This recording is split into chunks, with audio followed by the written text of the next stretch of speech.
Chair, we're live. Thank you.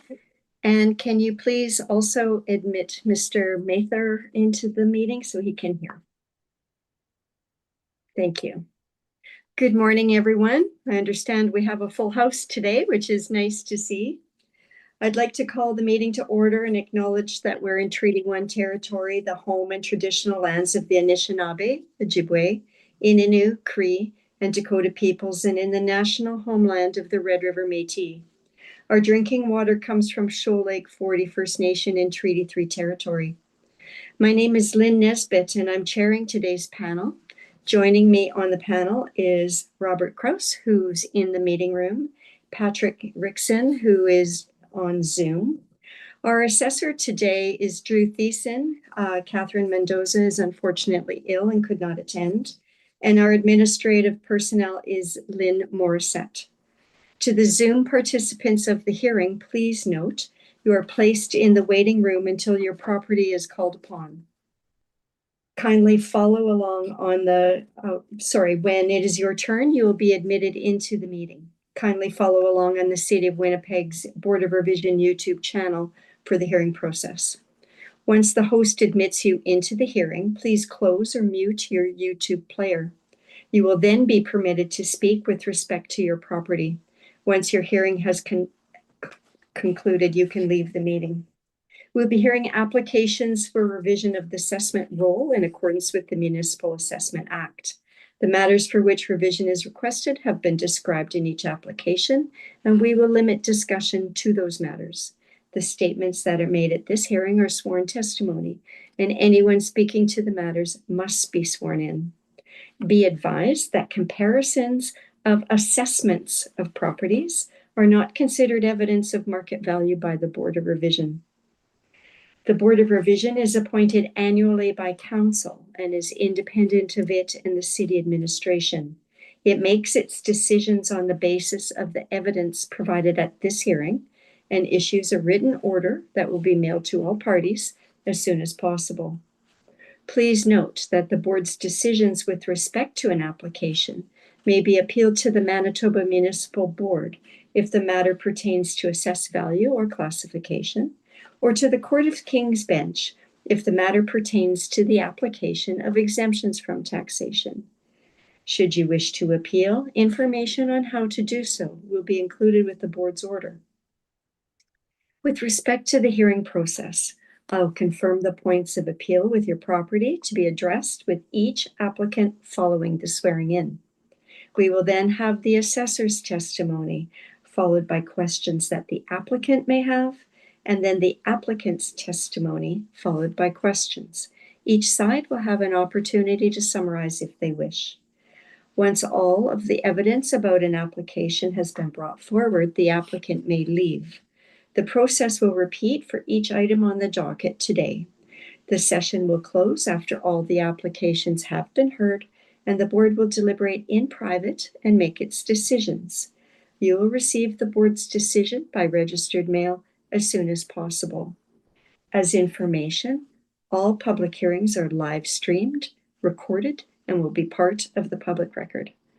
We'll be hearing items 1 through 4 and items 6 through 13 on our docket today.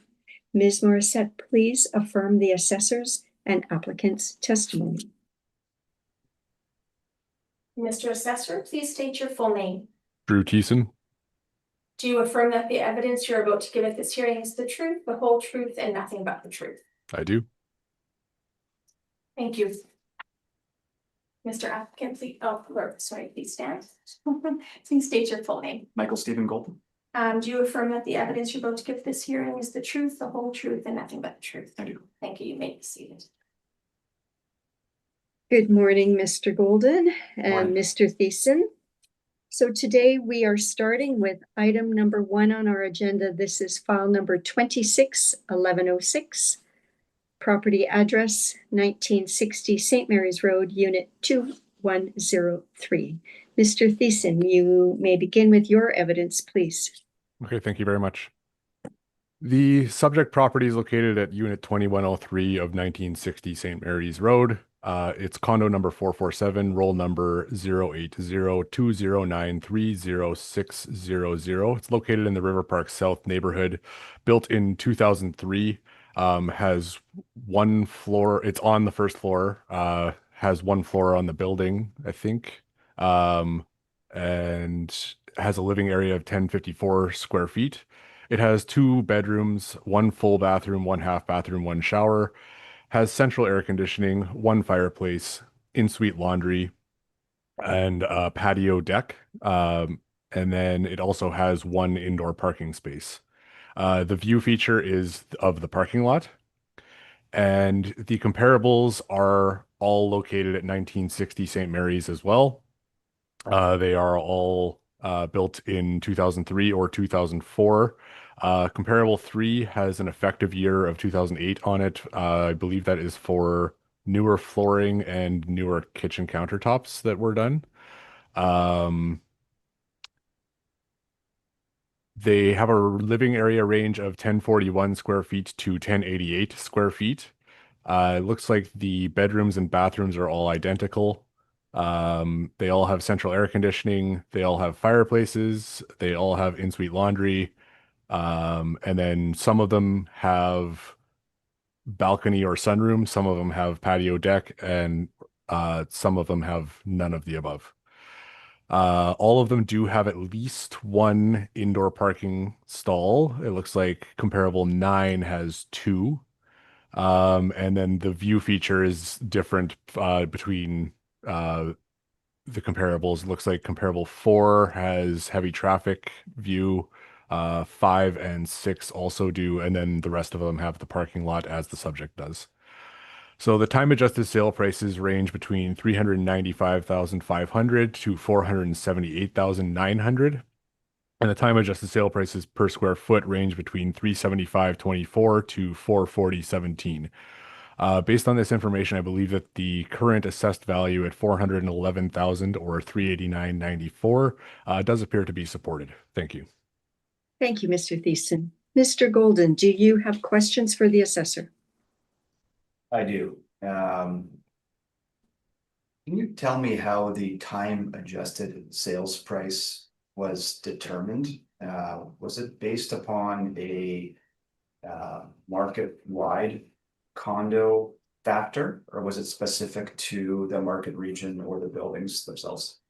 So I don't work with the time adjustment directly, so I don't actually have an answer for that. I'm not entirely sure, unfortunately.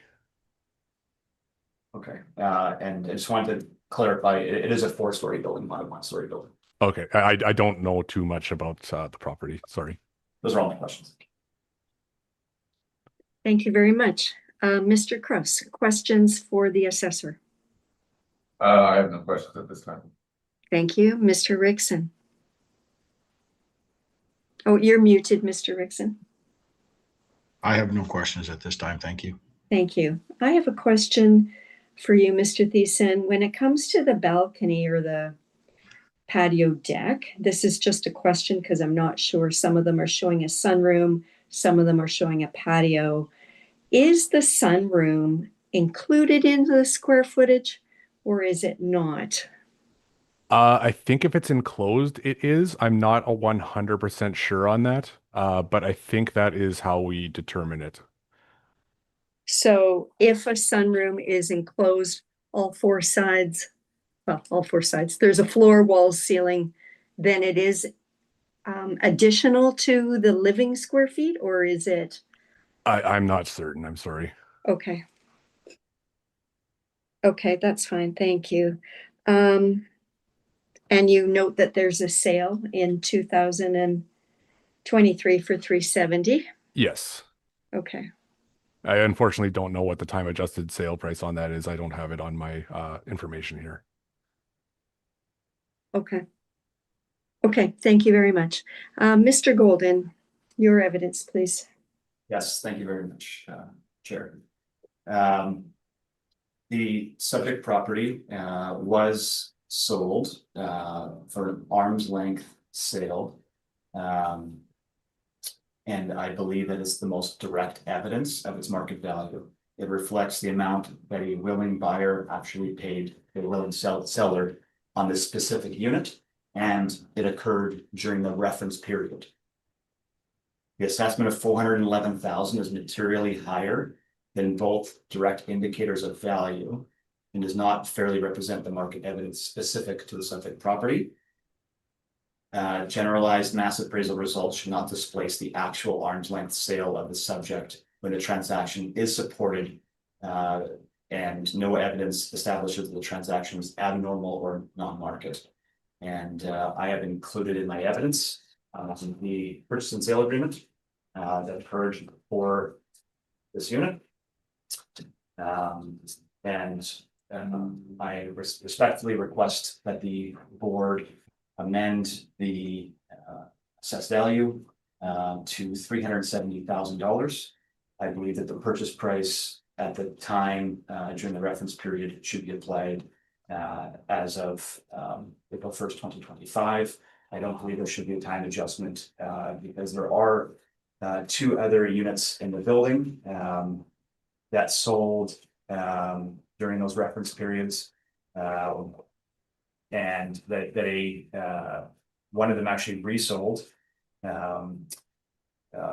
unit 1307, sold in April of 2024 for $566,000, and then resold in August of 2024 at $559,900 for a change of negative 1.1%.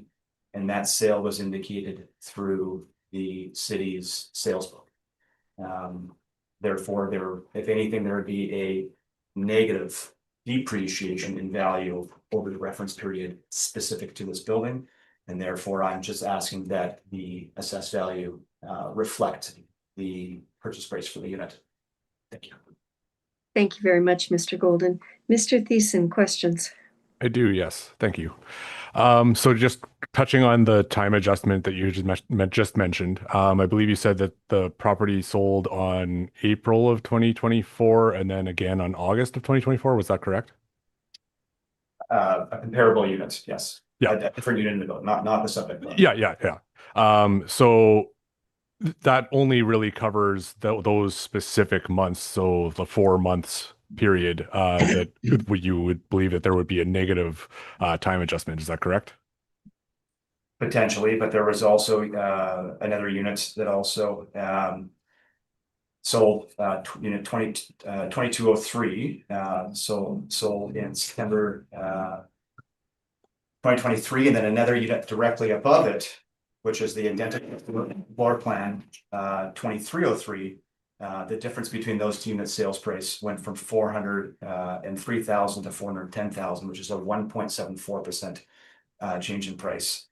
Again, from September 2023 to October 2024, which is a 13-month change in time frame. So between those two instances, I believe a negative 1.1 and a appreciation of 1.74.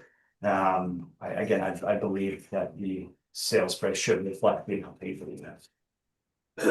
Okay.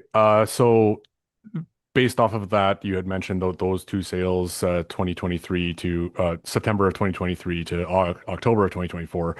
We are looking at the market value date at April 1st of 2025, though. So you're not considering anything that happened from October of 2024 to April of 2025 in that case, then. Is that correct? Generally speaking, in those winter months, there's not positive appreciation in the condo market. So I would expect that there would not be appreciation during those months. But you don't have anything specifically to counter that argument. I am not a real estate agent. I do not have access to specific information about any sales that would have occurred during that time. No, I only rely on the sales book that's produced by the city. Okay. And I just looking at the comparables that were in my brief here, do you see and agree that the time adjustment on this particular unit is actually to $395,500? So it isn't the $411,000 that we are talking about, but that is only one unit versus the entire market. Is that something that you could acknowledge, that the wider market might actually be a better indicator of the value than just one single unit? I believe the wider market appreciation of 6.89% over the entire reference period would be a worse indicator than what happened in the market based on the sales. I agree that that would be a different indicator, but I believe it would be worse. Okay, I have no further questions. Thank you. Thank you, Mr. Thiessen.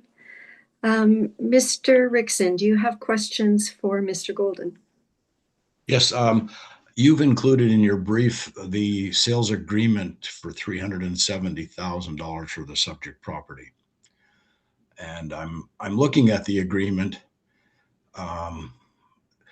There seems to be no names. Is this because the information has been redacted, or it was just a form that was used in a private sale? No, on the top of the first page, it says to David Balfour Jones, and the buyer is Amanda Jade Rogallicold, and it's in the first box at the top. Okay, I'm sorry. Was it listed on MLS? Yes, it was. It was, okay. Very good. That's my only question. Thank you. Thank you. Mr. Cross? I have no questions at this time. Thank you. Thank you. Mr. Golden, you cited a couple of examples, specifically a condo that was purchased in April, sold in August, for a slight decrease in price. Can you speak to the condition of that condo? Is it similar to the condo you're representing today? Are the finishes the same? I have no Is the square information. footage the same even? Right. I don't have information specific to that unit. Okay. I'm not attempting to use that unit as a comparable. I'm just attempting to demonstrate the market trend for time adjusted sales price, that it should not reflect the overall market, which had appreciation, whereas in this building, the same unit sold at two different times with an average decrease. Okay. So Unit 2103, this property, the subject property, you don't see that it has gained any value in the 2 years in between? You think it stayed the same? No increase, no decrease? Well, based on unit 2203 and 2303, both of those units sold during the reference period. You're speaking Yes. to the assessor's comps here, so I can take a look too. Okay. Yeah, on page 1 of the 2203, F2303, I see. Yes. Both of those units sold during the reference period. Yes. And they're identical, units are stacked above one another. So they're identical in terms of floor plan. I don't know about the finishes, but they did sell 13 months apart for an increase or appreciation over those 13 months of 1.74%, just significantly below the 6.89% for those. Admittedly, there are other months included in that. This is only 13 months and not the entire reference period. But regardless, I believe the 6.89% time adjusted sales price is much too high, considering other sales, including a negative depreciation and a 1.74% appreciation during the periods. Okay. Okay. Thank you very much, Mr. Golden, for that. All right. I have no other questions on this item, so that will conclude item number 1. Mr. Golden, I believe you're representing the next item also? Yes. Okay, then Mr. Thiessen, you may go ahead with your evidence on item number 2. This is file number 261104, 1960 St. Mary's Road, Unit 2402. Yeah, thank you. Yeah, I'm just having an issue with my document loading, so just hold on one moment. Yeah, of course.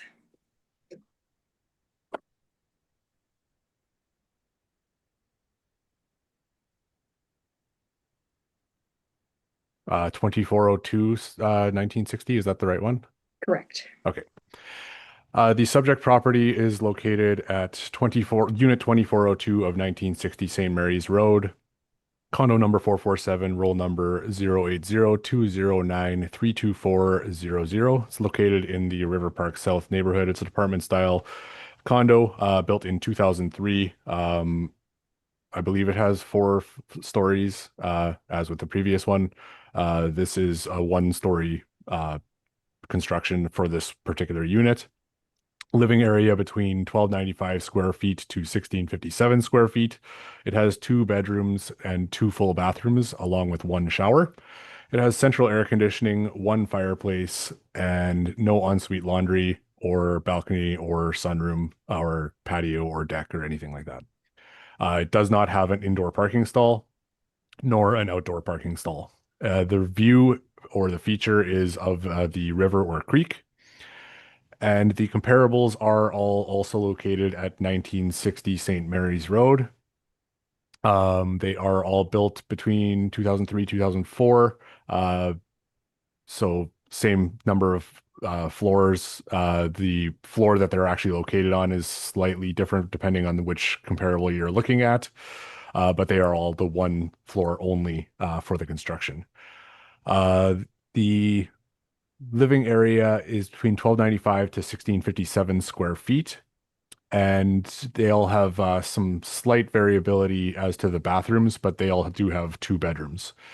They do all have central air conditioning. They do all have 1 fireplace, and most of them do have in-suite laundry, except for comparable 2, which does not.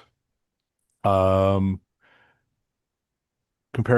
2, 3, 4, 5, 7, and 8 all do have a balcony or sunroom. And none of them have patio deck. So if they do not have the balcony or sunroom, they don't have the patio or deck either, just like the subject. They all do have at least 1 indoor parking stall, except for Unit 8, which has 2. And the view feature is a little bit different between all of them, with most of them having the River Creek as the subject does, but comparable 2 and comparable 8 have different ones, with comparable 2 having the parking lot and comparable 8 having the traffic heavy view. So the time adjusted sale prices range between $531,300 to $652,700. And the time adjusted sale prices per square foot range between $367.59 to $448.28 per square foot. Based on this information, I believe that the value is reasonably well supported. Thank you. Thank you, Mr. Thiessen. Mr. Golden, questions for Mr. Thiessen? I do, thank you. I just wanted to have some clarifying remarks. The subject property. Can you phrase it in the form of a question, Sure, please? yes, absolutely. Thank you. You mentioned that the subject property does not have a sunroom? Based off of the information that I have in my brief here, it does not appear to have a sunroom. Okay. Okay, that's fine. All the questions, thank you. Thank you, Mr. Golden. Mr. Kraus. I have no questions at this time. Thank you. Thank you. Mr. Rickson. I have no questions. Thank you. Okay, thank you. So, Mr. Thiessen, based on the comparables, the subject property would be at the higher end of the range, right? What makes it different? You have the 8 comparables, only 1 is higher than the subject. So what makes the subject at that higher end? So looking at the living area, that is going to be a major factor. It's 1,842 square feet, whereas the largest of the comparables is 1,657 square feet. So that is definitely going to be a major factor. Also, while most of them do have the River Creek view feature, that is definitely going to be a positive as well. So with the ones that do not have that feature, one of them is actually one of the larger sized units. It's 1599 square feet. It's comparable to. So the positive feature of the River Creek would actually add value as well, over and above on that particular unit. Okay. And the one that has the highest time adjusted sale price is comparable number 3 with one of the lower square footages of 1456. What would you think account for that?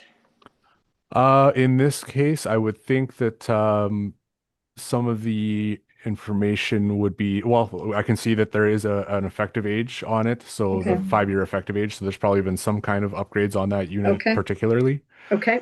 It also does have the indoor parking stall. All of the other comparables do as well, but this one specifically does have the indoor parking stall that the subject does not. And it has the sunroom or balcony as well. Okay. So those would all be positive features. Okay. What about the 2 parking spots? Is that considered an asset? I believe it would be, yes. Okay. Okay, thank you. Chairman, could I Yes. ask a question? I'm sorry. Yes, please. Further to the parking, Mr. Thiessen, has the assessment department done any kind of a survey as to the possible value of an additional indoor parking stall? I do not know, unfortunately.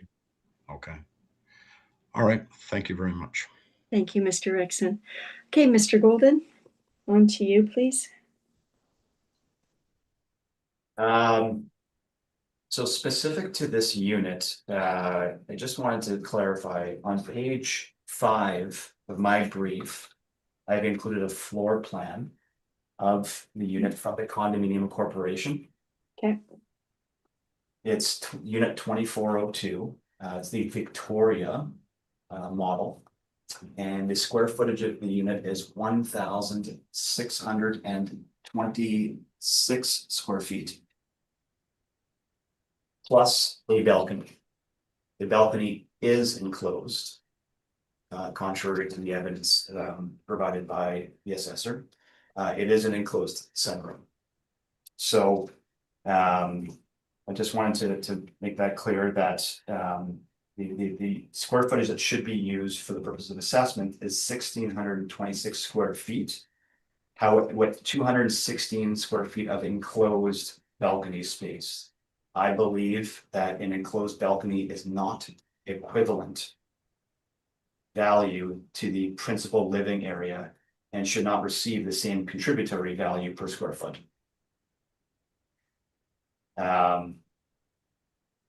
The $550,000 is what I'm requesting for a recommended assessed value. Unit 2408 in the building, which is on the last page, pardon me, of my brief. I have a highlighted sale transactions, 1,599 square feet. And that is on the same floor of the subject property. And its adjusted market value for that unit is $531,300, but the sales price was $505,000. I don't believe a 6.89% appreciation should apply for that time adjusted sales price. I don't believe the values in this building appreciated that much from the sales timing of that particular unit, because the sales price per square foot was $315 per square foot for a building for a unit sale that was in the same floor of the subject property and the same building as the subject property. Other comparables that are used are units 3306 and 3409. They're in building 3000, which is a newer portion of building that has other amenities within it in terms of some higher ceilings and other aspects to it. Further, the assessment did increase. It was assessed at $460,000. It's a 36% increase from last cycle to this cycle. And so based on that evidence, I'm asking for a $550,000 assessed value, which is still above unit 2408, similar comparable, adjusted $531,300 time adjusted sales price. which takes into account the unit 2402's additional sunroom in order to reconcile with your sales. Thank you. Thank you, Mr. Golden. Mr. Thiessen? Yes, thank you. So the sales that you had mentioned, what are their views, or do you know? I'm not aware. Okay, so they very well could be not facing the river or creek, which would be negative relative to the subject. I'm not aware. Again, I don't have access to the real information. Okay.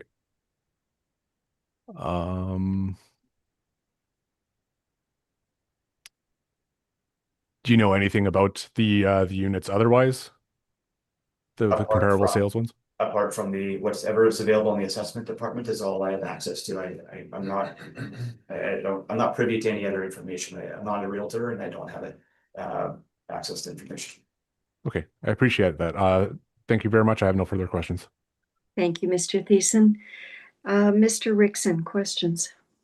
Yes, reference was made to the sunroom being enclosed, and I'm just curious, is it like a sliding door that goes into an unheated but enclosed porch, or is it something that's been actually opened up to become part of the livable floor area? It has a concrete slab balcony with Correct. tile on top, so it is that- heated. It is Yeah. heated, and there is a swinging door that opens up into the unit. So it's not a sliding door, it's a swinging door, and it is a habitable space or usable space.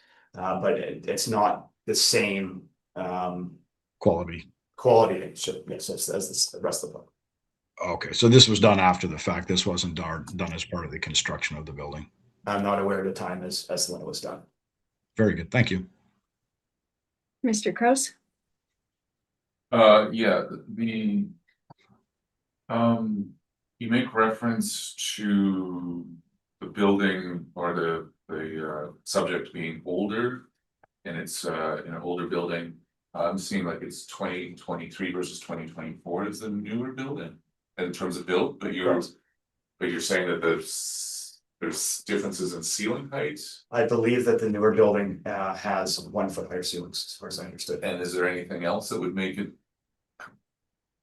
quite a bit different, or is that sort of the one of the main things?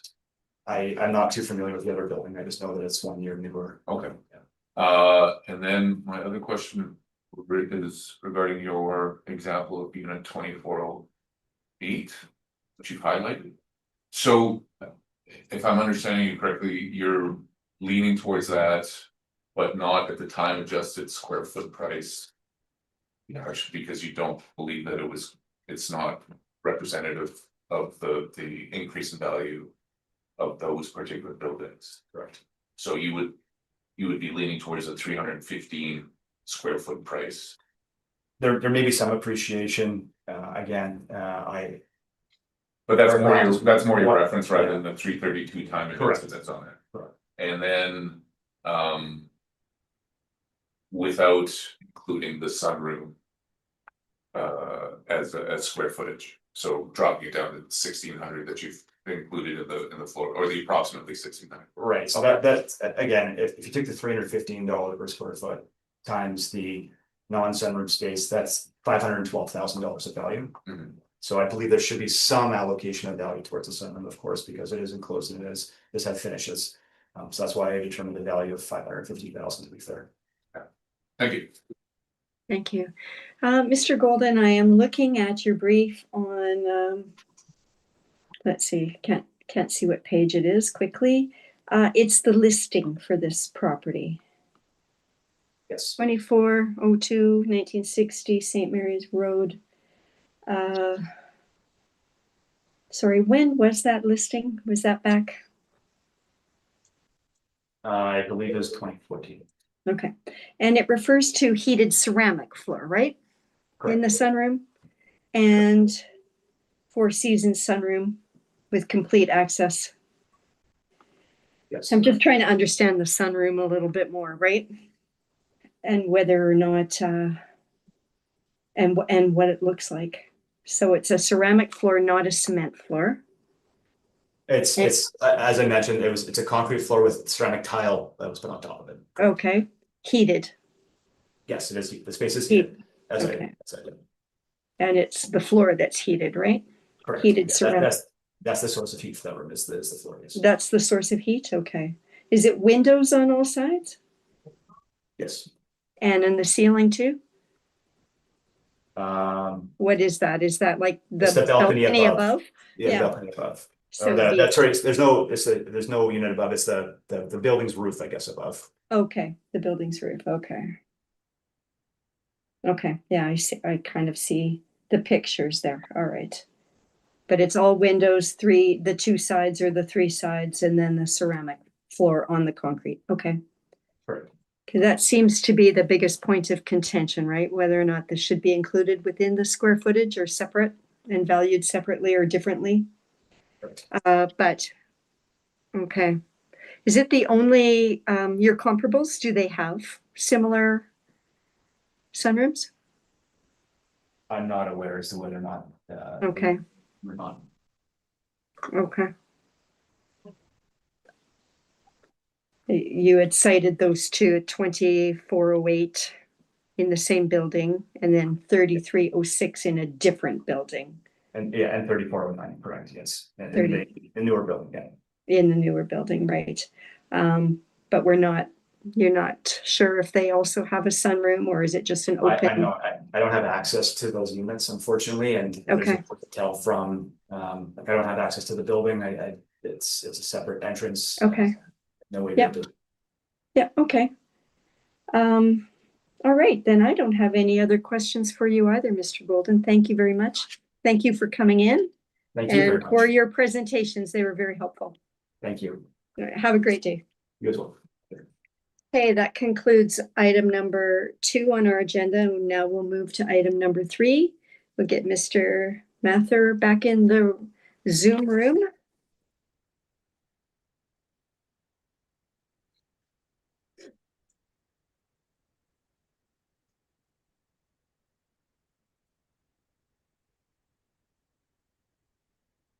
Good Hello, Mr. morning. Mather.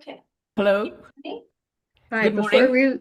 before we begin, Mr. Mather, we'll get you sworn in, okay? Sure. Mr. Mather, can you please state your full name? My name is Brijesh Mathur. Do you affirm that the evidence you're about to give at this hearing is the truth, the whole truth, and nothing but the truth? I do. Thank you. Thank you. Okay, Mr. Thiessen, perhaps you can just introduce this property quickly, and then we have a preliminary issue that we need to deal with before we start presenting your evidence, okay? Okay. Okay, thank you.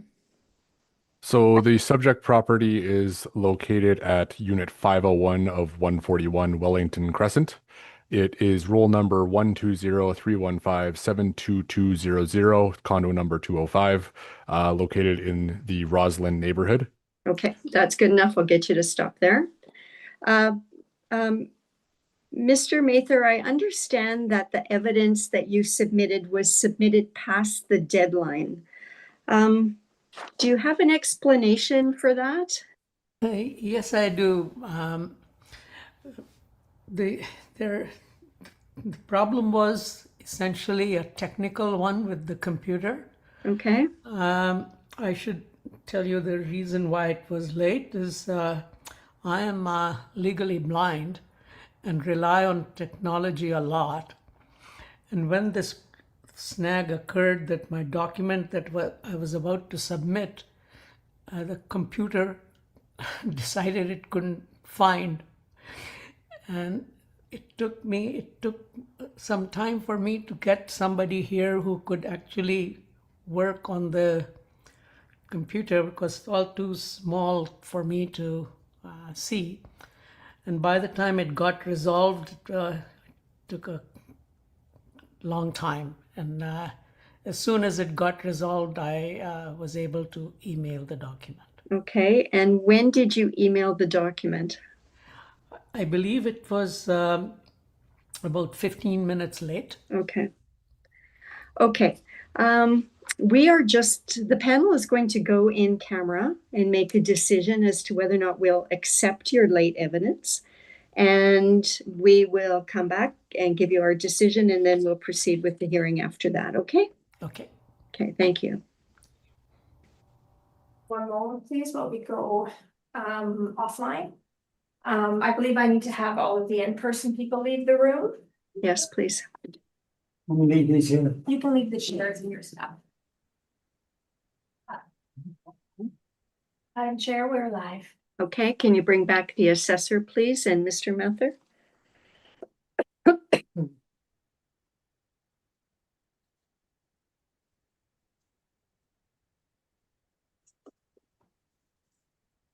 Okay, thank you.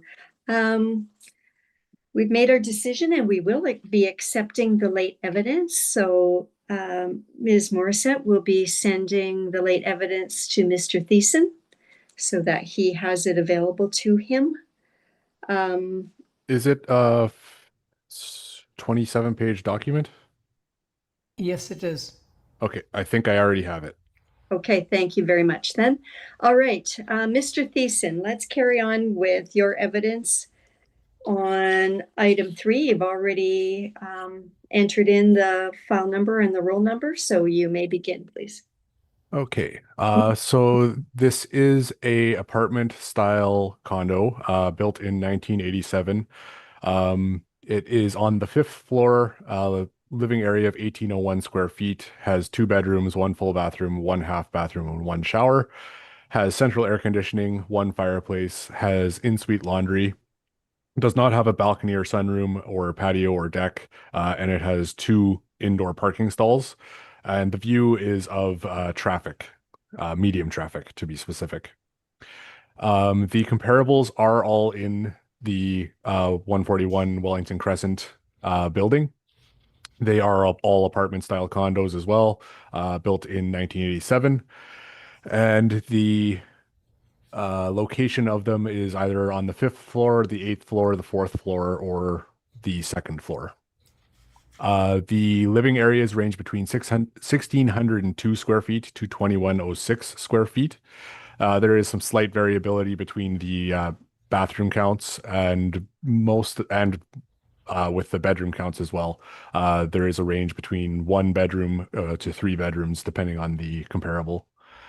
They all do have central air conditioning, and 1, 2, 3 of the comparables do have fireplace, that being comparable 3, 4, and 7. They all do have in-suite laundry, and 1, 2, 3 of them also do have a balcony or sunroom, with that being comparables 2, 6, and 7. None of them also have the patio and deck. They do mostly have indoor parking with 2 stalls, with comparable 3 and 5 and 6 all having just 1 stall. The views are slightly different between the properties.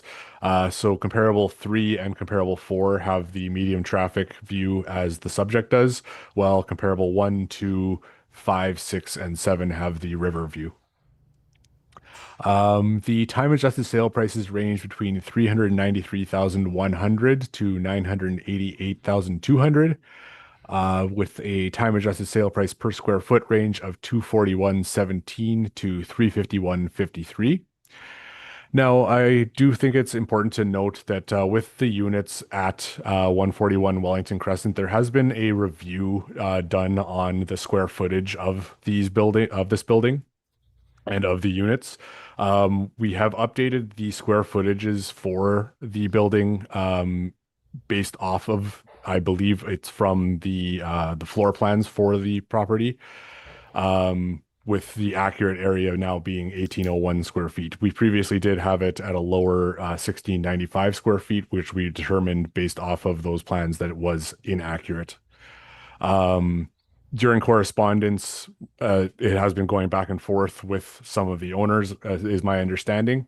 And particularly with this unit, there was correspondence back and forth that had confirmation that he independently, or I should say they independently arrived at the 1,801 square feet as well.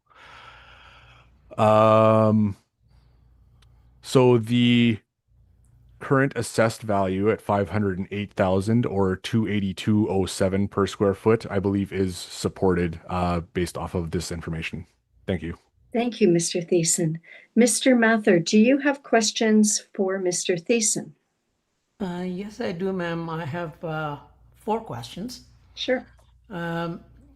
Question 1 is what is effective year of construction and how does it affect value? So effective year of construction would be added onto a property to reflect the fact that there have been upgrades done to the property. So it is not, it's basically renewing the life of the property by some amount, depending on what kind of renovations have been done. So as you can see with my comparables, the subject has an effective age as well as comparables 3, 4, 5, 6, and 7 all have effective ages as well. So there have been renovations done to all of those units, whereas comparable 1 and 2 do not have those renovations. The next question is how do you calculate the sale price per square foot? Do you divide the time adjusted sale price by the square footage and then arrive at the per square foot price? Yes, so price per square foot would just be sale price or assessed value divided by square footage for the unit that's sold, or the assessed value for the particular subject unit. So in the comparables that you have provided here, if we divided the time adjusted sale price by the stated square footage, we should get a number, right? Yes, so on my brief, it has the time adjusted sale price as the second to last Yes, I've piece seen in that. the sales information. And then the one below it would be the time adjusted sale price per square foot. So it would be taking that time adjusted sale price and then dividing it by the living area. Okay. Just to point out, I don't know whether this is at the time of my evidence or now. If you state it in the form of a question, that's fine. Okay, the reason, yeah, the reason I did it was because we put all these numbers in Excel and got different price per square foot. So there's something wrong with the calculations. Excuse me.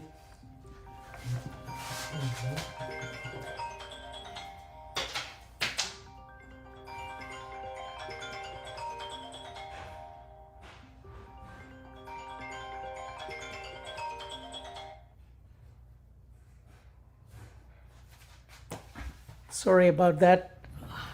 This is nuisance. Okay, so I think the calculations don't appear to be correct. Okay, I can't really speak to that. I didn't prepare this brief, so Yeah, I'm not so, entirely I mean, sure what the it's situation just is there. It's just an empirical mathematical arithmetic thing. So I just point that out. The next question is, you correctly mentioned that the square footage for my unit, which is 501, was calculated by me on the basis of plans provided to me, a strata lot plan provided to me by Ms. Bishop. And she and I came to very similar square footage. She came up with 1797. I came up with 1801. And the only reason for that difference is whether you multiply the square footage, which can be calculated from the drawings in square meters, by 3 decimal places or 2 decimal places. So that's the difference. So I accept,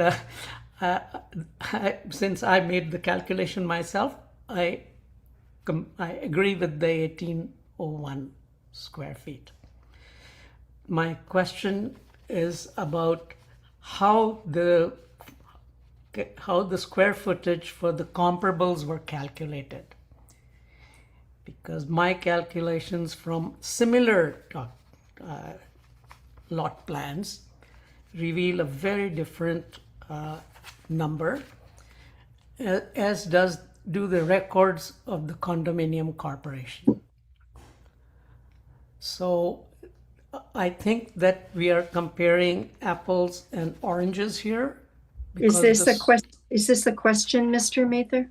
Yes, I'm wanting to find out how the square footage for the comparables was arrived at. Because it is as it was in the final assessment values, but has remained at that. Mine has been changed because we did a calculation, but the same calculation has not been done for the comparables. So you will get distorted per square foot rates. Mr. Thiessen, have a question, answer? I can't state with certainty what exactly has happened, but I do, based on my understanding of what has happened with this particular building, is that all the units have been reviewed to determine what the actual square footage should be in a similar fashion as what we did with this subject property here. I will address this issue further in when I speak. Okay, thank you. Any other questions, Mr. Mather? Oh, the other question is that I hear is an electric fireplace considered the same as a fireplace? Yes. So if it's an electric fireplace or a wood-burning fireplace, makes no difference, does it? I believe not, no. The major factor, unless it was one of the movable units that you might get at a hardware store or something like that, then it would be still considered as a fireplace. Okay, thank you. Thank you very much. Mr. Kraus, questions? I have no questions at this time. Thank you. Mr. Rickson?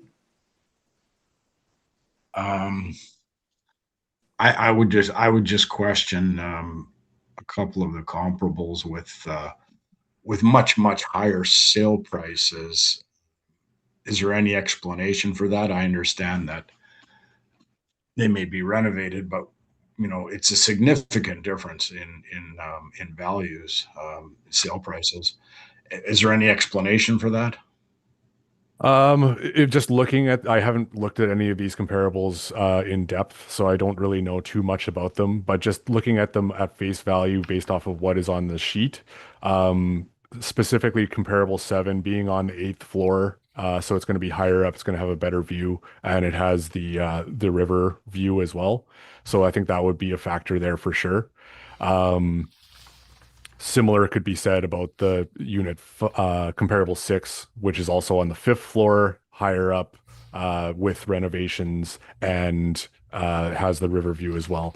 So I think that would probably be what is kind of the contributing factor specifically with those ones. Whereas comparables 3 and 4, they have the traffic medium view rather than having that river view. And then comparables 1 and 2, they just don't have renovations. So I think that's kind of all playing a factor into why the sale prices are higher for specifically 5, 6, and 7 relative to compares 3 and 4 where. Okay, I understand that you didn't complete this appraisal, or this assessment, but do you feel that these comparable sales are even relevant and should be included in the report? I do. They would have to take some consideration for the differences between them. Absolutely. We don't have the assessed value at 988,000. We have it at 508,000. So it is significantly lower than the sales of those higher sold units that have the positives of the river. Would the city assessment department go into other buildings along Wellington Crescent that would have similar amenities?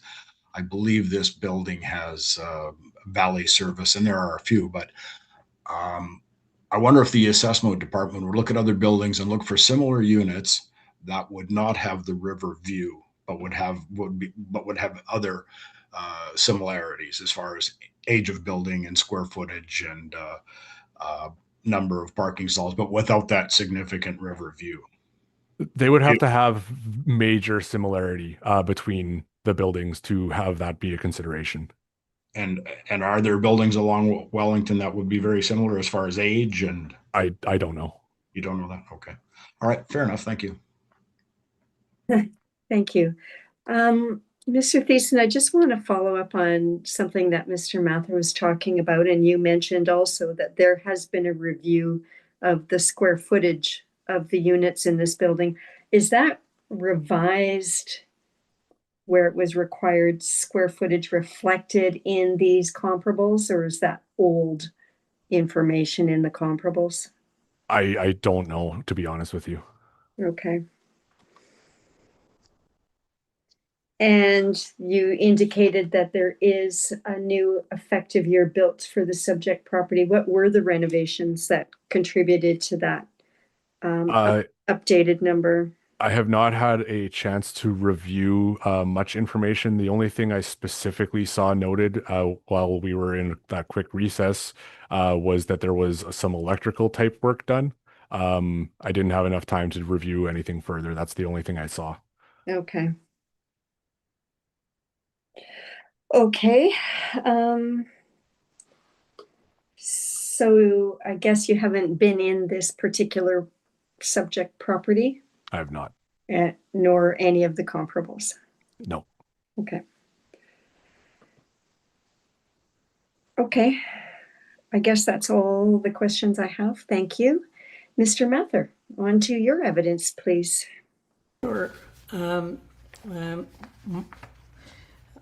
My evidence is essentially in my submission, but what has happened in the last few days since we made the submission is that the submission was based upon a square footage of our unit and all the other units in the building that was arrived at, and it was 1,757 for my unit. And I know how that was calculated by Ms. Mendoza, because when the preliminary assessment or the proposed assessment letters came up, I noted that the square footage of my unit had been increased from 1,695 square feet to 1,909 square feet.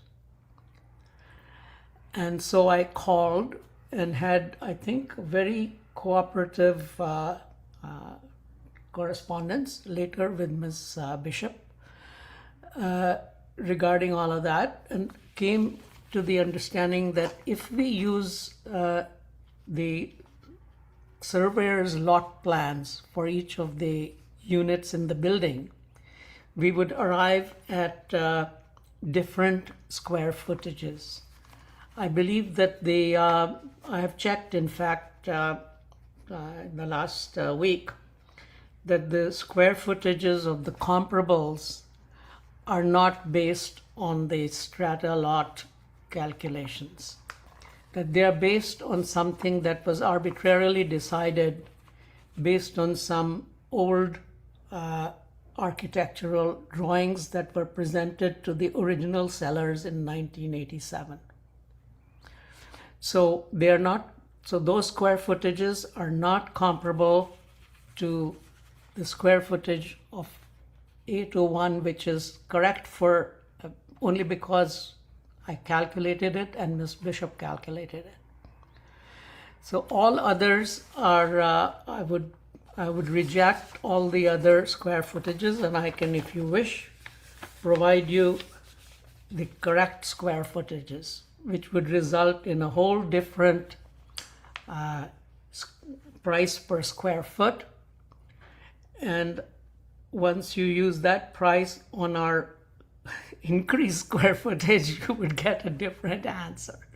So the square footage in this building is all over the map. The original square footages were the same for all units within a stack. So if I may take a moment to explain what the building looks like. The building has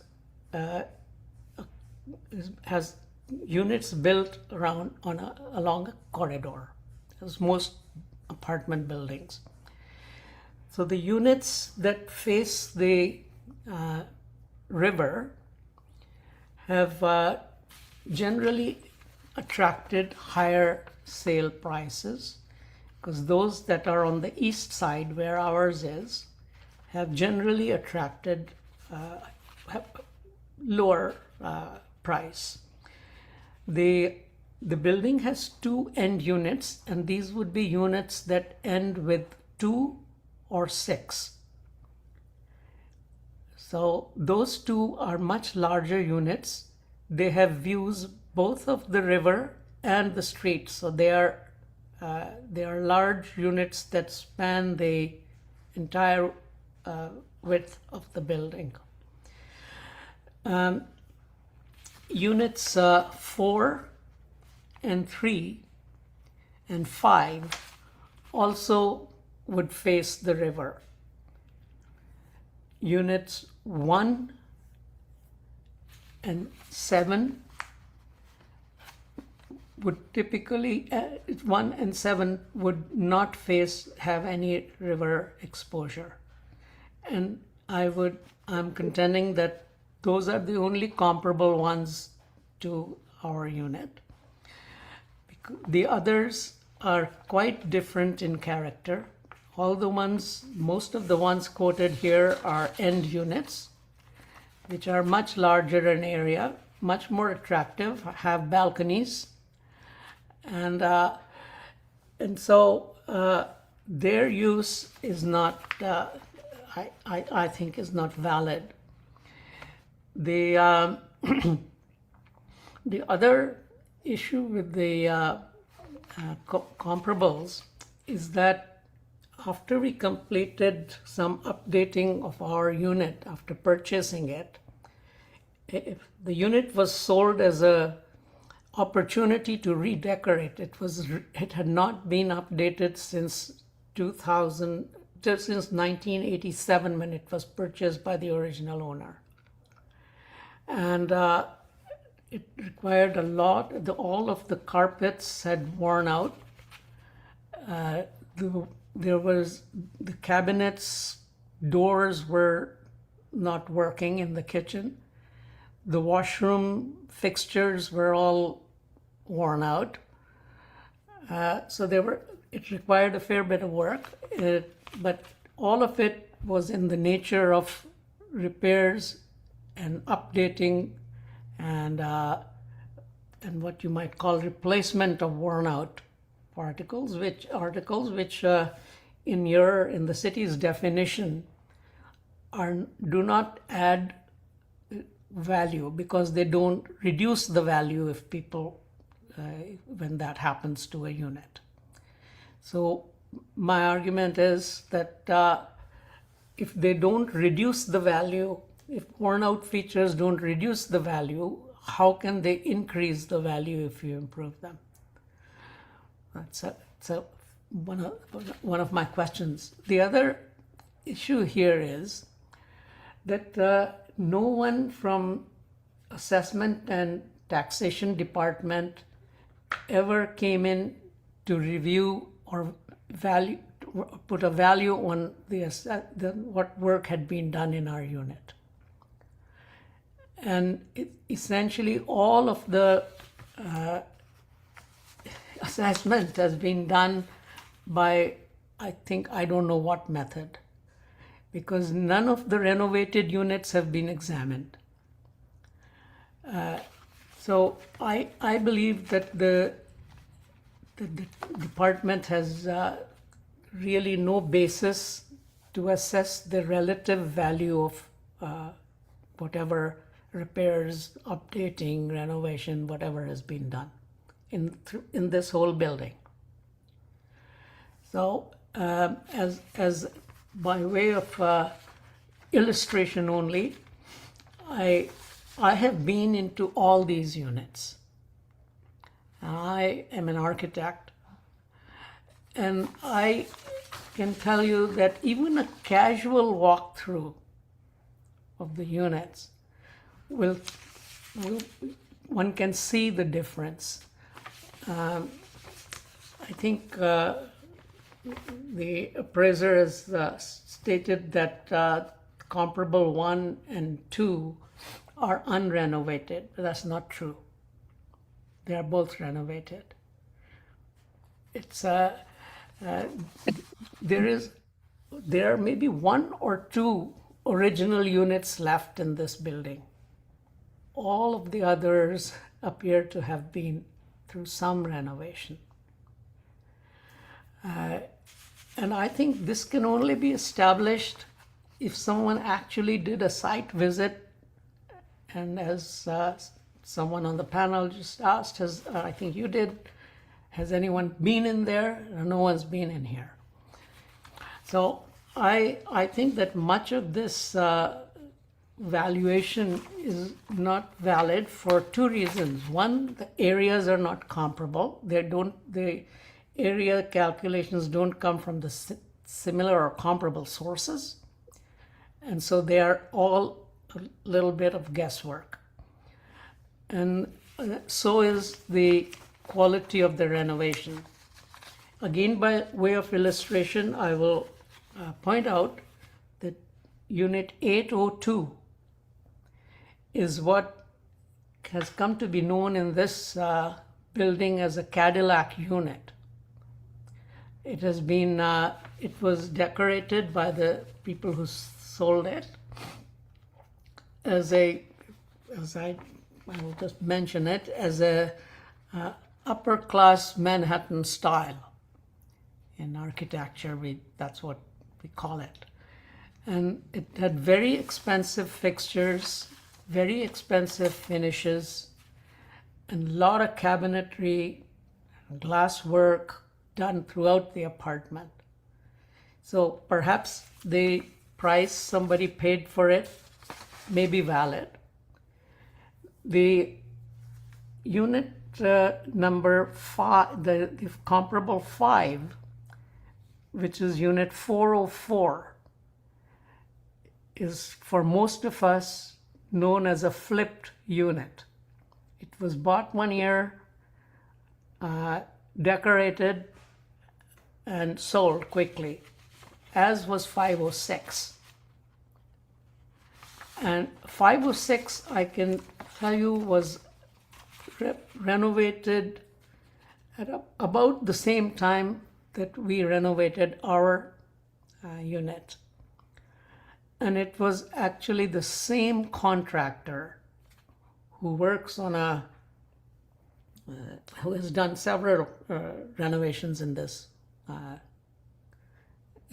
building. Both of these units, 501 and 506, were done by him, as was 606. He also did some work in unit 503 and 502. So before they were sold. So the sale price does reflect those renovations.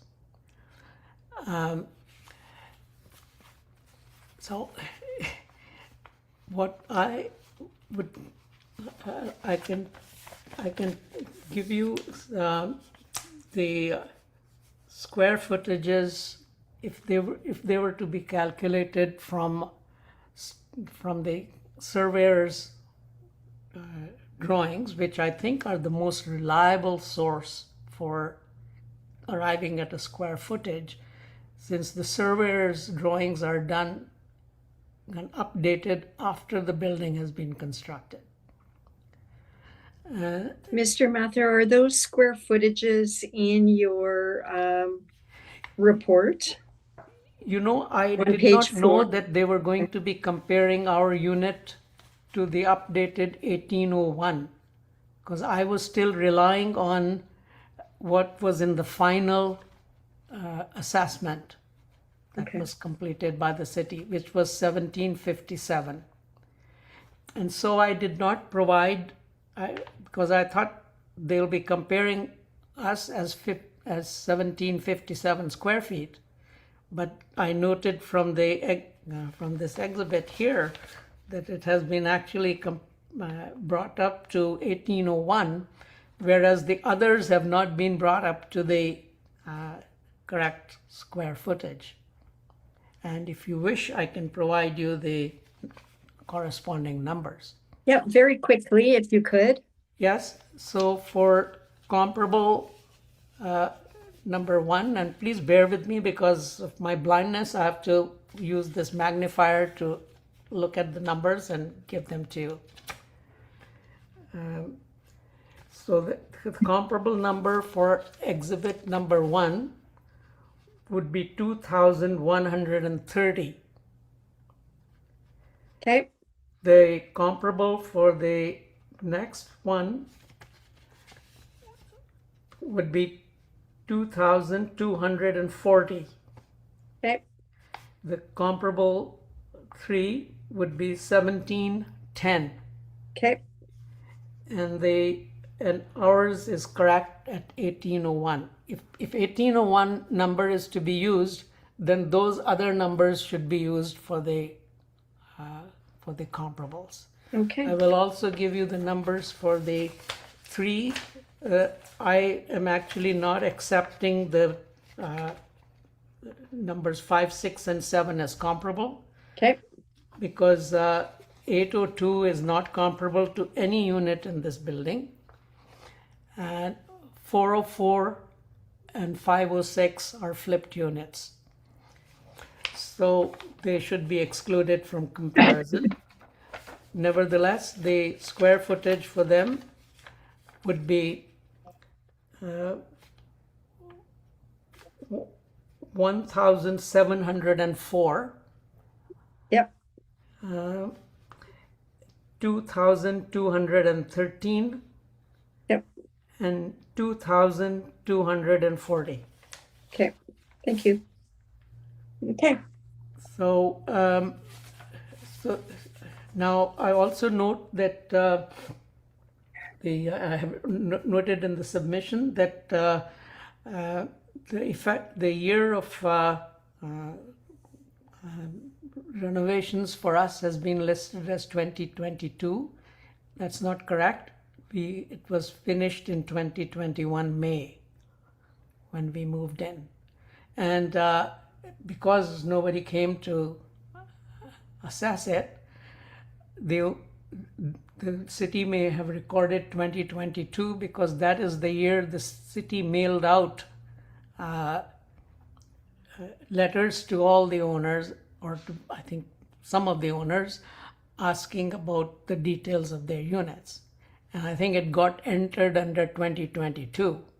But when I first spoke to Ms. Mendoza in February of this year, she advised me that they had not been put into the system. And so, this is the kind of, it does not foster much confidence in the record keeping by the department or by how they arrive at comparables. And so I feel really strongly that the integrity and the reliability of the city's assessments should be of great concern to the city, because it does bring disrepute to the system. I will say, perhaps I should, perhaps I shouldn't, but I will, that for about 30 years of my life, career. I worked in municipal affairs and for many years was a deputy minister there and had also charge of the Saskatchewan Assessment Management Agency, so I know something about this. I'm really surprised at the record keeping and the method in which comparisons are made and properties assessed. So in my submission, I have made 4 requests. I'm revising, I'm deleting my request number 4 on the first page of my submission, because that number I had arrived at on the basis of comparables that I had presented, but on the basis of the comparables that the city has proposed today to the board, I would submit that the average sale price, when the city's numbers are corrected in this exhibit, would come to $231.57. And that's the price at which our 1,801 square feet should be assessed. Okay. And that's how you arrived at your request for an assessment of $477,900? No, I think that one I'm withdrawing because that was based on a whole different set of exhibits.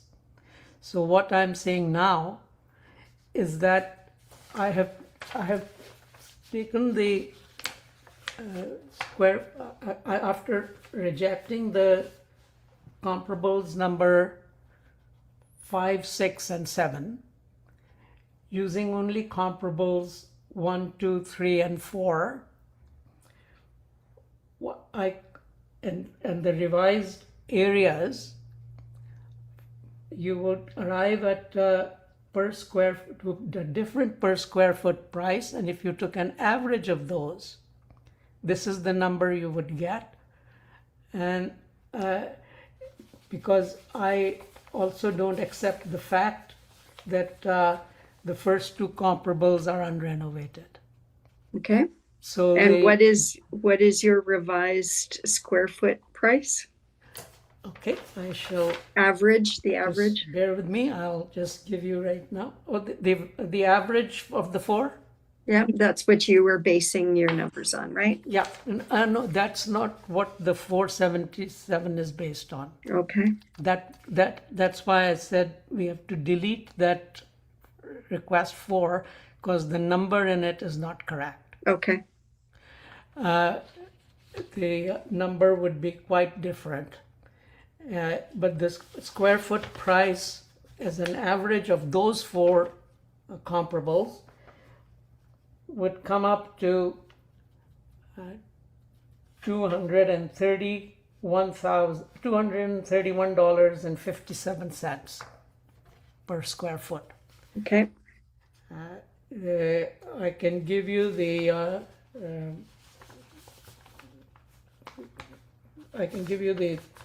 corrected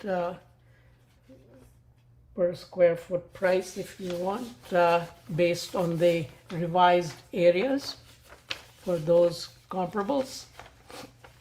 Nope, that's okay. That's okay. So, not to cut you short, but what is your final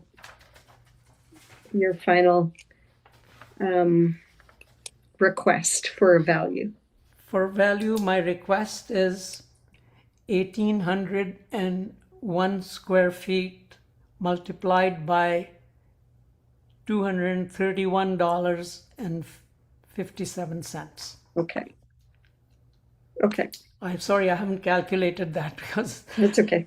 Because I think the bigger issue is that the city needs to standardize these square footages before they start comparing sales.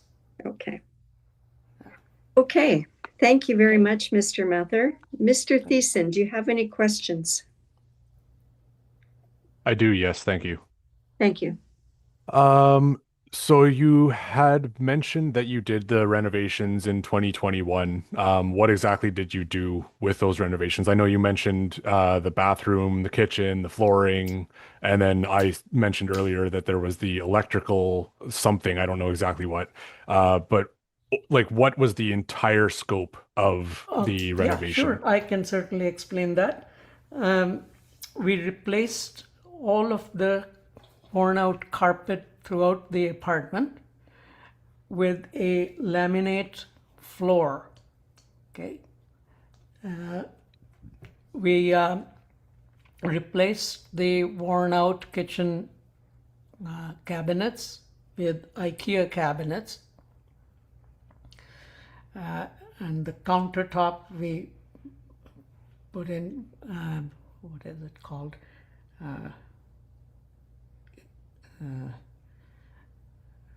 Name is it's slipping me. Quartz? Quartz, yes. Yes. And the washroom fixtures had to be replaced for two reasons. One, we are both have knee issues, so we had to raise the height of the pots of the water closets. The wash basins were all very, some were even, two were even chipped. And the bathtub had to be replaced because it was very filthy. So we had to do that. The electrical work that was done was minimal. It was only because the condominium association decided that they has a policy that they would replace the sprinklers of every unit in this building and do it at the same time as people undertake renovations. So some of the work that the condo board did was to replace those sprinklers, but in the process they they had to cut through the ceiling and stuff, so that had to be repaired. With electrical, we changed the electrical fixtures, which was more updating than anything expensive. They are all IKEA quality. There is no cabinet work or anything other than painted walls in this renovation. We demolished one wall that divided the kitchen from the living room. And so that was one thing we did. We took out the glass partition that somehow divided the living room. And there was no other demolition. Everything else is drywall and paint. The kitchen, of course, is renovated. The ensuite bathroom is renovated. The other bathroom is more or less the same, except for the fixture change on the water closet and the vanity. So that's sort of the scope of the work that was done.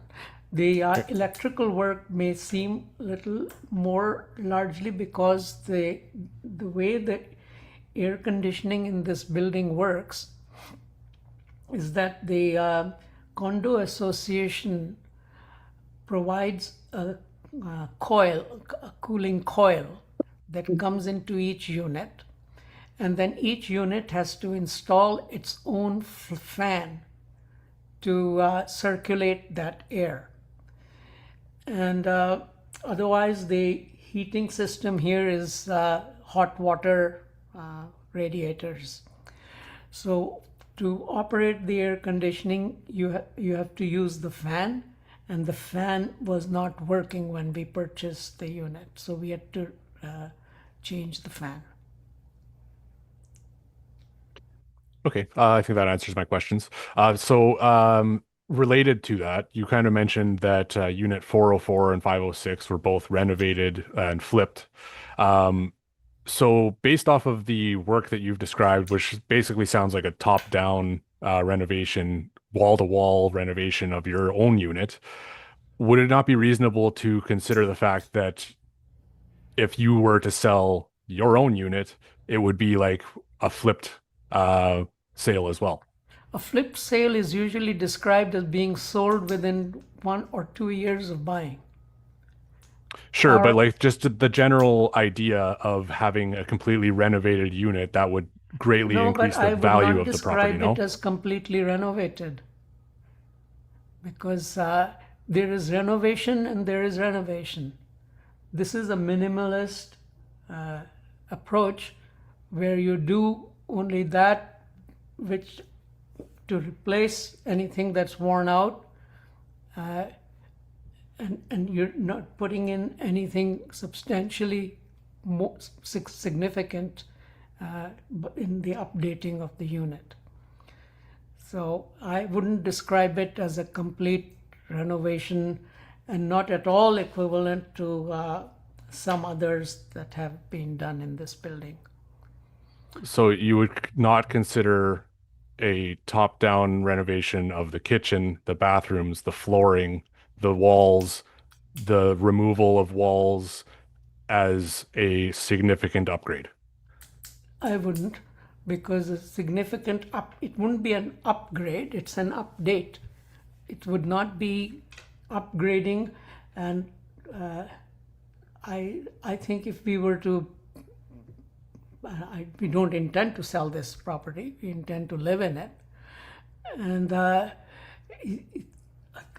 sale price of this would be nowhere near sale prices paid. But if once you prorate the square footage, okay, of the units that are being sold in this building, and apply the price that I have Open suggested, meeting security pop-up. you will arrive at a much lower value. And also coupled with perhaps an on-site examination of what was done. Because I think right now it's all guesswork. Okay. So then you also mentioned that comparable 1 and comparable 2 of mine are renovated. Yes. Are you aware if they were renovated at the time of their sales? Because that's what we're looking at. We're not looking at Yes. what happened after the fact. Well, yes, they were. Because they are, I have been into every one of these units. And unit 502 and 503 came up for sale while we were living here, and they were being renovated because we could not only hear the noise, we could also see what was being done. So I would contest the fact that they were not renovated, because they too had removed the division between the living room and whatever was beyond it to the windows. All of them had 503 particularly had very crafted ceilings, etc. in it, still has. And both of those were also done by the same person who did our unit. So I know that they are, I know for a fact that they were renovated, and once you walk through them, you will realize that. So you can say with 100% certainty that at the time of those sales, they were renovated. When they came up for listing, we were living here, And some friends of us wanted to buy in this building, so we took them to those units. So now I don't know, maybe somebody had already bought them. And that's the 2004 24 sales, I should specify, not if, because I don't know if they sold since then. So No, this would have been, it wasn't any time after 2024. That's for sure. okay. The one other were going over the comparable sizes. I didn't hear what you said for number 4. I heard 1, 2, 3, 5, 6, and 7. I just didn't hear what number 4 was. I wanted to make sure I got Yeah, that. certainly I can give that to you. I've got it here. Just bear with me as I find that piece of paper. If anyone else has it too, please. Oh.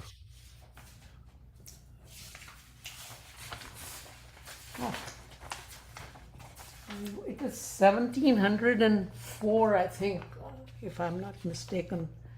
I seem to have been not able to find my paper. Oh yes, here it is. I got it.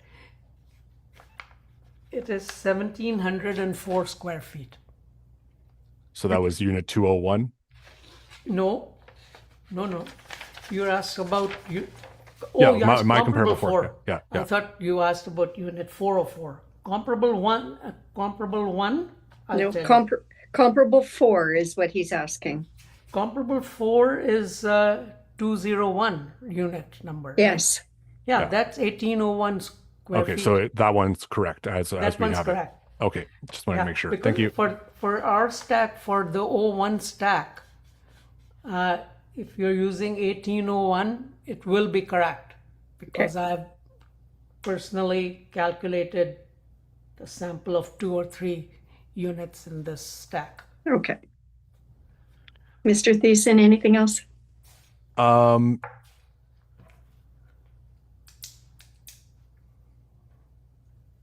So are you aware that like using averages for the time adjusted sale price to derive the value for any given property is probably not the best methodology, given that we're going to end up with just an average value versus not taking into consideration any differences between properties. So it would be better to actually look at the total value maybe and determine what kind of differences there are between properties and determine how that might actually affect the specific property that you're looking at in the open market.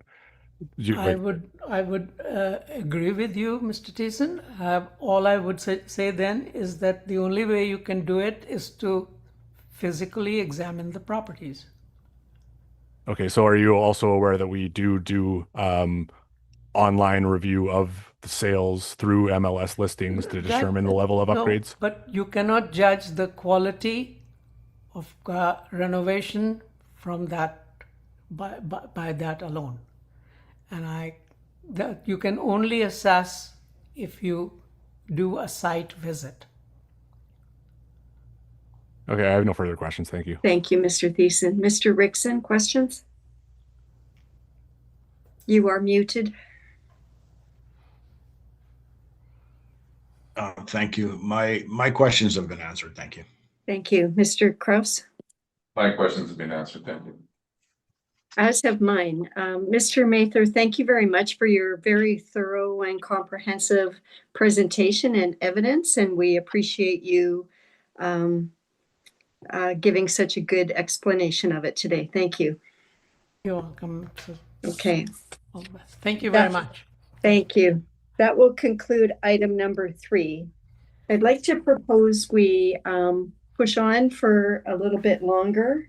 You know, it's getting on 10 to 11 now, or quarter to 11, if everybody's okay with that. Can I request about a 3-minute recess? 3 minutes. Yeah. 3 minutes. Okay. I need no time. Very quick. We'll recess and be back by 10:50. Thank you. That gives you 4 minutes. Thank you. Thank you. Madam Chair, we are live. Thank you. Okay, we're now going to deal with item number 4. This is file number 26-707, 141 Wellington Crescent, Unit 603, please. Yes, thank you. Just wait, we'll get Oh, our sorry. Yeah, applicant- right. Get Yeah. our applicants sworn in. Sorry about that. That's okay. Can you please state your full name? David Brodowski, Do you affirm that the evidence you're about to give at this hearing is the truth, the whole truth, and nothing but the truth? yes. Thank you, you may proceed. Welcome, Mr. Brodowski. Okay, Mr. Thiessen, your evidence, please. Yes, thank you. So the subject property is Unit 603 at 141 Wellington Crescent, roll number 12031573100. It's condo number 205, located in the Roslyn neighborhood. It's an apartment style condo built in 1987. It's on the 6th floor. It's just a 1-floor unit. It has a living area of 2076 square feet. Has 3 bedrooms, 1 full bathroom, 1 half bathroom, 2 showers, central air conditioning, no fireplace, in-suite laundry, no balcony, patio, or decks, and no attached garages, no covered parking, and 2 indoor parking stalls. It does have the river or creek view feature, being the Assiniboine River. The comparables are all located in the same building.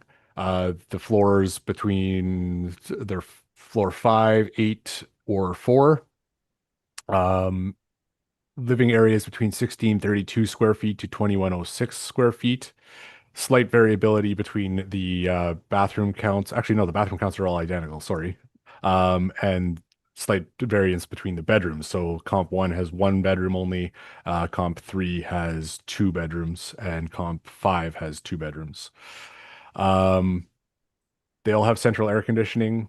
Only comp 2 has a fireplace. They all have in-suite laundry, and comparables 2, 3, 4 all have a balcony or sunroom. They all have indoor parking stalls, but comparable 3 and 5 only have 1 versus the subjects 2. They all also do have the river or creek view. The time adjusted sale prices range between 488,800 to 988,200, or time adjusted sale prices per square foot from 242.70 per square foot to 469.68 per square foot. The current assessed value is 640,000 or $308.29 per square foot, and I believe that that value is supported. Now, as with the previous property, which is in the same building, we have apparently, from my understanding, conducted a review of the living areas and have been doing some updates on those living areas to reflect what is actually there. And that's my presentation. Thank you. Thank you, Mr. Thiessen. Mr. Brodowski, do you have questions for Mr. Thiessen? The only question I have is, how do you determine what the effective year built is? So the effective year built would be determined based off of any upgrades that have been done to the property. Whether we verify that through an MLS listing, a site inspection, a phone inspection, or something else, we would update our records to reflect the fact that there have been upgrades done to the property. So that would be how we determine that. So does that mean building permits? Yeah, building permits, even work without permits might be considered as well, because sometimes permits are not required for work done. So it just depends on what the work actually is. That's all. Thank you, Mr. Brodowski. Mr. Kraus, questions for the assessor? I do not at this time, thank you. Thank you. Mr. Rickson? Yes, good morning, sir. Tell me, have you been in any of the comparable sales that the assessment department has included? I have not. Yeah. Thank you. Thank you. I have no questions for you, Mr. Thiessen. Mr. Brodowski, your presentation, please. I'll try and be concise and brief. First, I want to actually apologize to the assessment department because I think they have a thankless job.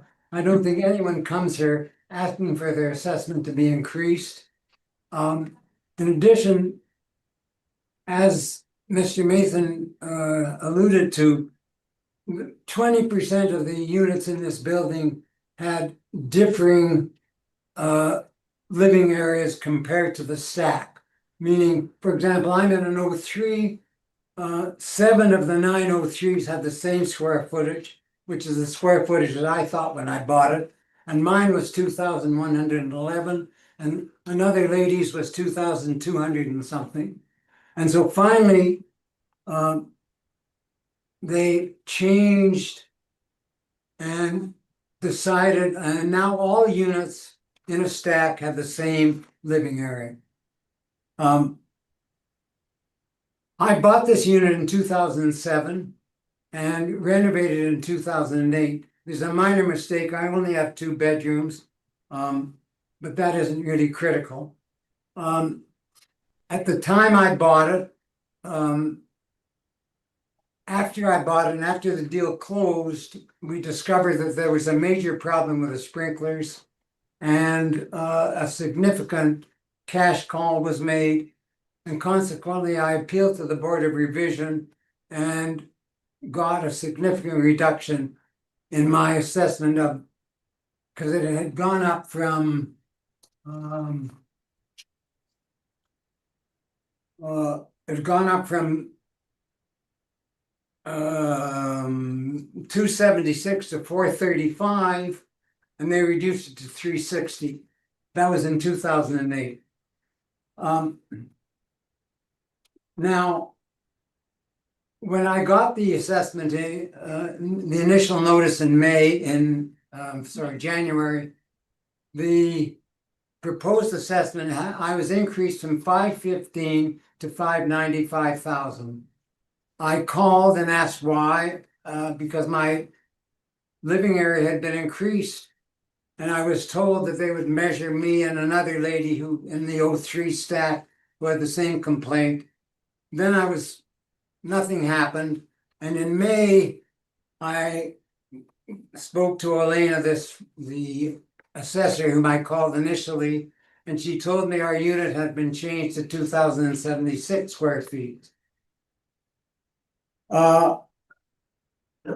She told me that my assessment was higher because I was on an upper floor, which I thought was somewhat strange because I'd been on an upper floor all along. In any event,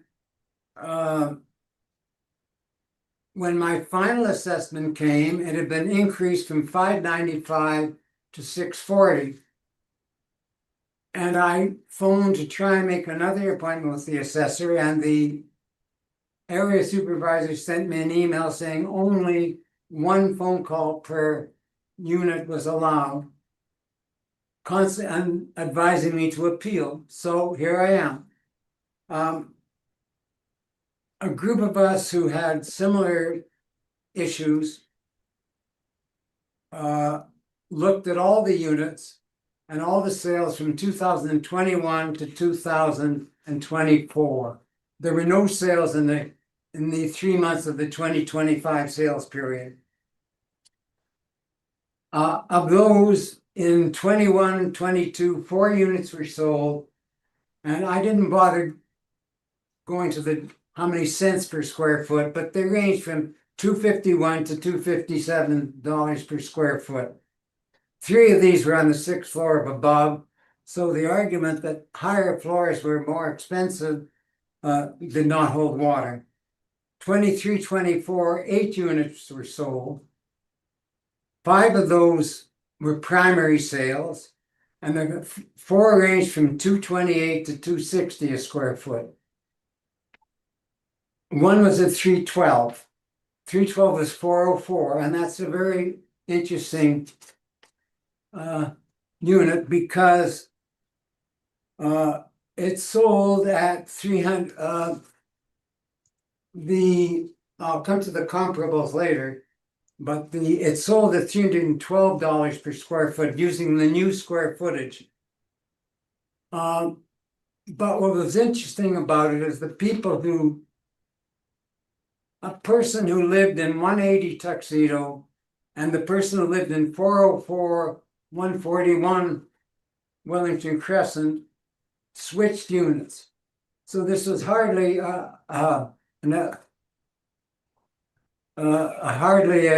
looking at the word I'm thinking of, an arm's length transaction. So if you look at the my second table, the sales prices range from 250, 228 to 312. 312 was the 404 unit.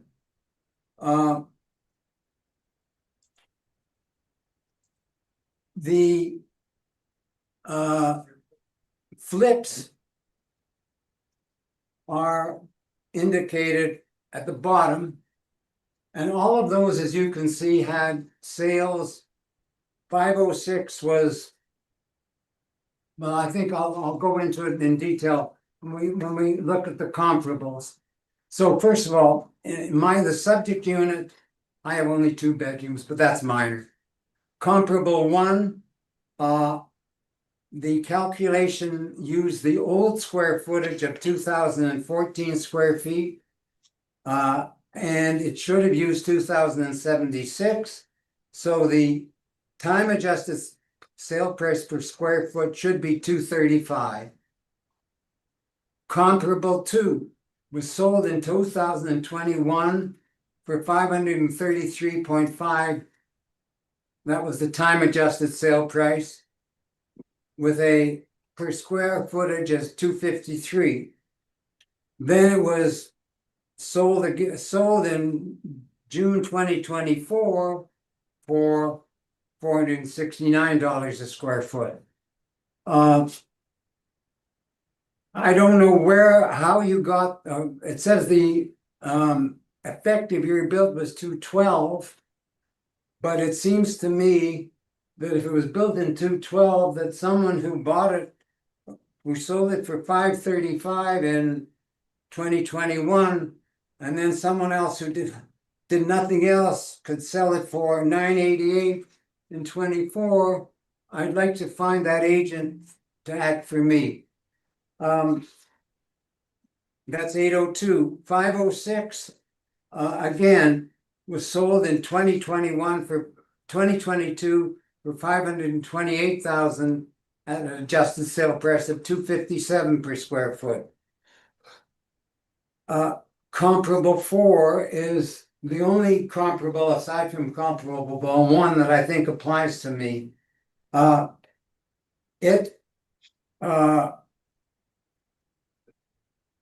The comparable, it says it's 279 per square foot, but they use the old unrevised square footage of 1967 square feet, not the 2,106 square feet as the denominator. So the new time adjusted sale price per square foot should be 260. Then we get to 404, the comparable 5. I mentioned about the non-arm's length transaction. It sold in 2023 at a time adjusted sale price for $312 per square foot.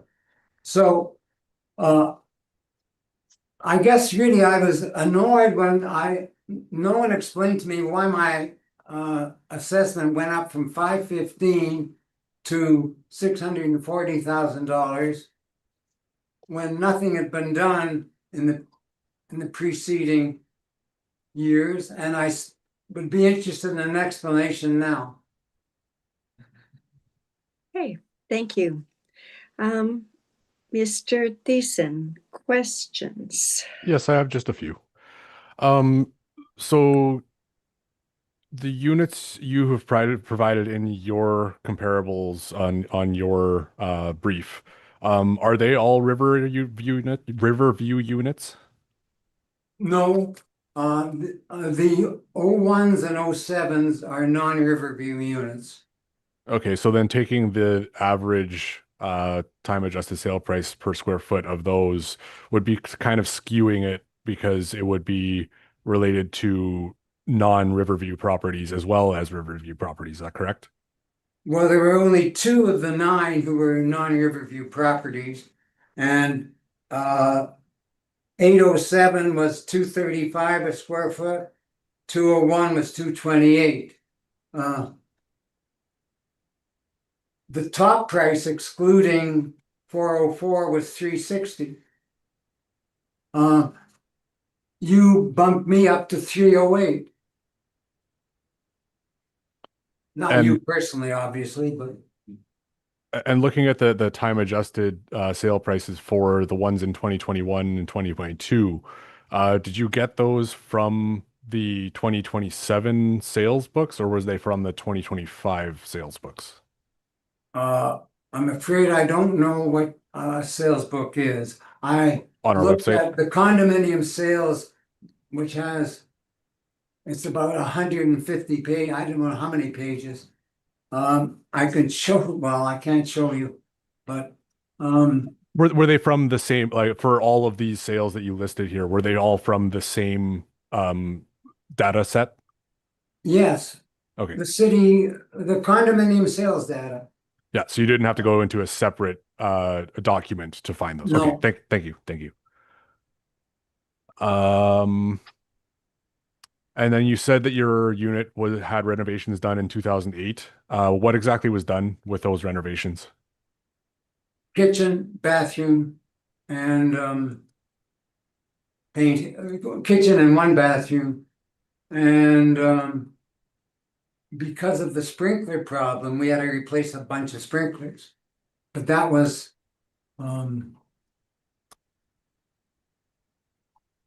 essentially it. No other walls were, oh, there was a minor movement of a wall. Okay. But And so but I had an increase of $90,000 then. I felt I was getting a double whammy. So, just looking at your mentioning of the comparable 1 and comparable 4 as being the good comparables for the best comparables that I have on my sheet for your property. I'm sorry, someone coughed and I didn't. No, no worries. I'll repeat that. So you said that comparable 1 and comparable 4 of my comparables were the best ones for your property. Is that right? Well, yes, because the other ones all were flips. Okay. So with those two sales specifically, both of them have the year built equaling the effective year built, which would suggest that they have not had any renovations at that point of the sale. So, given that your property did have some renovations done in 2008, why would those two be the best comparables in the open market for your property? Sorry. Because they were the only sales that I had any access to.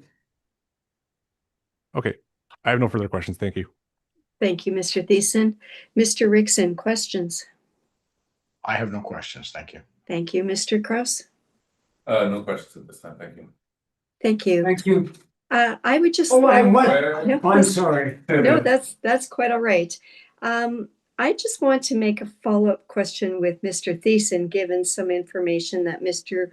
Brodowski gave us. This is with respect to Unit 404. I believe Mr. Brodowski, and correct me if I'm wrong, said that this was like a trade between property owners in Tuxedo and this property they swapped.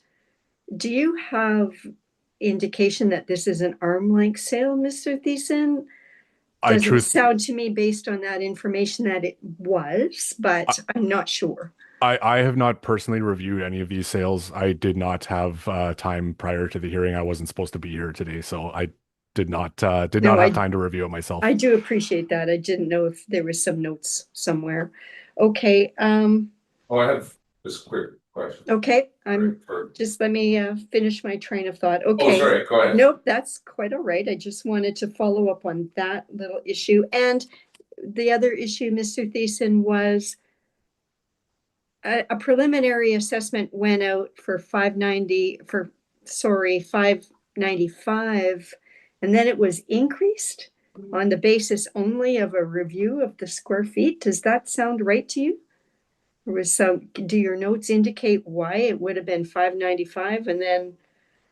I haven't reviewed the property, so I don't know the full scope of what happened with it. All I'm going based off of really is what I have in my brief. I do know, the only thing I really do know for sure is that we have done that review on the square footage in this building. So if there was some kind of change, if it was an increase of square footage and it was warranted to reflect that change, then that might have happened, but Yeah. I don't know what the In whole this, situation in this was. case, there appeared to be a decrease in square feet. I don't know the whole situation, unfortunately. Okay. Mr. Kraus, you had a follow-up question? Yes, so it's both to the applicant and the assessor to some extent. You had said that you actually don't have 3 bedrooms. No, And is this because of a renovation or you? no, there never were 3 bedrooms. And At least I shouldn't say that. When I bought it, There there was. were 2 bedrooms.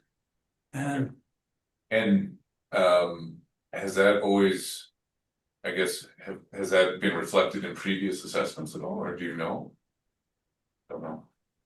And I guess this is the question to the assessor then, would that make a difference in terms of valuation now? Going from a 3-bedroom, which we've listed, versus a 2-bedroom, which is what it actually is. I can't say with certainty. Largely, I think it would also depend on the size of the build and the ability to potentially have that third or second bedroom, depending on what it was configured at in the first place. So I don't really know directly, unfortunately. Okay. can I say something else about the question the chair asked? Yes, please. 503, which is directly below me, and I heard some of their construction. They were assessed at in they sold at 475, and their current assessment is 640. And I know they did some construction. My current assessment is also 640, and my renovations are 17 years old. Okay. And theirs are less than 1. Okay. Thank you for clarifying that, Mr. Brodowski. I don't believe there are any more questions. So with that, we will conclude item 4. Thank you, Mr. Brodowski, for coming in Thank today. you. We Oh, can I appreciate say one other thing? Maybe the assessment, the lady in 1003, her square footage was even more exaggerated than mine. And I don't know if the Board of Revision has any authority, but she wanted to appeal, but some personal issues came up and she could not. It would be nice, she's a widow, it would be nice if the assessment department looked at 1003 sometime. Thank you, Mr. Brodowski. Thank you. Okay. Now we're concluding item 4, moving on to item 6. This is file number 26-605, 141 Wellington, Unit 506.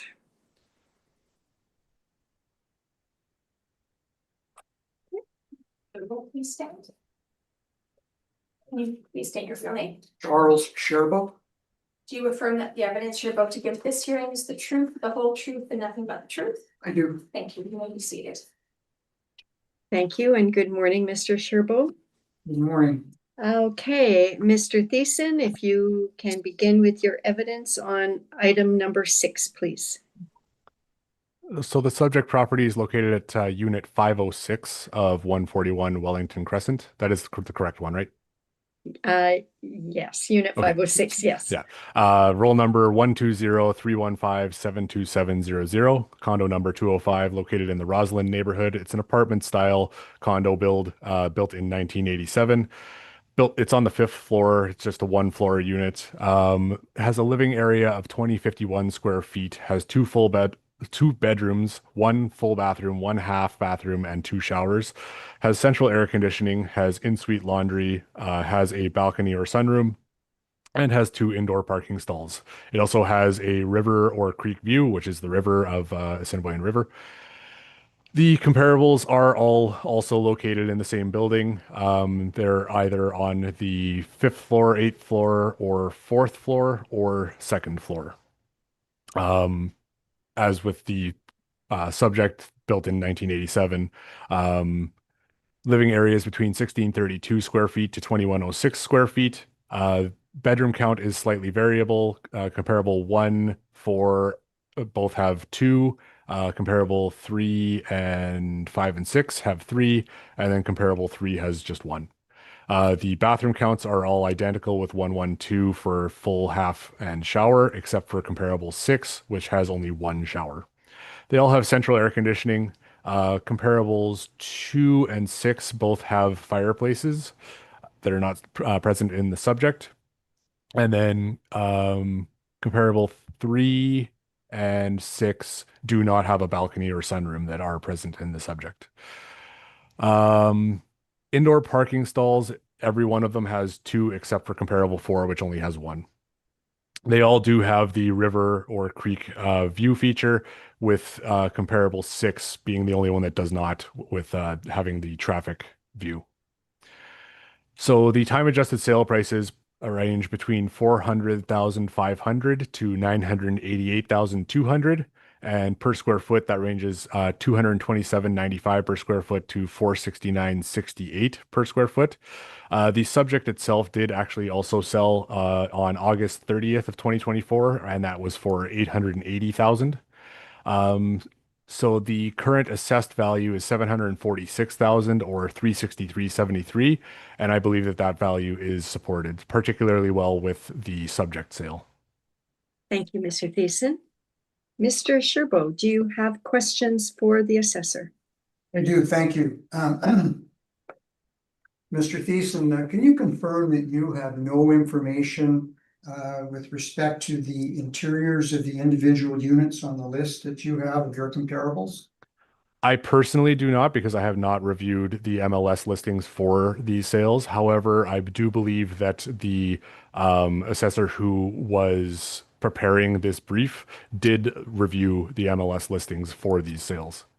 But you'll agree that there's no information about specifics to individual units that's listed in your comparables other than the items that you put down here. There's no additional detail other than what you have here. Not specifics, but like things like the renovations would be accounted for in the effective years on the properties, and then whatever else is on the sheet that is any different would be different per property. That's my point. The only information you have is as presented on these sheets, correct? Yes.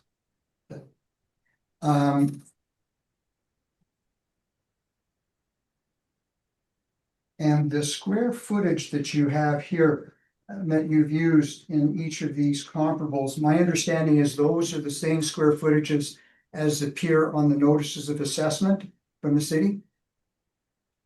I don't know for a fact. It might be, I don't know. These would be what was reflected at the time of sale. So I don't know for a fact that that is the case or not. Well, so would you accept from me then if I indicated to you that I checked the records and yes, in each of those cases, the square footages are as indicated in the notices of assessment that are on the city's website? If you had checked, I would acknowledge that you had checked. Okay, thank you.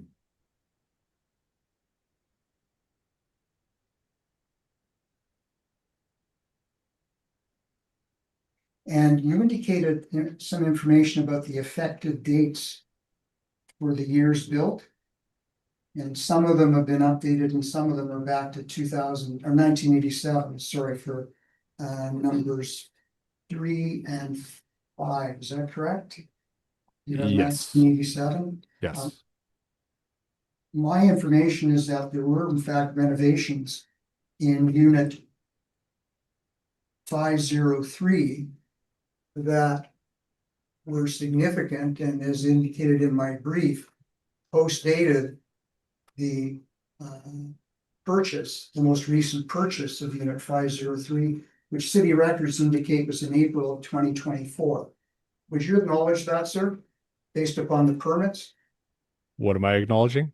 Yes, that there were in fact renovations to unit 503. At the time of sale? Yes, and after the time of sale. If that's what you saw, I can't acknowledge that because I have not seen it myself. Okay, have you seen the pictures that are included in my brief? I have not looked at your brief yet, no. I'll present that evidence myself then in terms of unit 503. If you look at unit comparable number 5, that's unit 502. My information as well is that there is information, evidence from the city's permits that indicate that in fact there were significant renovations done prior to what's what I'm looking for, the valuation date in 2025 that included kitchen work, bedrooms, walls down. And that information also occurs on the MLS listing. Can you acknowledge that for unit 502? I cannot because I haven't seen myself.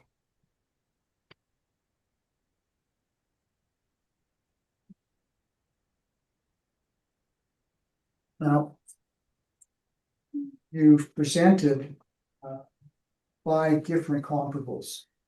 You've listed 506 as one of the comparables, but I'm referring to the other 5. I take it it's your position that those are appropriate and reasonable comparables for the purpose of determining the valuation for unit 506? I would put particular weight on your own purchase. But you put in 5 other comparables, and I take it those were put in because in your assessment or the assessment of another city assessor, those are appropriate comparables for unit 506. After taking into consideration any differences, yes. Yes, so we are meant to use them, in other words, in determining the assessment for 506, correct? Yes.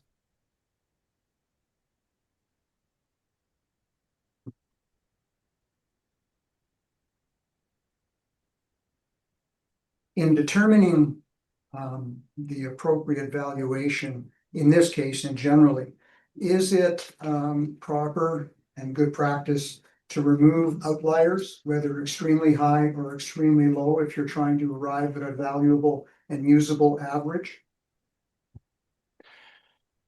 It depends on the situation and what the outliers are. How great the outliers are would be a major factor in that. In principle, it's appropriate to do that? In principle, it could be.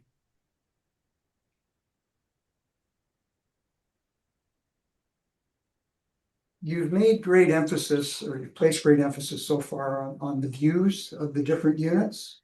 In this case, whether it's a river view or you call it a traffic view, correct? Yep. Okay. Are you personally familiar with either of those views from this building? I have seen in the past MLS listings that have shown that view. Oh, you mean pictures of the views from the building? Yeah. Okay. Would you agree with me that the easterly view, which you call the traffic view, over the city canopy in the summertime can be a very attractive view? I would not say it's as attractive as a river view. Is that a personal view of yours? I would say that's based off of market evidence. In this particular case, market evidence? What do you mean this particular case? Well, you say it's based on market evidence. Have you specifically analyzed values of units and condo number in 141 Wellington strictly based upon the city view versus the river view? Well, I mean, based On off of that one variable, just on that one variable. I haven't done any direct review of that specific thing only. No.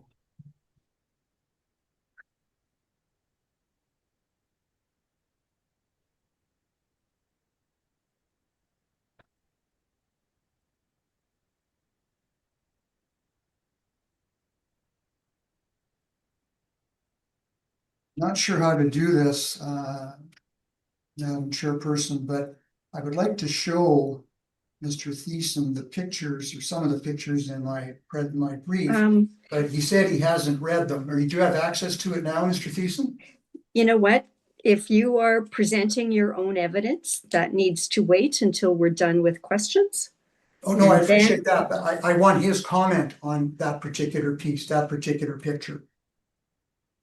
Well, we haven't seen your evidence yet, so we're gonna have to deal with that somehow differently later. Maybe you can bring that up in your presentation, okay? I intended to, but my purpose Thank is you. to ask Mr. Thiessen about that as part of his evidence. You can ask, this is a chance to ask him questions about the evidence he presented. Thank you. Thank you. Do you have any further questions? One last one. Mr. Thiessen, I looked through the calculations on the comparables and particularly the time adjusted sale price per square foot. And for my calculations, each of them is incorrect except for comparable number 2, unit 802. I assume you have no personal knowledge of that. You didn't do the calculations yourself? I didn't create this brief, no. No. Madam Chairperson, I would like to present the corrected ones, but do you want me to do that in my own presentation? Yes, please. Okay, I will do that then. Thank you. Thank you. Okay, Mr. Kraus, do you have questions for the assessor? Yeah, would you say that with comparables and with the sale of the subject unit previously, would the assessment department give more weight to the previous sale of the subject versus comparables? I mean, it is a subject sale that occurred relatively close to the reference date. So because it is relatively close to the reference date, it's one of the most recent sales. It is actually the most recent sale in all of my comparables. So that would require less time adjustment as well as being the exact property that sold. So yes, there would be more weight put on that one in this case for sure. Thank you. Any other questions, Mr. Kraus? I do not, thank you. Thank you. Mr. Rickson? My questions have been answered. Thank you. Okay. My question was about your comparable one also, which is the subject. So we have a sale for $896 time adjusted, an assessment for $546. That's a significant drop, $150,000. Can you explain that? The assessments are not necessarily always going to be exactly equal to time adjusted sale prices. It is based off of a total market, not just Okay. one sale. So if, in my opinion, could the assessed value be higher at 896,700? Yes, but I'm not asking for an increase. I believe it based off of the total market, this is a reasonable value. Okay, thank you for clarifying that. I think that's all I have. Thank you, Mr. Thiessen. Okay, Mr. Sherbo, on to your presentation, please. Thank you, Madam Chairperson. I take it then that neither the board nor Mr. Thiessen, which you've acknowledged, sir, have had a chance to read my brief. We do have your brief, Mr. Sherbo. As I indicated in my opening remarks, Mr. Thiessen is substituting for Miss Mendoza at short notice. So he has access to your brief now, but again, very short notice, but please take us through it. I hadn't intended to actually go through the brief in detail. Okay. Please hit the highlights. I mean, Okay. we do have your written evidence, so we have gone through it, but please, if you can highlight what you feel is the most important things we need to know. Thank you.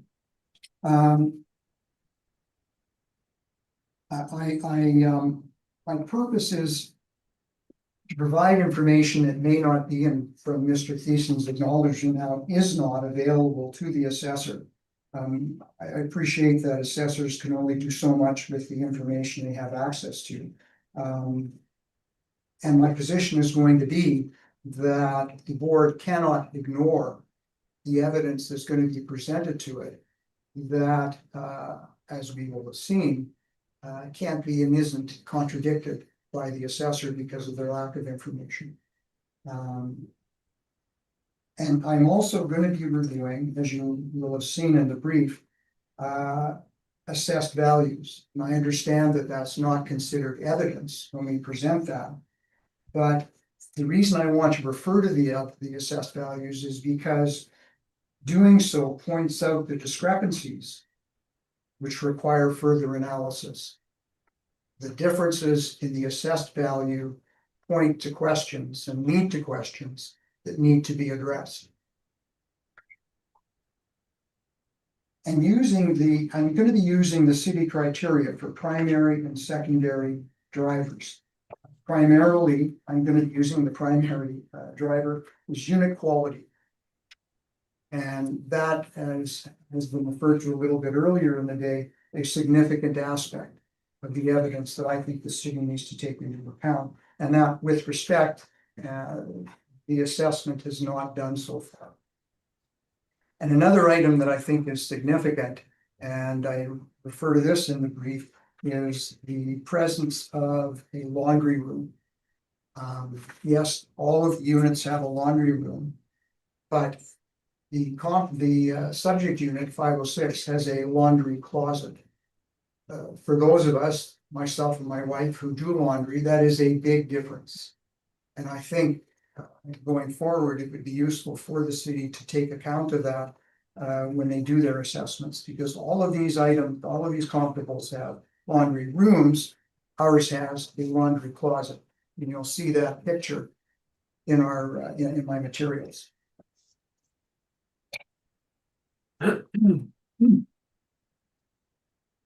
I'm going to be focusing my presentation on 3 units: 506, 606, and 802. Unit 506 is described in the brief, and I've been in both units 506 where we live and unit 606. I've spoken to the contractor and asked questions about both units, and I confirmed all of the information that I'm about to give you. There have been a number of changes to unit 506 from its original layout, and they were extensive. But I stress the word changes as opposed to improvements. 506 started with 3 bedrooms, and the walls were knocked down. It now has 2 bedrooms, or a bedroom and a den, and a large walk-in closet. Their bedroom became a walk-in closet. The kitchen has been changed. It was enlarged somewhat, but it doesn't provide any more utility because it is simply a large counter, and you will see the photographs. In the interest of time, I'm not going to refer to each of the photographs for you, but you will see in attachment number 2 the photographs of unit 506. It shows a large counter, and then you'll see also the rest of the front part. The other changes were, I should refer to the kitchen again. It is a modest kitchen, IKEA cabinetry and shelving and counter and mid-range appliances. Perfectly nice, but when you come to comparing that to other units, you'll see that it is of average utility. It's good utility, but of average quality. Similarly, for the rest of the renovations, they are all bare walls, no built-ins, no cabinetry, no upgrades. So although the walls were changed, but in the result, there was no significant and value-added improvement. The bathrooms were updated with, again, off-the-shelf lower cabinets and countertops and fixtures, all very fine, but definitely not high-end. There was new flooring and new lighting throughout. All of it very fine, but nothing exceptional. And the history of the assessment for 506 goes from, in 2025, $528,000. And then in 2026, the city reassessed specifically to $624,000. due to, and I quote, interior alterations. So there was already an increase in the assessment due to those changes that I just referred to. And the city actively reassessed it for 2026. That is reassessment is the subject of an application for revision. And as a result of discussions with Mr. Thiessen, an agreed assessment value of $605,000 was used for 2026. So for 2026, by agreement with the city, the assessed value was $605,000. Then for 2027, initially we received a proposed assessed value of $708,000. I contacted the assessor, had my single phone call, and thought I had presented argument and evidence to indicate that that was too high. And lo and behold, when the actual assessment comes out, it was $746,000. I guess I should have kept my mouth shut. And that again was without any changes to the unit between 2026 and 2025 and 2027. But of course, 2027 goes back to the April 1, 2025 assessment date or adjustment date. Importantly, the city has not provided any evidence to suggest how an assessment should change by $141,000 from one year to the next, neither in terms of the unit itself, nor the market in Winnipeg generally for condominiums of this kind, nor for the market, nor for this unit, this building itself, rather. So in a sense, if you're sitting here as a unit owner, this comes out of the blue. And to a certain extent, that disbelief has been confirmed because there's no evidence presented to the board today as to why that increase took place. All of the evidence that is available today was available for 2026 because it all goes back to April 1 of 2025. So you can understand why I believe that raises serious questions about this current assessment. Next is unit 506 or 606. And the reason I raise that is twofold. One, unit 606 is identical to 506, except in a couple of minimal instances. There's a decorative wood slats on the ceiling of the main master bathroom in 606, not present in 506. The one wall in the master bedroom in 506 has some slats on it and it's been painted a different color. And a couple of the lighting fixtures and such are slightly different. Those units were built, the renovations were a couple of years apart, and perhaps the contractor couldn't get the identical fixtures. But for all intents and purposes, they are identical. Same flooring, different color, same units in the bathroom, same IKEA kitchens, etc. Same appliances. To the extent that when 506 was listed for sale, the pictures in MLS were taken of unit 606 because it was furnished and 506 was not furnished. That's how close they are.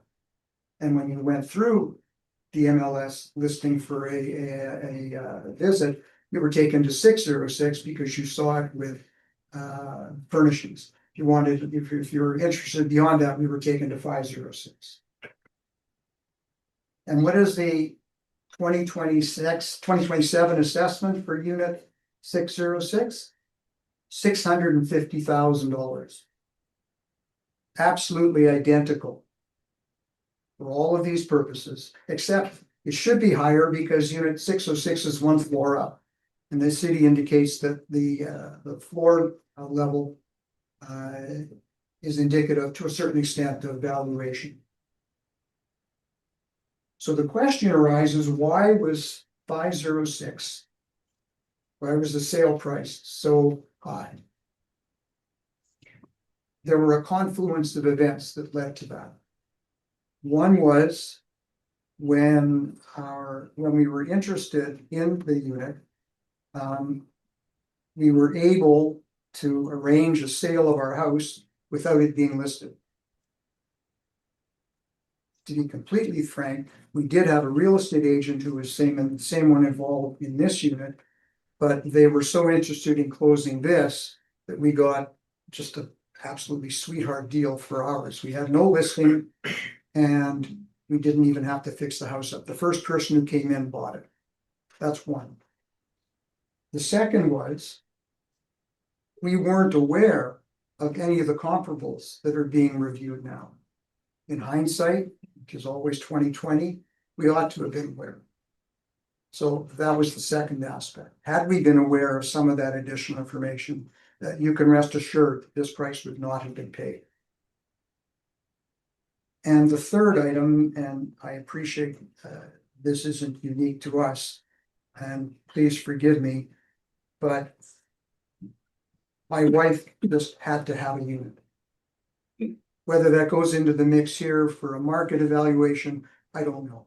But that is part of the explanation as to why that unit is, in my view, an outlier and why that amount was paid.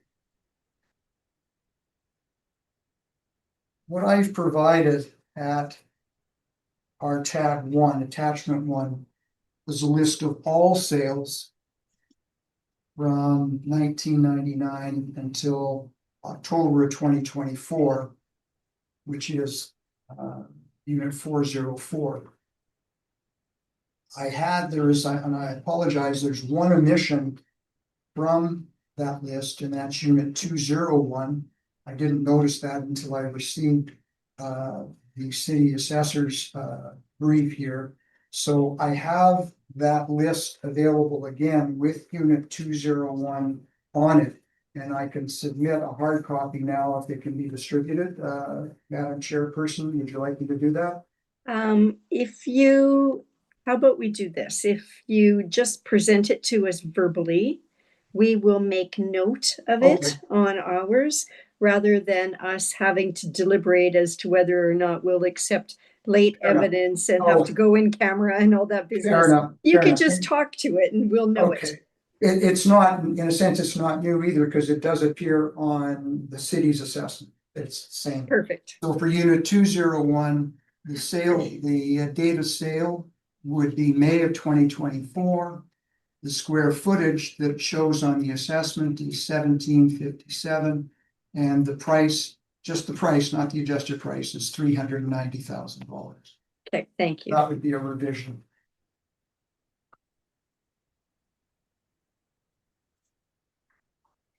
Now, Actually, it is in this list, 201. on an attachment 1? Yeah. Oh, I'm sorry, but Yes, it's on mine. miscommunication between my wife and me that she. Yeah, did the it's typing. about 2/3 one. of the way down. Yeah, we Okay, have it. okay, Thank you. Sorry, where is this? I don't see it. So on page 9, Page 9. it's a listing of Oh, sales yeah, data. I got it. Yeah, Yeah, thank you you. have Thank it. you. Yeah. Appreciate it. Okay, bear with me for a moment. Okay, now what I'd like to do before I go further then is I'm gonna be referring to the city's comparable sales report. Okay. 2 pages. Mentioned earlier that there are mistakes in the calculations.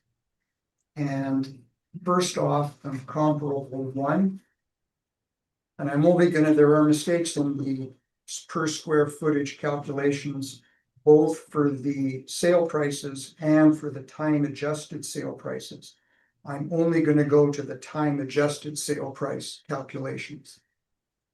So for comparable 1, which is actually the subject unit, the correct time adjusted sale price per square foot is $437.20. The time adjusted sale price for comparable food, which is unit 802, is correct.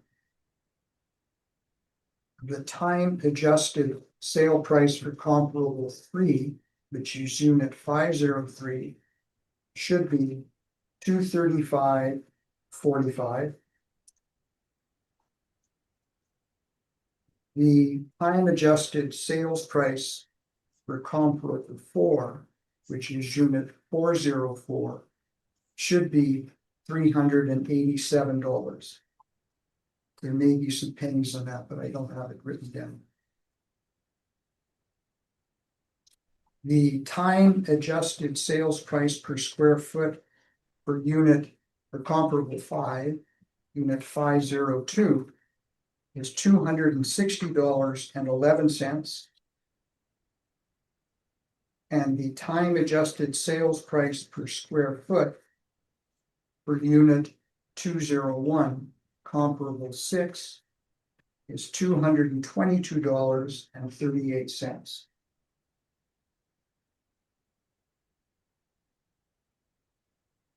And going forward, when I conclude my remarks, those are going to be the averages that I'm going to run through.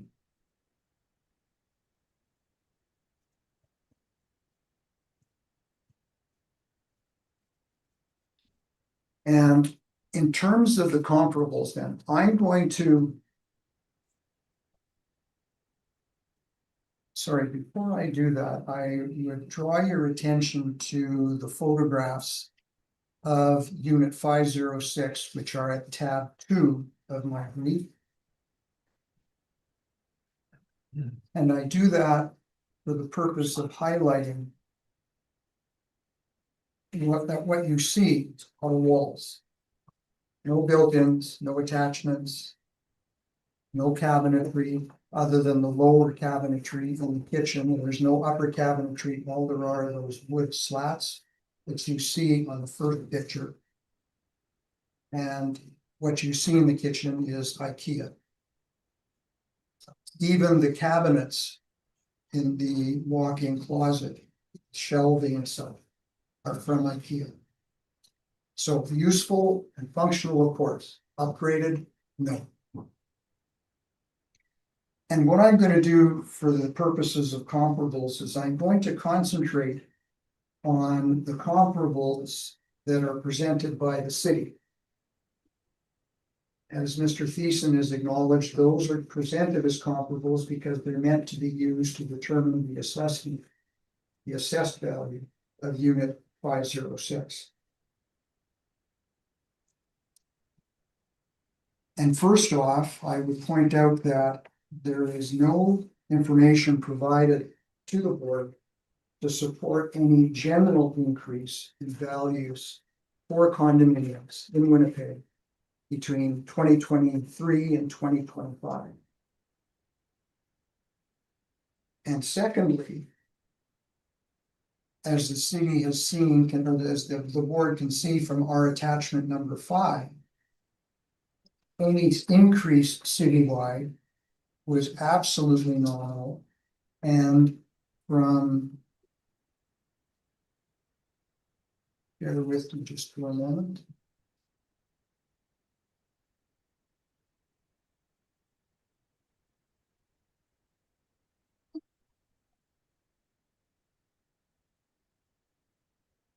Winnipeg condominium sale prices citywide from June 30th, up to June 30, 2025 from 2024 are down 1.48%.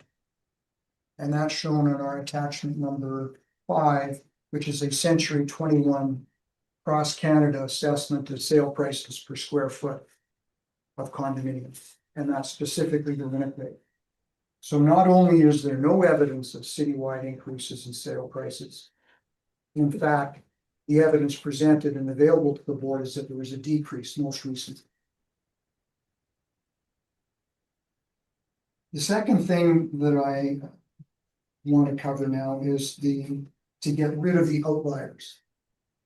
As Mr. Thiessen acknowledged, in some circumstances, it is appropriate to get rid of outliers.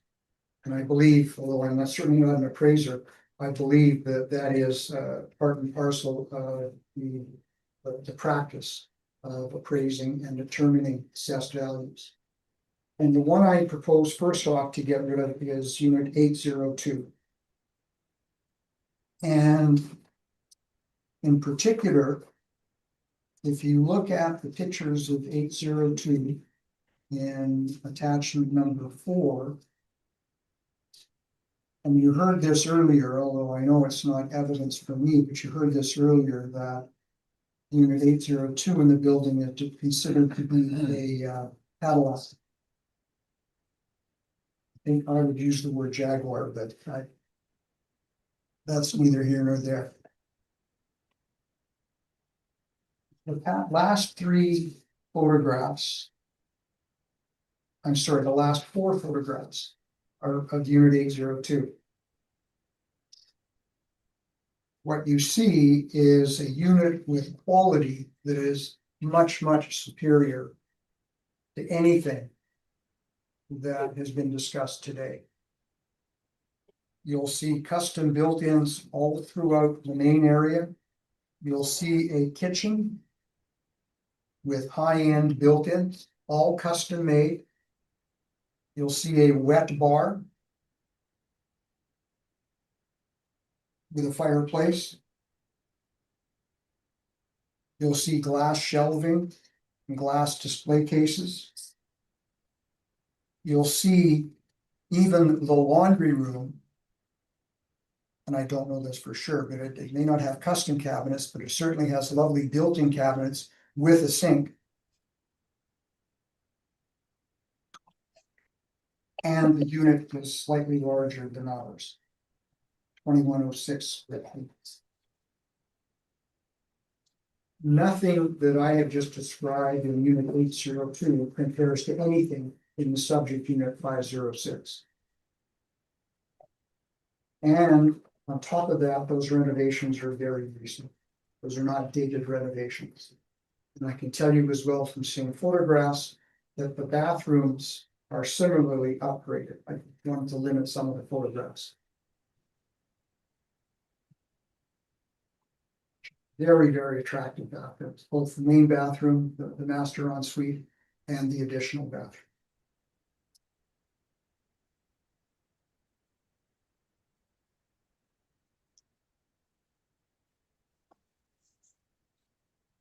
A couple of the other comparables, I'm sorry, I'm going to back up into some of our information now.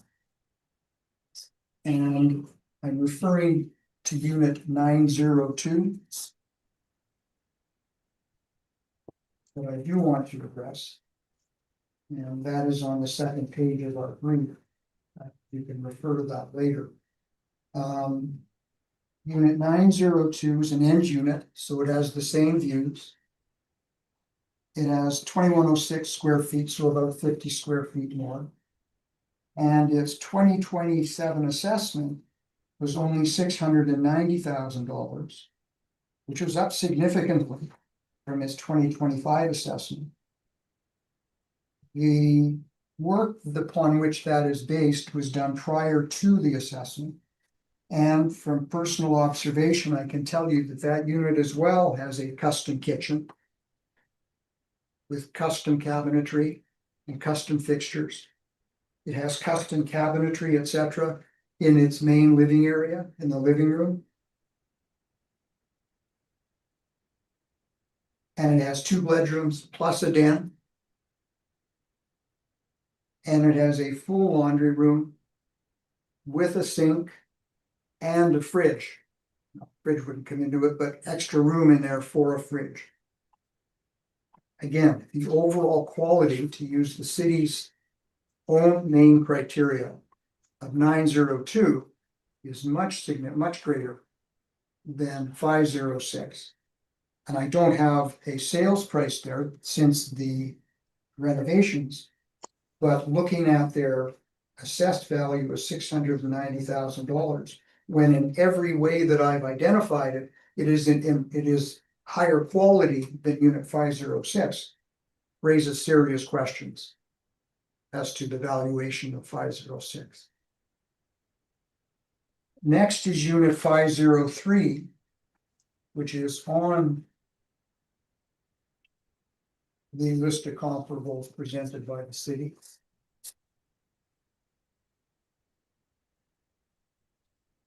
And unit 503 is discussed as well at page 2 of my brief.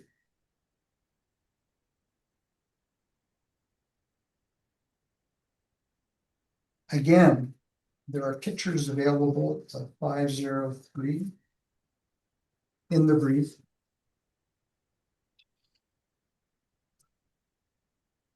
And what you see are significant cabinetry on the first picture, that in the living room and dining room areas. And then you'll see a custom kitchen. And that custom word is used in the MLS listing. And then you will see the upgrades and the built-ins in the master bedroom. And then you will see a laundry room with kitchen with a sink, washer, dryer, and a whole series of cupboards, upper and lower and shelf. Completely different than the closet laundry area in unit 506. I'm sorry, I didn't put a picture of the closet unit in there, but I can tell you to describe it. You open up a door. In front of you are side by side the two washer dryer, and you can take a step and a half, maybe 2 steps into it, and that's it. It's a closet. Although it's not listed specifically as a factor, I would suggest in these circumstances, there's no doubt that the laundry room aspect of all of the comparables is a significant feature and upgrades to comparables. 506, the 503 for the pictures I've shown you has also been upgraded since those pictures. I don't have any information about that, but since those pictures were taken, there have been further upgrades, particularly I believe to the kitchen. And what you will see are marble bathrooms, thick marble cabinetry and walls, etc., and showers in the master bathroom and in the extra bathroom, one black and one white. I can't remember which is which. Nonetheless, 503 with all of those improvements, which are not 1987 as indicated in the effective year in the city's comparables list, but it's obvious that all of those changes that I showed you in the pictures and I just described are much more recent than 1987. So it's a upgraded more recently, and its effective year is much earlier, much more recent than 1987. So what I want to do then now is finally use the city's comparables to narrow the focus. And again, cities acknowledge that their comparables are appropriate in this case. And what I believe I have shown you is that the information that's available on them does not disqualify them from being comparable. Certainly the city has not provided any information why we should exclude their comparables from any calculation. And what I had done is I've done some calculations based upon the city's comparables. And again, I have available a sheet of those calculations, not new evidence, but of calculations based on those. I can provide copies that can be distributed later if you like, or I can just give it to you verbally. You could just speak to them, Mr. Sherbo, and summarize to the extent you can. Okay. Now this is in addition to my brief, and what I need to emphasize again. The city has increased the valuation of our unit from 2026, not from 2025, from 2026 by 23%. From $605 to $746,000. It's provided no evidence as to why in that time frame, after all of the improvements have been taken into account, why it should be increased even further. And not just increased, but increased significantly. So what I have done is, first off, I have taken the four comparables, 503, 404, 502, and 201. So I'm excluding the high of 802 and excluding, to try to be fair to the city, 201, which is the low end. So I try to be fair. And the average assessment, the average per square foot of those four is $276.47. When you multiply that figure by the 2,051 square feet of unit 506 for an appropriate assessment is $567,000, $567,040. Oh, no, minus, yes, that's correct. No, wait, I'm sorry, Madam Chair, Chairperson. I've made a mistake there in my presentation.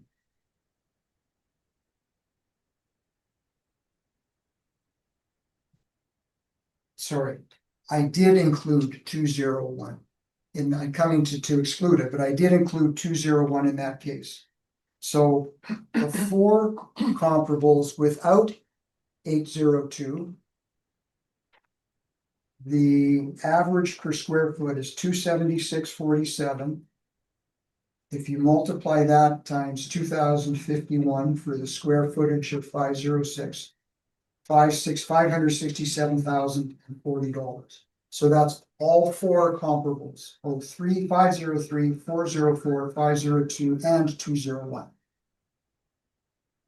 If we then add 802 to the mix, so five comparables, all five comparables other than unit 506, because we're comparing, we don't want to include ours for the comparison purposes.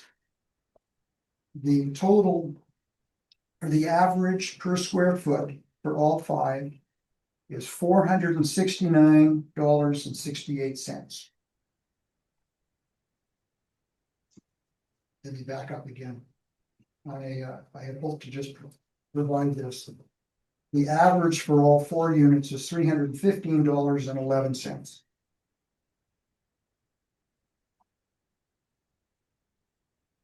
And that takes into account all five, and the multiplying that by 2,051 square feet gives you a value for 506 of $646,290.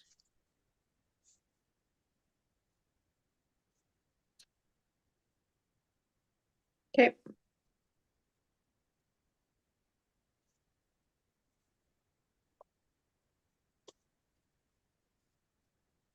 May I have a minute, Madam Chairperson? I may need to correct something here. It doesn't.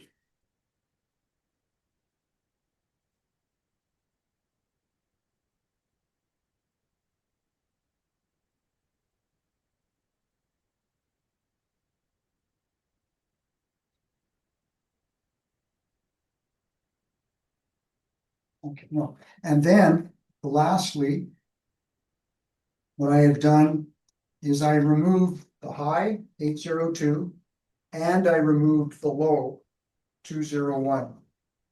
So we have the three remaining units that the city says are reasonable comparables to unit 506. The average price per square foot, $294.49. You multiply that by 2,051 square feet per unit 506, and you arrive at a market value average of $604,006. So that gives evidence to the city, based upon the city's own comparables, of what the value, the assessed value, based upon market information, should be of unit 506. Okay, thank you. Now, I'm not quite finished, sorry, I try to be quicker here.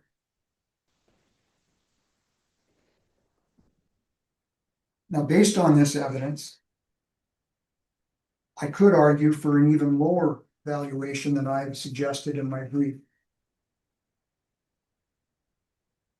Because I'm using the city's own data. And I'm not even relying on the comparables that I presented. And I know if you calculate based on the comparables I presented, those figures should come even lower. But I want to be consistent. And our figure that I'm proposing to the board is $650,000 for unit 506.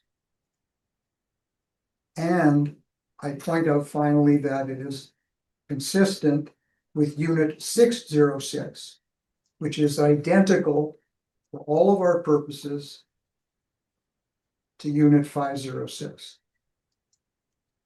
I don't know how that one was assessed at anything different. Obviously, the city had either limited information or maybe inaccurate information. I don't know. But to be fair and to be reasonable to us as owners of 506, I think the only resolution, and taking into account the evidence that we presented, which is uncontradicted, none of the evidence I presented is even questionable. So keeping all of that in mind, I believe that it's appropriate to come to an evaluation of $650,000 for a unit. Thank you very much. Okay, thank you, Mr. Sherbo. Mr. Thiessen, any questions? I do, yes, thank you. So it appears that the basis of most of your brief is comparing assessed values, which that is comparing either your past assessments to the current assessment or other properties assessments. Is that mostly accurate, including the one that you just mentioned, comparing to 606? No. I use the assessment comparisons to draw attention to the discrepancies and pointing out the need to address further and to do further investigation. Right, I don't disagree that they could be taken, maybe should be taken into account, but I'm told that they're not to be taken into account.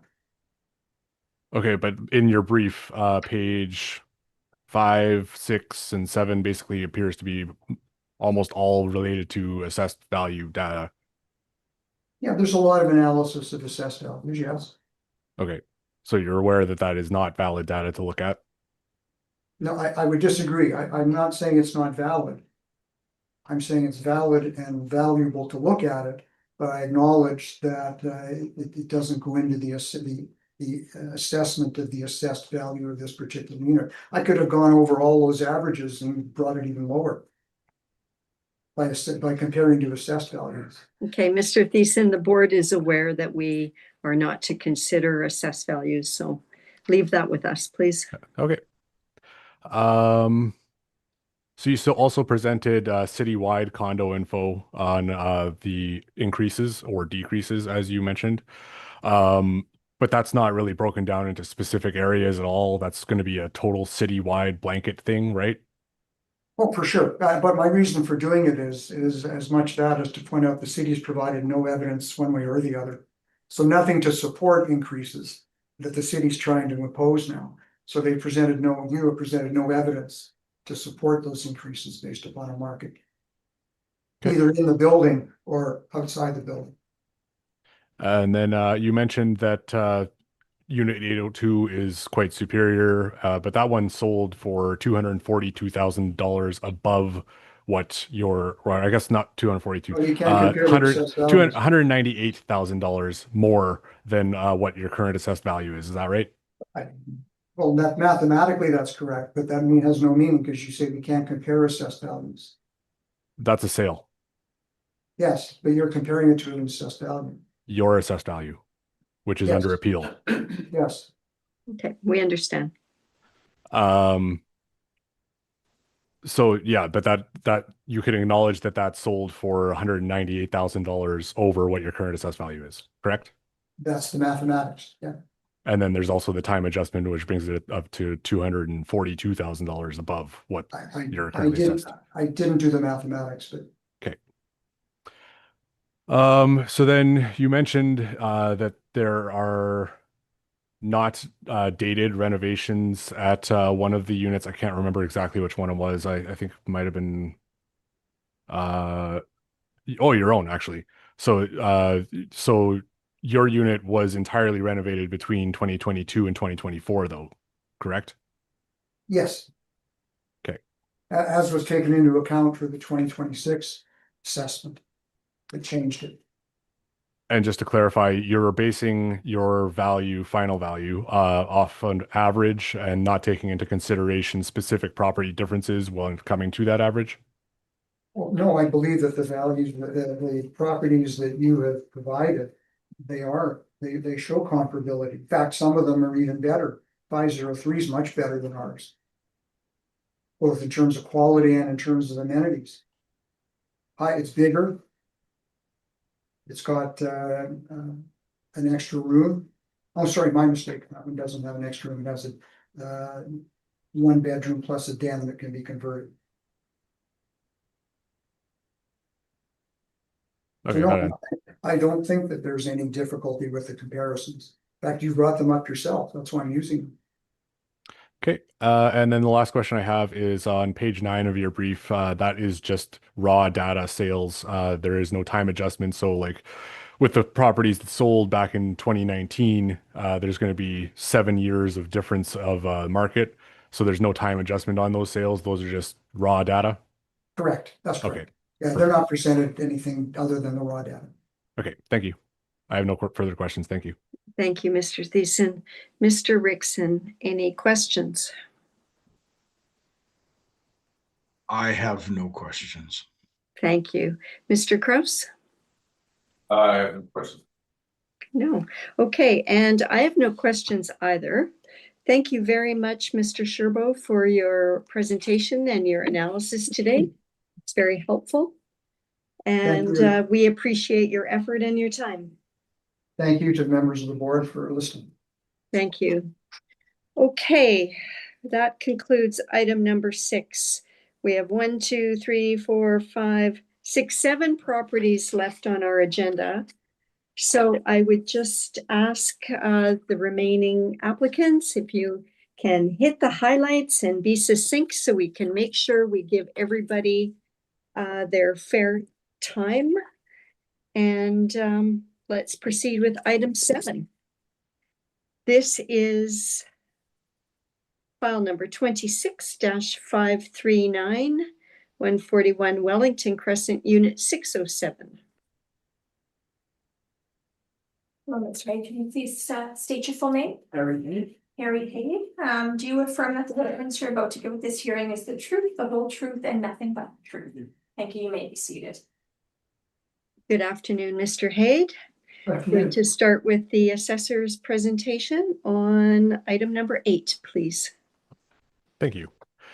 So the subject property is located at Unit 607 of 141 Wellington Crescent. It's roll number 120-315-73500. Condo number 205, located in the Roslyn neighborhood.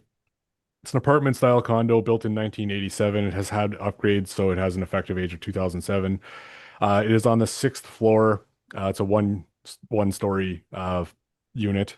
Has a living area of 1670 square feet. Has 1 bedroom and then has 2 half bathrooms and 2 showers. Has central air conditioning, has in-suite laundry, and has 2 indoor parking stalls. It also has the view feature of traffic rather than the river. The comparables are all located in the same building. They have the same year built, and all of them except for comparables 3, 4, and 5 have effective ages to reflect the fact that there have been some sort of upgrades on the properties. They have a living area between 1632 square feet to 2106 square feet. Bedroom count is variable between them, either 2, 3, or 1, as laid out on the comparable sheet. They do all have slightly different bathroom counts. All of them, all the comparables have 1 full bath, 1 half, and 2 showers rather than the subject's 2 half and 2 shower. They all do have central air conditioning. Comparable 2 and 7 both have fireplaces, and then all of them have in-suite laundry. And then comparables 5, 6, and 7 all have a balcony or a sunroom. Parking stalls, they're all indoor. Comparable 1, 4, and 6 all have 1, and then the rest have 2. Comparables 2 and 4 have the same traffic view, and then comparables 1, 3, 5, and 6 have the river. Oh, and 7 all have the river view. The time adjusted sale prices range between $393,100 to $988,200, and the time adjusted sale prices per square foot range between $227.95 to $469.68 per square foot. The current assessed value is at $513,000 or $307.19 per square foot, and I believe that that value is reasonably well supported. Thank you. Thank you, Mr. Thiessen. Mr. Haid, do you have any questions for the assessor? Yes, I do. The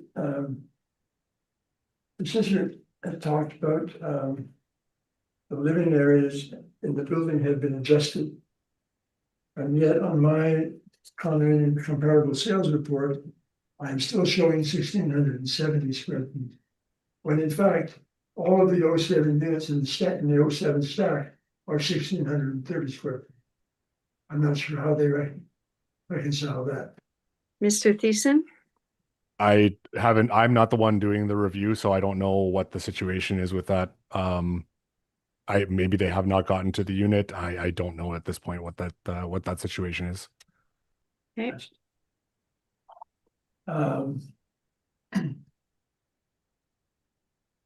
The other another question talks about the effective year built. And is it my understanding that that reflects when renovations were done versus the year it was actually built? No. Built in 1987. And your effective year built, you have a wide range of 2007, I don't know for our unit. Comparable 1 is 2007. Comparable 2 is 1997. And the rest, I believe, were 1987. I'm not mistaken, but I can check that. That doesn't seem to make any sense. So it depends on what kind of upgrades were done and when they might have been done. It's a reflection of how much extended life there might be out of the property relative to the original build year. So it's not necessarily going to be uniform for all properties. Depends on what work was done. So that's why it isn't uniform for all properties. That's my question. Okay. Okay, thank you. Mr. Kraus, questions? Oh, I'm sorry. Go ahead. I have 2 more. Oh, I'm sorry. And I want to talk about comparables. With the city's assessors not treat extreme highs or lows as outliers, as is suggested in the guideline for appraisers in determining true comparables. Now, earlier today in one of the presentations, you did acknowledge that outliers, in fact, could be considered as non-comparables. Could you address that again for me? Situation dependent. They may be excluded, but it's very situation dependent because there could be actual differences between the properties that would make them not outliers, but rather a true reflection of the value. So it's not just because they are a high or low value does not actually mean that they are an outlier. But the units that you're using as comparables to our unit are all units that were bought and sold in 2024, and what we refer to as flipped units. Okay. It seems to me, in terms of fairness and reasonableness, that in fact the flip unit should be considered as an outlier. I state my case on that. Since the cases of units 506 and 802, which are two of the flip units, have increased by 76% and 86% respectively. Therefore, by definition, are not true comparables and are outliers. Okay, Mr. Haid, is this a question for the assessor? I posed the question originally, yes. Okay. I was adding to it. Okay, My last point. The unit 807 sold in the year 2024 for slightly more than 1% more than the sale price of unit 67, which is our unit, in the year 2019 over 5 years. How does the assessment department justify an increase of 21.4% in 2027 over 2025 when sales of condominiums in 141 Wellington Crescent are definitely in decline? Was the, I missed what was the actual question there? I'll read it again. If unit 807 sold in the year of 2024 for slightly more than 1% more than the sale of unit 607, which is our unit, that was in 2019, 5 years prior, 6 years prior, how does the assessment department justify an increase of 21.4% in 2027 over the 2024 year when sales of condominiums in Wellington Crescent and in 141 Wellington Crescent and citywide are definitely in decline? Okay, so related to that specific sale of 807, it does not have any effective year on its data. So that would suggest that the property has not seen renovations, whereas your property has. So if your property has seen renovations, it would be more valuable in the open market than a property that has not seen renovations. So that would be the reasoning.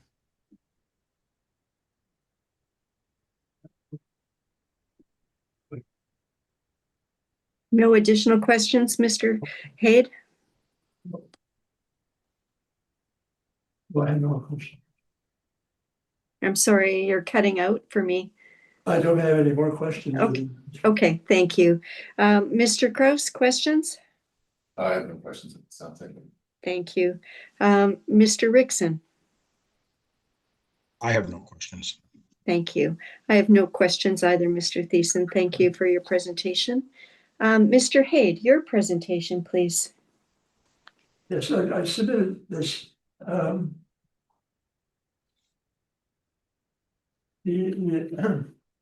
just go through it briefly. The assessment department has informed me my proposed assessment value with $513,000. All 07 units are identical in size and confirmed by the attached architectural plans, used to establish the common area fees. And that size, in fact, is 1,630 square feet. And when this building was built, all of the stacks are the same. And that's how all of the condominium assessment values were established. The proposed reassessment value for unit 607 is based on 652, which is now 670 square feet, and so it went up again. While all of the units, with the exception of unit 507 at 1,806 square feet, are assessed based on 1,630 square feet. So there's some discrepancies there. The 07 units proposed 2027 assessments are as follows, and I've listed those out as table 1 in my submission. My unit 607 was purchased in 2019, at which time I did some modest renovations. The renovations are outlined in the city's permit, with the terminology that is used. And then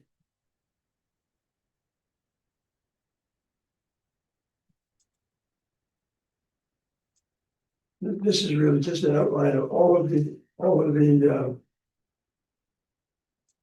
permits. This is search for issued construction related permits. And our renovations are listed there, so I refer you back to that in terms of what they were. And they really were quite modest. And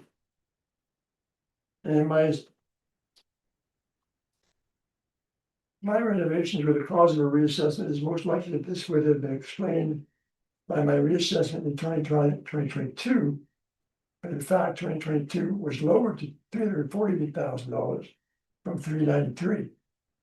It wasn't until 2025 that my reassessment went up to $403,000, and it was therefore my conclusion that adjustments to my assessment for renovations or other factors had been completed by 2025. However, my 2027 reassessment increased substantially, and that's that 21.4% to $513,000. I looked at the assessed value per square foot of all units in the 07 stack and find that 607 and the 1007 units are considerably higher than the mean average assessed value per square foot of 264,000 for unit 7 of 9 units for no apparent reason. I've also looked at the 9 sales of condominiums at 141 Wellington Crescent from 2021 through 2024, excluding those renovated and flipped in 2024, and calculated the prices per square foot of these. And that table 2 is also shown below. The mean average price per square foot of these sales was $254 a square foot. However, the average mean price for the 4 2024 sales was lower at $241, or demonstrating the condo prices have decreased by 1.1% in May 26 over May 25, according to Winnipeg Real Estate. I offer these as evidence that the assessment of my unit 513, which equates to $310 per square foot, is out of line both with comparable units in the 07 stack, and most importantly, with the sales as noted. Therefore, using the 2024 mean average sales price of $241 per square foot for sales in 2024, with no adjustment made for market increases or decreases through May 26, 2026, and using the correct square footage of 607, I respectfully request that my units 2027 reassessed value be lowered to $393,000. That's resignation. That was concise.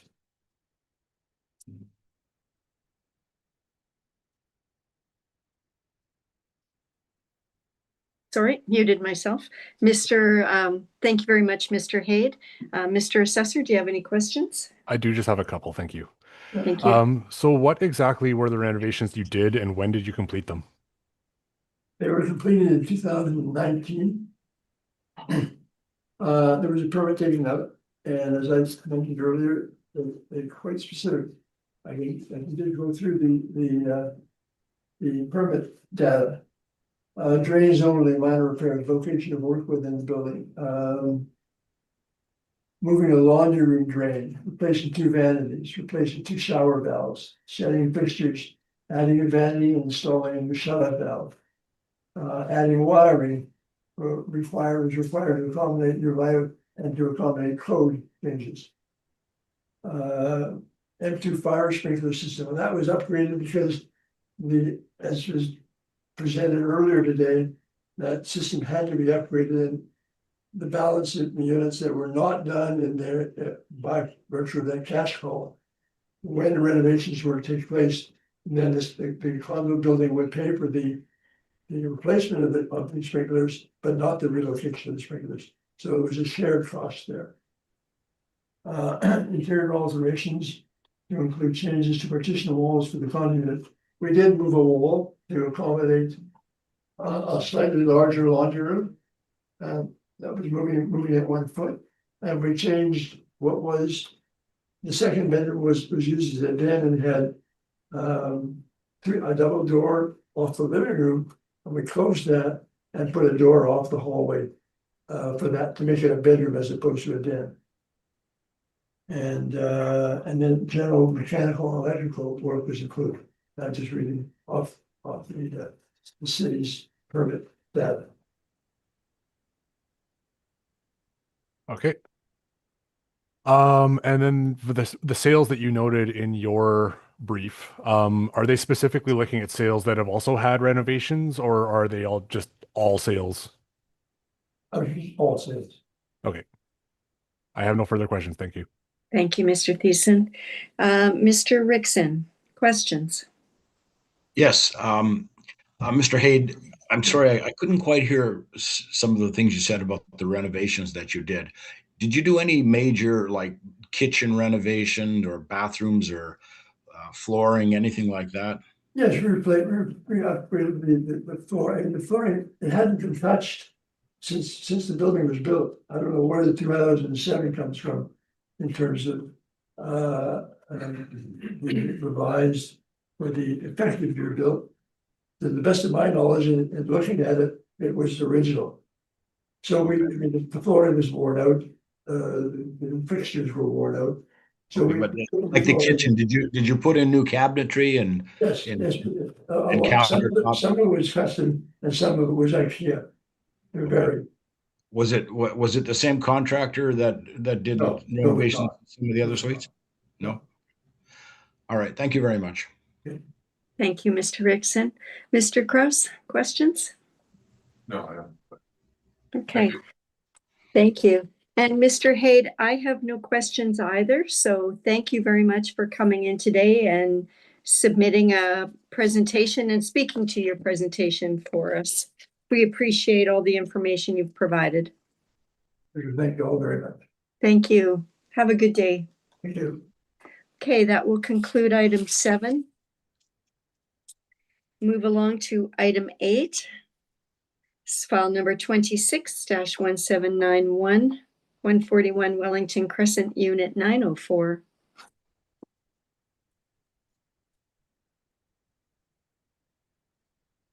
Please state your full name. Do you affirm that the evidence you're about to give at this hearing is the truth, the whole truth, and nothing but the truth? Yes. Thank you. You may be seated. Thank you and good afternoon, Mr. Lafont. Mr. Thiessen, you may begin, please. Yes, thank you. So the subject property is located at Unit 904 of 141 Wellington Crescent. It's located in the Roslyn neighborhood, roll number 12031575300, condo number 205.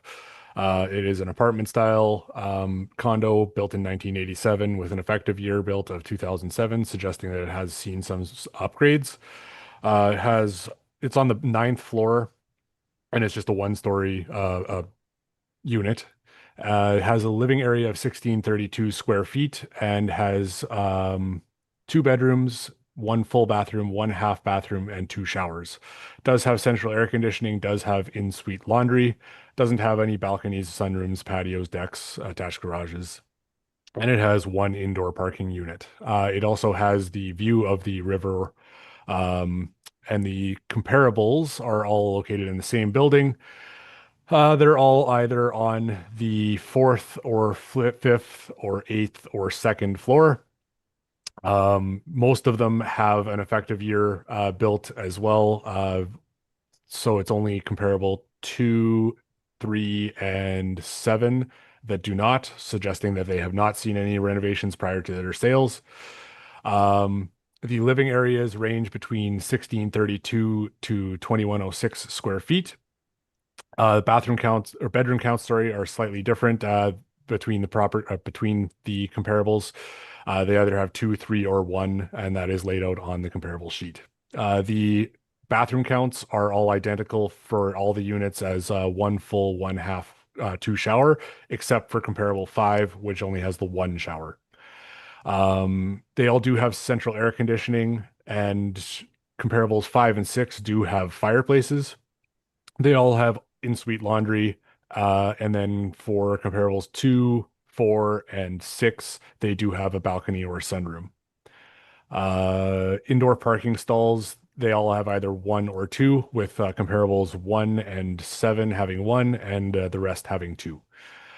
All of them have the river view except for comparables 5 and 7, which have the traffic view. The time adjusted sale prices range between 400,500 up to 988,200. And the time adjusted sale prices per square foot range between 227.95 per square foot to 469.68 per square foot. The current assessed value is at $539,000 or $330.27 per square foot. And it appears that that value is reasonably well supported. Thank you. Thank you, Mr. Thiessen. Mr. Lafond, do you have any questions?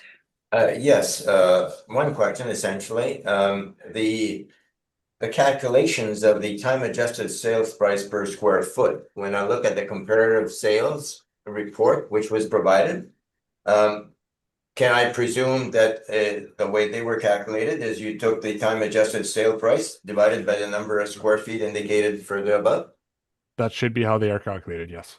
Let me point out that on the very first comparison, comparable, instead of 351, it should be 388 or 387.93. The second one is okay. The third one should be 235.45 and not 242.70. The fourth one should be 437.20 and not 443.03. The following one should be 322.38 instead of 227. The sixth one is fine, and the comparative 7 should be 235.39 instead of 241.17. I suspect it's because all the square footage has been adjusted in our building, as the assessor mentioned a bit earlier, and I think they've changed the square footage, but not the per square foot value based on the revised square footage. Mr. Thiessen? I can't speak to it. Yeah. I didn't create the brief, so I can't really speak to it with confidence. Okay, Mr. Lafond, any other questions? That's it for now. Okay, thank you so much. Mr. Kraus, questions? I have no questions at this time. Thank you. Thank you. Mr. Rickson? No, I have no questions. Thank you. I have no questions either. Mr. Thiessen? Excuse me, I might sneeze. I'm trying not to. Okay, Mr. Lafond, your presentation, please. Yes, firstly, of the comparable being provided, the 7 comparables, I have removed 3 of them, number 404, 506, and 802. Why? Because these 3 properties were what we referred to earlier as flip properties that were purchased, renovated, and resold within 1 or 2 years. For example, 506, which was covered at length a few minutes earlier, it sold at 72% more than it was purchased just a short while prior. The 802, which was spoken at length also previously, sold at 86% more in 2024 than when it was purchased earlier before they making their renovations. So when we remove these 3, it leaves 4 truly comparable sales in 24. And I will say that my wife and I purchased the unit 904 in 2014, and I've contacted the previous owners who confirmed that they had not undertaken any major renovations in the unit. And we have not completed any renovations since purchasing the property. Now, recent sales, and to ensure that an appropriate comparison, I've considered only the sale price before the renovations were completed for the 3 above mentioned units. That is 404, 506, and 802. So the result, and I've got this in my written presentation, the results of this shows that for the 2 sales in 2021, the average sales price was $252. In 2022 and 23, there were 3 sales with an average price of $272. Taking the 4 remaining sales, excluding the flip properties in 2024, the average price is $241. So these above figures demonstrate a downward trend in the market value of condominium units, at least in our building. The four most recent sales of 2025, in my opinion, provide the best evidence of the current value of the applicable valuation date. So applying the 2024 average of $241 per square foot to the corrected unit size of $632 square feet, because originally I was given over 1,800 square feet, and this was adjusted after making a call. And which results in indicated value of approximately $393,000, $393,300 in my case. So $241 per square foot is actually higher than 3 of the 4 comparable properties. The median would have been lower. It would have been 235 instead of 241. So I think I'm very generous in requesting 241 instead of 235. I'll also add that looking at the assessor's report, 904 has 1 indoor parking space, while 3 of the 4 comparables have 2 parking spaces, indoor parking spaces. The higher of 4 comparables sold in June 2024 at $260 per square foot. It has it has 2 parking spots, and while I have only 1, it has 3 bedrooms while I have only 2 bedrooms. So also 3 comparables have 2 indoor parking spaces, again, while I have 1, and 2 comparables have 3 bedrooms while I have only 1. So I think $241 per square foot for a total of $393,300 would be more than fair in terms of a proper assessment for 2027. Thank you. Thank you, Mr. Lafont. Mr. Thiessen, questions? Yes, I just have one major one. So you mentioned that you spoke with the previous owner and they said they hadn't done any major renovations prior to your purchase. I just had a chance to quickly look at the MLS listing for your sale, and it looks like the kitchen and bathroom did see renovations prior to your purchase, though. Is that correct? Well, that would have been, I think, before they purchased it. To my knowledge, these owners, the previous owner, were only there about 3 years. Okay, so it's very possible that the upgrades might have been done even in 2010, I would 2011. suspect probably when the effective year built of 207, which you indicate on your sales report. Okay. And so based off of the information that you've presented, you've said that flip properties would have renovations done. And so that would be similar to your own property then in that case, would it not? Since you have had some renovations done as well? But it was, yeah, but not purchased and sold within 2 years. If the renovations would have been occurred, it would have been in 2007. Right, but there's still renovations present. Effective build date or year built. Right, but there are still renovations present so it would be better to compare a renovated sale to your own, since your own has renovations done as well. Well, one of the comparables had renovations in 1997 also, and that was the lowest amount. That was the one that had the lowest square footage.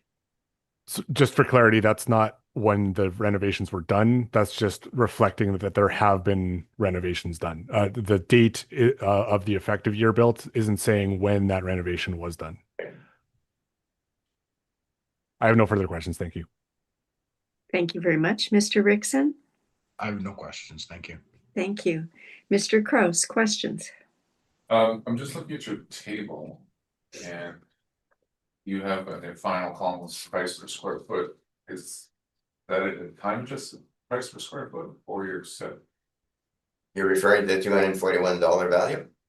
Yeah, like for instance, let's look at unit 502 you have on your table and you have a price per square foot of 260. Correct. So now is that time adjusted or is that just? Yeah, that's a time adjusted That's sale. the time. Yeah, that time adjusted sale price. Because I'm just, right. Going to the assessors. For the same property. As a time adjusted of 279. per square foot? Yes, but that's an error, as I pointed out a bit earlier. Because of the square footage issue that's, okay, Yeah, if you take that time, the time adjusted sales price divided by the number of square footage included above, that number of 279 is incorrect. And again, I suspect it's because all the square footage in our building were changed from the first time you sent us a proposed assessment for so this 2027. is, this number is using, is correctly calculating it using the square area of 2100 and Yes, six. yes, and which comes out to 260.11 instead of 279.41. Okay, thank you. Okay, thank you. Thank you. Yeah, I just have a question for clarification of that table too, Mr. Lafont. So these are sales for the previous reassessment, right? They're not, they're all pre-2020 or 2024. They're in 2024 and earlier, I see. No, well, the 4 sales I'm referring to were done in 24.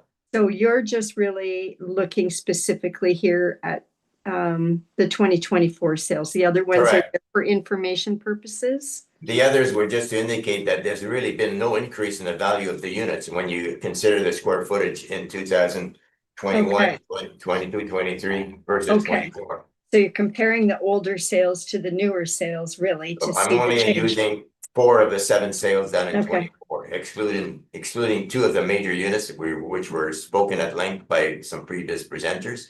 Okay, and Outliers. are you familiar with these properties? Are they the same types of properties? For example, unit 802, is it similar to 502? Or can you make some comparisons? Are the same quality of finishes or anything like that? Well, 802, you heard a few minutes ago that they were referred to as a Cadillac or a Jaguar. Right, that's the Cadillac one, right? So Yeah. let's ignore that one. Yeah. That one might be a little bit different, but for And example, another one is 506. You heard about at length also a few minutes Yes. ago. yes, And the other one that was eliminated was 404, which is also a flip property purchased for the purpose of renovations and reselling. okay. So that leaves 4 of the 7. It was purchased in 2023 and sold when? Unit 404? Just a second here.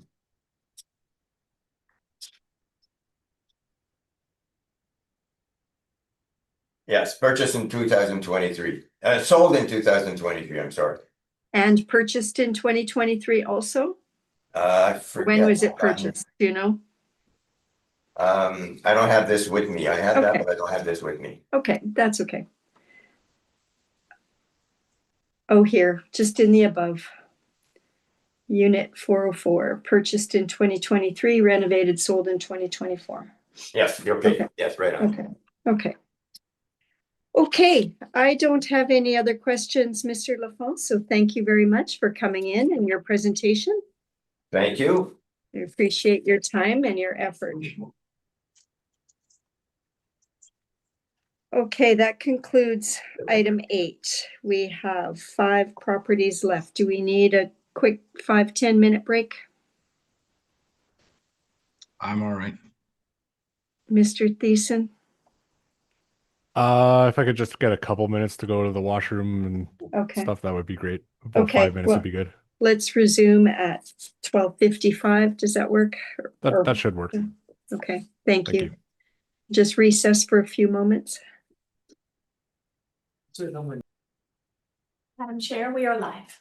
Thank you. I'd like to call our meeting back to order. We're resuming with item number 9. This is file number 26838, 323 Wellington Crescent, Unit 1001. Do we have an applicant present for item number 9? Madam Chair, there is no one present. Okay, so we'll put item 9 to the bottom of our agenda. And we'll move on to item 10. This is file number 26-937, 280 Waterfront Drive, Unit 404. So before we begin, we'll need to get our applicants sworn in, please. Madam Chair, we have two people present on this file. Mr. Alvin Yee and Mrs. May Chow. May Can you Chow, repeat thank your you. full name? Yes, my name is May Chow. Do you Okay. affirm that the evidence you're about to give at this hearing is the truth, the whole truth, and nothing but the truth? Yes. Thank you. You may be seated. Mr. Alvin Yee, can you please stand? State your full name. Alvin Yee. Thank you. Do you affirm that the evidence you're about to give at this hearing is the truth, the whole truth, and nothing but the truth? Yes. Thank you. You may be seated. Thank you. Welcome, Mr. Yee and Ms. Chow. You've been very patient in the room waiting for your property, so that's appreciated. We'll get going as quickly as we can so you can leave quickly. Mr. Assessor, we're on item number 10, please. Yes, thank you. So the subject property is located at Unit 404 of 280 Waterfront Drive. It's in the Exchange District. It's roll number 130-961-00700, condo number 527. It's an apartment style condo built in 2007. It's on the 4th floor, and it is just a one-story unit. It has a living area of 1424 square feet, has 2 bedrooms, does not have a finished basement, has a full bathroom, half bathroom, and a shower, has central air conditioning, has 1 fireplace, has in-suite laundry, has a balcony or a sunroom, and has 2 indoor parking stalls. It also has a view feature of the river. The comparables are all located in the same building, except for comparable 4, which is at 290 Waterfront Drive, but it has the same condo number, and it's in the same neighborhood, obviously, as it is right there. They're all built between 2006 or 2007, and they are located either on the 2nd floor or the 1st floor, or in the subject's case on the 4th floor. The subject is also comparable 1 because it did sell in reference. They are all 1424 square feet of living area. They all have 2 bedrooms. The bathroom count is slightly variable. All of the comparables that are not the subject have 2 full bathrooms and 1 shower. They all have central air conditioning. They all have fireplaces. They all have in-suite laundry. They all have a balcony or a sunroom, except for comparable 3, which has a patio or deck instead. They all have 2 indoor parking stalls, and they all have the river view as well. So the time adjusted sale prices the time adjusted sale prices range between $529,200 to $544,400. And the time adjusted sale prices per square foot range between $371.63 to $382.30. As I mentioned earlier, there is a subject sale. That one occurred on July 17th of 2023 for $518,000. It is comparable one, so you can see that the time adjusted sale price for that is $544,400. So the current assessed value is at $519,000. Or $364.47 per square foot, and I believe that value is well supported. Thank you. Thank you, Mr. Thiessen. Mr. Yee or Ms. Chow, do you have questions for Mr. Thiessen? Yes, thank you, Madam Speaker, or Madam Chair, sorry, my mistake. Did you want to go? Yeah, thanks. Can you just give us an idea on the process of how the time adjusted sale price for 2025 was arrived at? So I don't work directly with the time adjusted sale price, but what they do, the modelers, they determine what time adjustments would be warranted based off of paired sales analysis or resale sales. So that would be how a time adjustment would be determined. So I guess comparing the numbers, they all seem very similar. However, ours in question was a little higher than the rest of the other ones. That's why we were asking on the adjusted, how the 2025 sale price is adjusted. Yeah, your sale price also, just the raw sales price was also higher than all of the comparables as well. Right. Okay, I've got a couple of questions and a couple of confirmations. So start off, I just want to confirm that the benchmark date we're using here is April 1st, 2025. Correct. So that's the confirmation. And the other item here is need to confirm, and this is, I guess, in the other previous people that were here. The time adjusted sale price compare with the closest actual sale price of the units. If everything given in our case, especially very close, would the actual sale price takes precedence to the adjusted sale price if it's very close to the date of April 1st, 2025. Sales that are, if everything was being equal between the sales and there was one sale that was closer to the reference date of April 1st of 2025, that would be probably the best indicator, assuming that it was much closer. If we're talking about a couple months, and these are all 2023 sales, if you were talking about a sale that occurred in March of 2025, that would be a better indicator for the actual value at April 1st of 2025, because it sold very, very close to the reference date. It would require very little time adjustment to get to that market Right. date. Okay, so that would take precedence over the time adjusted sale price from 2023, which is what we have here. No, the time adjusted sale price would be taking into consideration any changes in the market over the time from when it sold to the reference date of April 1st of 2025. But you just said that the closer you are to the April 1st date, the more relevant the sale price, the market value price, or the assessed price. Based Like on I the said, market it would decrease the need for a time adjustment, but the time Correct. adjustment is necessary to reflect the That's fact the changes in the market from sale date to reference date. But would that not take precedence over the adjusted price? Because adjusted means it's on a project or predicted curve as to what it should be, as opposed to what actually sold closest to the April 1st date. Do you understand my question?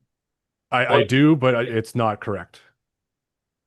I don't understand why a fact, which is the sale price of a unit that's very identical or very similar, is not more important than a projected. But projected is a hypothesis on what it might be, as So opposed to an actual sale price that's very close to April the 1st, all of these 2025.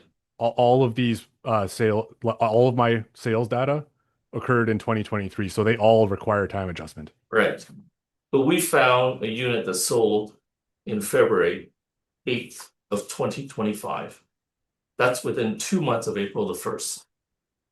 An actual unit that's identical to ours.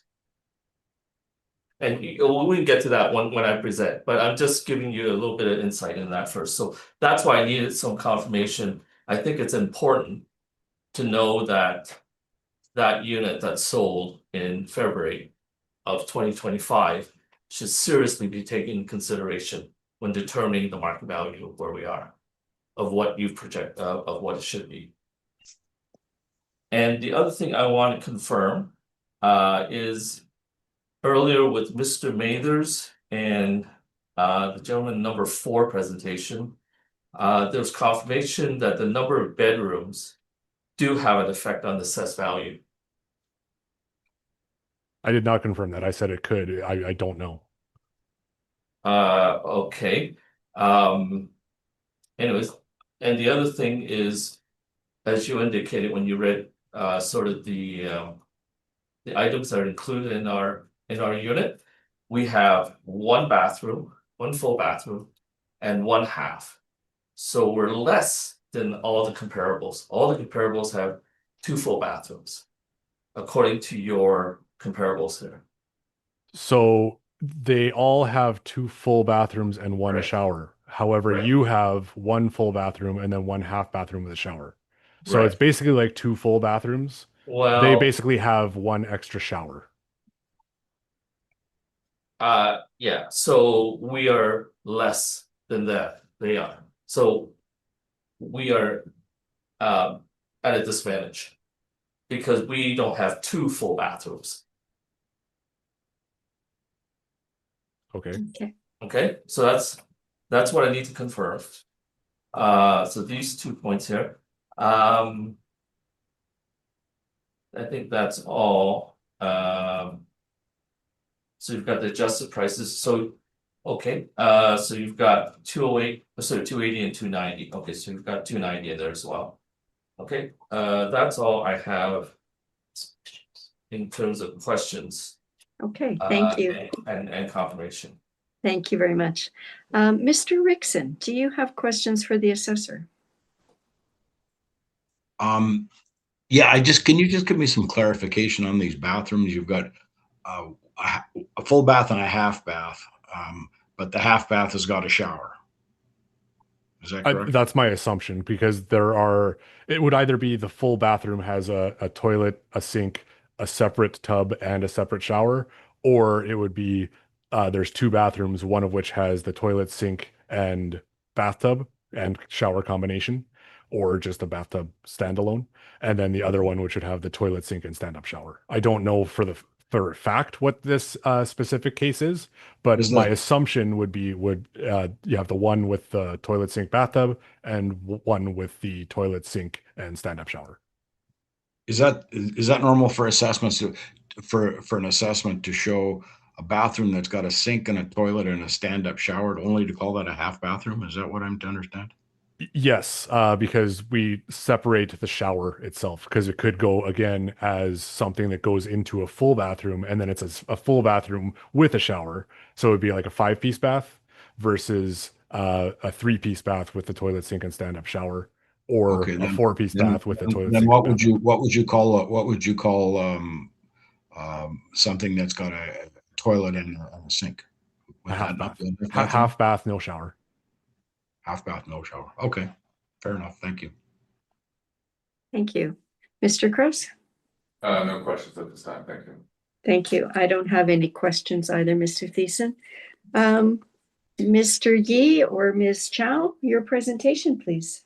Yeah, I just want to bring with our submission, the typical floor plan. I don't know if you have. Be on page 2. Yeah, just a question, Ms. Morissette. I open up the presentation. Oh, there, I got it. The first page was black. Okay, so now I have the floor plan. Yes, on page 2. Yeah. And so if you look at the floor plan, it's in horizontal, it's in landscape position. Yes. So the Yes. 2 units at the bottom, ours is the one on the southwest corner. On the left. Okay. On the left of the page. Yes. I just want to bring to attention, because we're going to bring evidence of another unit. So the 4s, the unit number 4, ending in 4 is all stacked on that lower left-hand corner. Got it.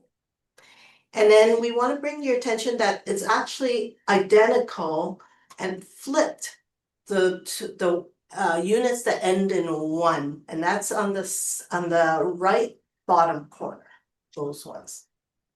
And Okay. they all face waterfront street, so they all have the same views as us and all identical. And the size of it is exactly the same, 1424 square.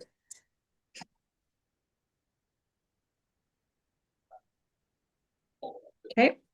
Okay. So. Oh, did you want? Yeah. Want to continue or You can. Okay, okay. So as my wife said, we are facing waterfront, so both units are identical. We're facing the river, the Red River, and Stephen Juba Park. So there's really no difference in the unit itself. Everything is identical. So what I would like to bring your attention to is the next page. Page 3, and we have a live comparable here that's sold for $409,000. And if you look at the bottom left-hand corner, it was closed on February the 8th, 2025. I hope you can see that. And if not, you can go. We got this from the real estate agent. So she had pulled all the solds that were available in 280 and 290. And this was MLS sold listing for $490,000. And it was sold on February the 8th, 2025. So this was the unit that I was talking about earlier, that is a direct comparison to ours, but on the other side. So when they designed this building, there was only 4 units per floor, 2 in the back and 2 in the front. And the 2 in the front are identical, the 2 in the back are identical, as per the floor plan. You want to have a look at that again. So in the description here, it sold for $490 within 2 months of April 1st. And if you read it, the upgrades on this is incredible. It says here that there's got upgrade the hardwood floor. It has a new backsplash, new kitchen. What else does it say? Adopt the family. So there was It was this. hydraulic lift system too. Yeah, they have a hydraulic lift system inside. So I don't know, I haven't seen it. But from the description and the photos that I have seen, and I don't have them with me, but from the description here, it is a real upgrade. And they sold for $490,000 on February the 8th, 2025. So this is the comparable that is a given sold, and I don't know. I know you didn't do it, Mr. Deason, but it's not in your comparables here. And I'm not sure why that is, and I don't expect you to, but I think this is a good, solid comparison as to what the assessed value for our unit should be. It actually less than that. It should be less than that, because if you look at the assessed value on the market value assessment page for this unit, it is $484,000 on April the 1st. So basically what it's saying is that they bought it for $490 on February the 8th. On April the 1st, 2025, it dropped to $484, if that's the assessed value that's given to them for this date. So the market has dropped. We have less than what they have in terms of amenities and upgrades. Therefore, our value, to be generous, should be the same, if not less, than the $484. So the drop is 1.1%, less than 2 months, based on the assessed value that's given to them at $484 and the purchase price of $490 in less than 2 months. Okay.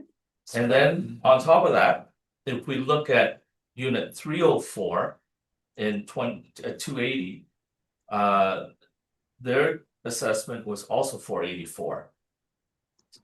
So here it shows that the floor difference makes no difference. So whether it's on the second floor or on the third floor, it's still $484. And unit 1 and unit 4 are identical. So the only difference is the level, and I don't know the upgrade actually for 304, and I won't comment on it because I don't know. But the assessed value on both are $484. So the floor difference makes no difference whether it's one floor up or not. And this is given in the assessed value. And then come to us on 404, we get assessed $519,000 based on a time adjusted sale price, I guess is how it's phrased. And that is a difference of $52,000 from what we were assessed at in 2023, which was $467,000. And now they're asking an assessment of $519,000 when nothing was done. We've done nothing since moving in.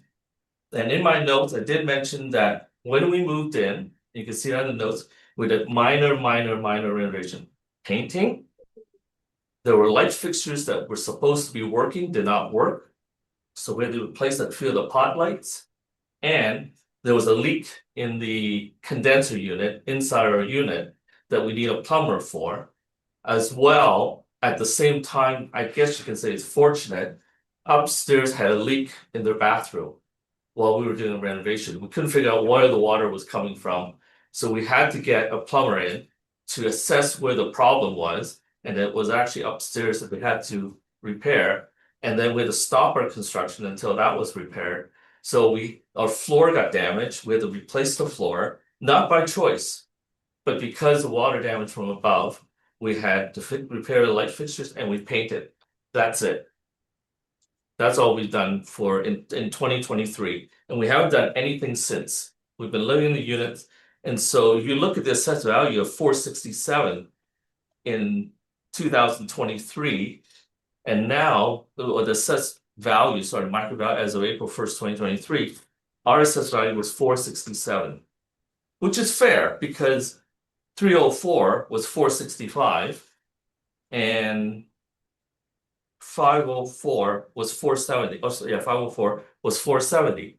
So we fall right in the middle between 465 and 470. So we have no problem with that. That was what we had assessed. So we're just curious at why everything's based on what we purchased in 2023 and how come did not come across this purchase that was within 2 months of April 1st, 2025.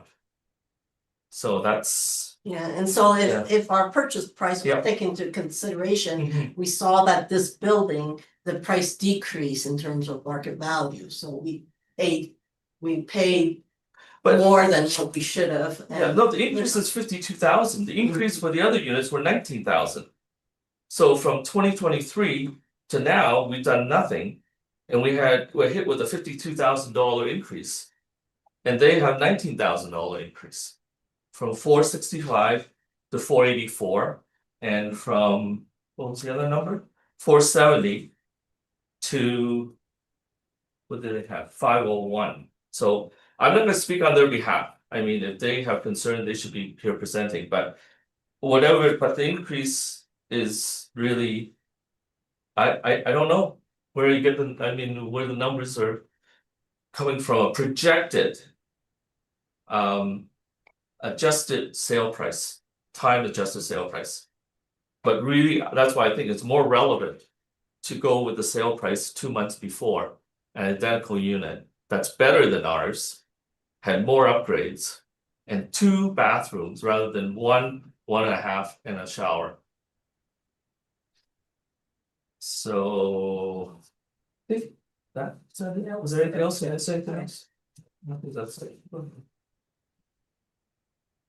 Okay, And then we're open to questions. okay, thank you so much. So- Mr. Thiessen, questions? I do have just a couple. Thank you. So you said that floor, location on the floor makes no difference, like which floor it's on. Mhm. But the sale there that you provided, that's on the second floor, right? Yes. Okay. And so based off of my comparables, you can see that all the comparables that were not your own subject sale were located either on the second floor or first floor, correct? Yes. And based off of just the raw sales price, that because they sold October, November, and September of 2023, so 3-month period, there's not going to be a huge change in the market over that 3-month period. Can you see that the value for these sales appears to decrease as you get lower in the building? I can't speak on their behalf. What was on their mind when they purchased these units? Whether they had taken the floor into consideration when they purchased it or when they listed. Now, I have to say that it's our fault that that our agent didn't do the homework for us. We should have asked the question. Now, we've never lived in a condo before. This is our first condo. We've moved from a house. And the agent did not educate us on what the comparables are and whether the list price was a realistic price. So the list price, I believe at the time was $525.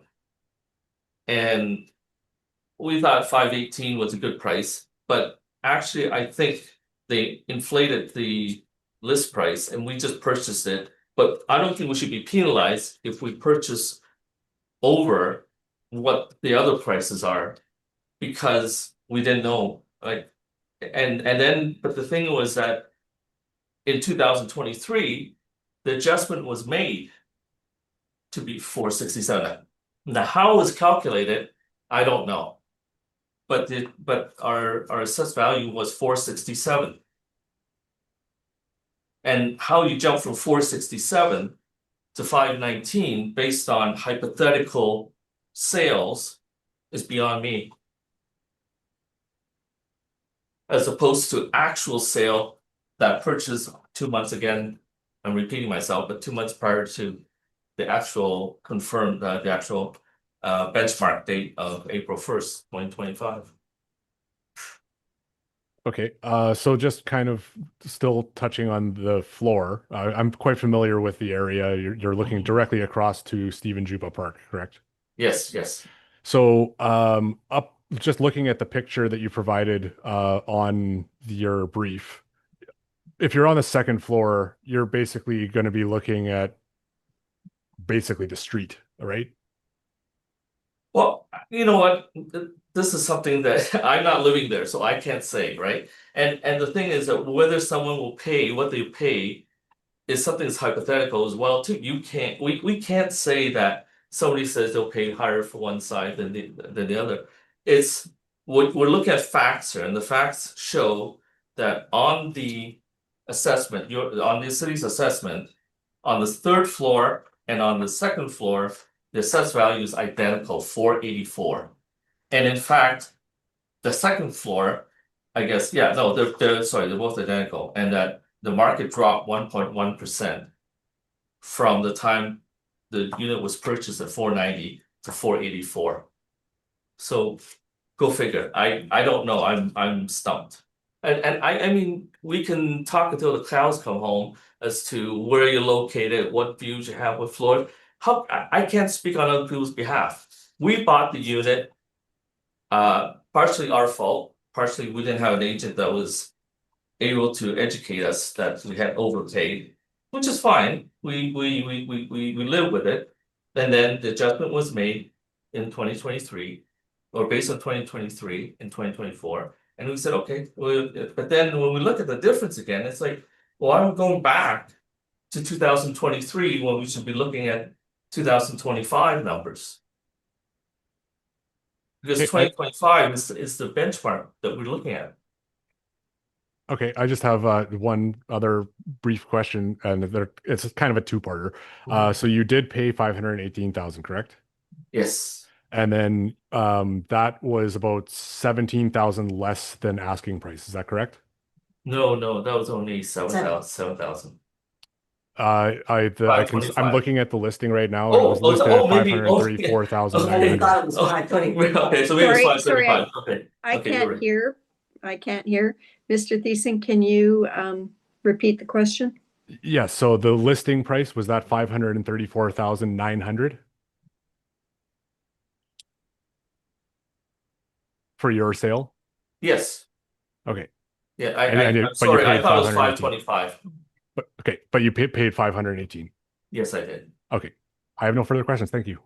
Thank you, Mr. Thiessen. Mr. Kraus. I have no questions at this time, thank you. Thank you. Mr. Rickson. Yes, I have a question. The unit that sold in February of 25 for 490. It's a relatively small building. Are you aware if the unit was vacant at the time of the sale? Was there any motivating factors? Somebody had vacated the property or they needed a quick sale. Do you have any knowledge of that? No, I'm sorry, I don't. Okay. No, wasn't aware. Yeah. Do you? I just tried to access the listing, but I don't have access to it. Do you know the number of days that it took to sell the property? Any knowledge of that? 30. I think the days on the market. Days on market. I think it's 30. I think you can see it on yours as well. I think it's 30. Okay. 1 month. So okay, that's fair. That's good. Thank you very much. Thank you. And Mr. Thiessen, I'm just going to circle back to you about that particular comp that the applicant has brought. It was a February 8th, 2025 sale. Can you determine from your side when it went through land titles? And is that the reason why it was not included, that the clearance through land titles was after April 1st? I suspect that is the case, given that it was sold in February, so it's pretty close to that reference date. If you give me just a couple moments, I can check onto that. Thank you.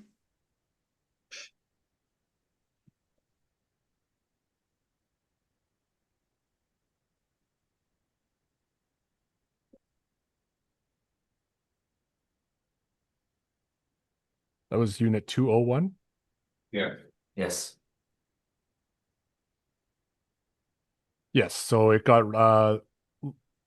land titles sale date of May 28th of 2025. So that's when it went through land titles. So that's the reason why, from the assessment department's perspective, it wasn't considered as a comparable. That would be Correct. my assumption, yes. Okay. Okay. Mr. Yee or Ms. Chow, were you ever in that 201 waterfront? No. Do you know what kind of finishes it had? Was it similar to yours? I know No. we're talking about same layout, I understand that, but I'm talking Yeah. about quality. The only thing I have is basically on the description, what you have is what I have. What they've written here and what they've done to it. They've had a large island, they have countertop, backsplash, and the whole kitchen was renovated. Okay, So they've done a lot more work than what we had. We just the minimal, what we had to. okay. And prior to your purchase, was your unit renovated in any way? I don't know. I don't know. Okay. Okay. And I don't have any more questions for you. So thank you However, very I much. have to say, sorry to interrupt. I have to say that I remember our floor are all the same as our neighbors, right? I remember our neighbor invited us into there, but they're our neighbors to the north, so they're the smaller units. That's for 12. That's the one, not unit number 1, but unit number. Was that number 3? Yeah, unit number 3. They did invite us. I remember their floor was identical to ours. And of course they wouldn't have the same bathrooms and the same bedrooms. But I do recall that, right? When we went in there, she was saying how difficult it was to clean the dust off the dark hardwood floor. I remember she mentioned, she goes, it should have been light hardwood floor. So you don't see the dust. She was so adamant about that, remember? She was going, oh, you got dark hardwood floor too? And I said, yes, now I remember that. No, that point. See every speck of dust. I know. Well, yeah, she was really neat. Like she's still very neat. Okay. So Okay. that was why I remember that point. Okay. Okay. Thank you very much for your presentations today. And again, thank you for your patience. It was a long morning of sitting for you. Thank you. We appreciate you coming in and we appreciate your presentation. Thank you, Madam Chair, and the board, and Lisa. Thank you. Okay, thank you. That concludes item 10. Okay, we're on to item 11 now. I think we have somebody here for that. We do have just admitted Mr. Mednikoff. I am here. One sec. If you could turn your camera on, Yeah, just swearing in, please. Thank you. Yeah, we see you now, and thank you, Mr. Mednikoff. It's a long day of Thank listening. you. Yeah, I thought you forgot about me already, but No, okay. no. Yeah. We just go in order, that's all. Okay, Sounds good. before we start, we will make sure you get sworn in and then we'll get going. Sure. Hello, Mr. Mednikoff. Can you please state your full name? Boris Metnikov. Do you affirm that the evidence you're about to give at this hearing is the truth, the whole truth, nothing but the truth? Yes, I do. Thank Okay. you. And I'm just confirming, Mr. Mednikoff, you are representing both item 11 and item 12. That's Unit 706 3000 Pembina Highway and Unit 606 3030 Pembina Highway, Yes. correct? Okay. All right, Mr. Assessor, let's move on with item number 11. This is file number 26640 3000 Pembina Highway, Unit 706. Yes, thank you. So the subject property is located at Unit 706 of 3000 Pembina Highway, roll number 030-413-38000. It's located in the Fort Richmond neighborhood, condo number 156. Apartment style condo complex, built in 1974. It is on the 7th floor and it has a living area of 648 square feet. It has 1 bedroom, no finished basement, has 1 full bathroom. Has an air conditioning wall unit, no fireplaces, no en-suite laundry, has a balcony or sunroom, and has 1 outdoor parking stall. The view is of the parking lot, and the comparables are all located in the same building. They are also all apartment style builds in 1974. The comparables 2, 4, 5, and 6 do have some effective year on them. With 2 and 4 having fairly minor ones, just 5 years. So there's been some sort of upgrades probably on those properties. I don't really know exactly what, but there's probably been some sort of upgrades there. The floors, it ranges. They're either on the 3rd floor up to the 8th floor. And the living areas are between 648 to 695 square feet. They all have 1 bedroom. None of them have finished basements, and they all have 1 full bathroom as well. They all have the air conditioning wall unit and no in-suite laundry, but they all do have the balcony and sunroom, just like the subject. All of them have the parking lot view except for comparable 4, which has a pond view. And actually, I have a little bit of information on comparable 2 and comparable 4. It looks like comparable 2 had new flooring and a kitchen installed, and comparable 4 had updated bathroom fixtures and newer kitchen cabinets. So the time adjusted sale prices for the comparables ranges between 139,000 to 156,900, and the time adjusted sale prices per square foot ranges between 203.31 to 225.76 per square foot. The current assessed value is at 135,000 or 208.33 per square foot, and it appears that that value is reasonably well supported. Thank you. Thank you, Mr. Thiessen. Mr. Mednikov, do you have any questions for the assessor? Yes, I do. Thank you for the comparables. You found comparables, but for some reason you eliminated the comparables that are very important to show. And one of them is the mine comparable. So my question is, have you missed it, or what is the reason you didn't include, first of all, well, the unit I purchased is it's exact before the cutoff, and the purchase price is much lower for a particular reason. And there is another unit that I put as comparable here, which is 305 in the same building, which have lots of updates and upgrades, same size, and is 132 with newer flooring, kitchen, Okay, do bathroom. you have a question? Yeah, my question is why, to me, I was looking at the comparables, and to me it seems like you trying to prove your point and you pick the comparables you want to, but you disregard the comparables that are there, but you didn't show. Why is that? I didn't create the brief, so I have no idea why the comparables were chosen as they were. Because when you're showing a picture of something, right? And as far as I understand, you should be. It's not like you're trying to make it higher or lower. You're just trying to show the realistic picture of what's happening, but you eliminating the most important comparables that shows the actual value. So for me, it wasn't clear why is that. Okay. Okay. Yes. No. I'll just make my presentation whenever you tell me. I'm Okay. Thank you, Mr. Rickson. Do you have questions for the assessor? No, I don't. Thank you. Mr. Kraus? I have no questions at this time. Thank you. Okay, thank you. Let me just go back to your presentation.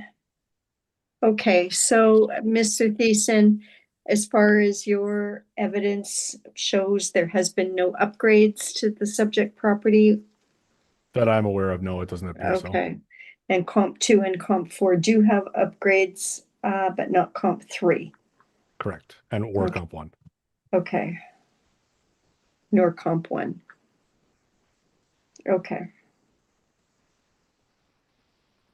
All right, and Comp 1 would seem to be the best comp in that it's same size, no upgrades, one floor different.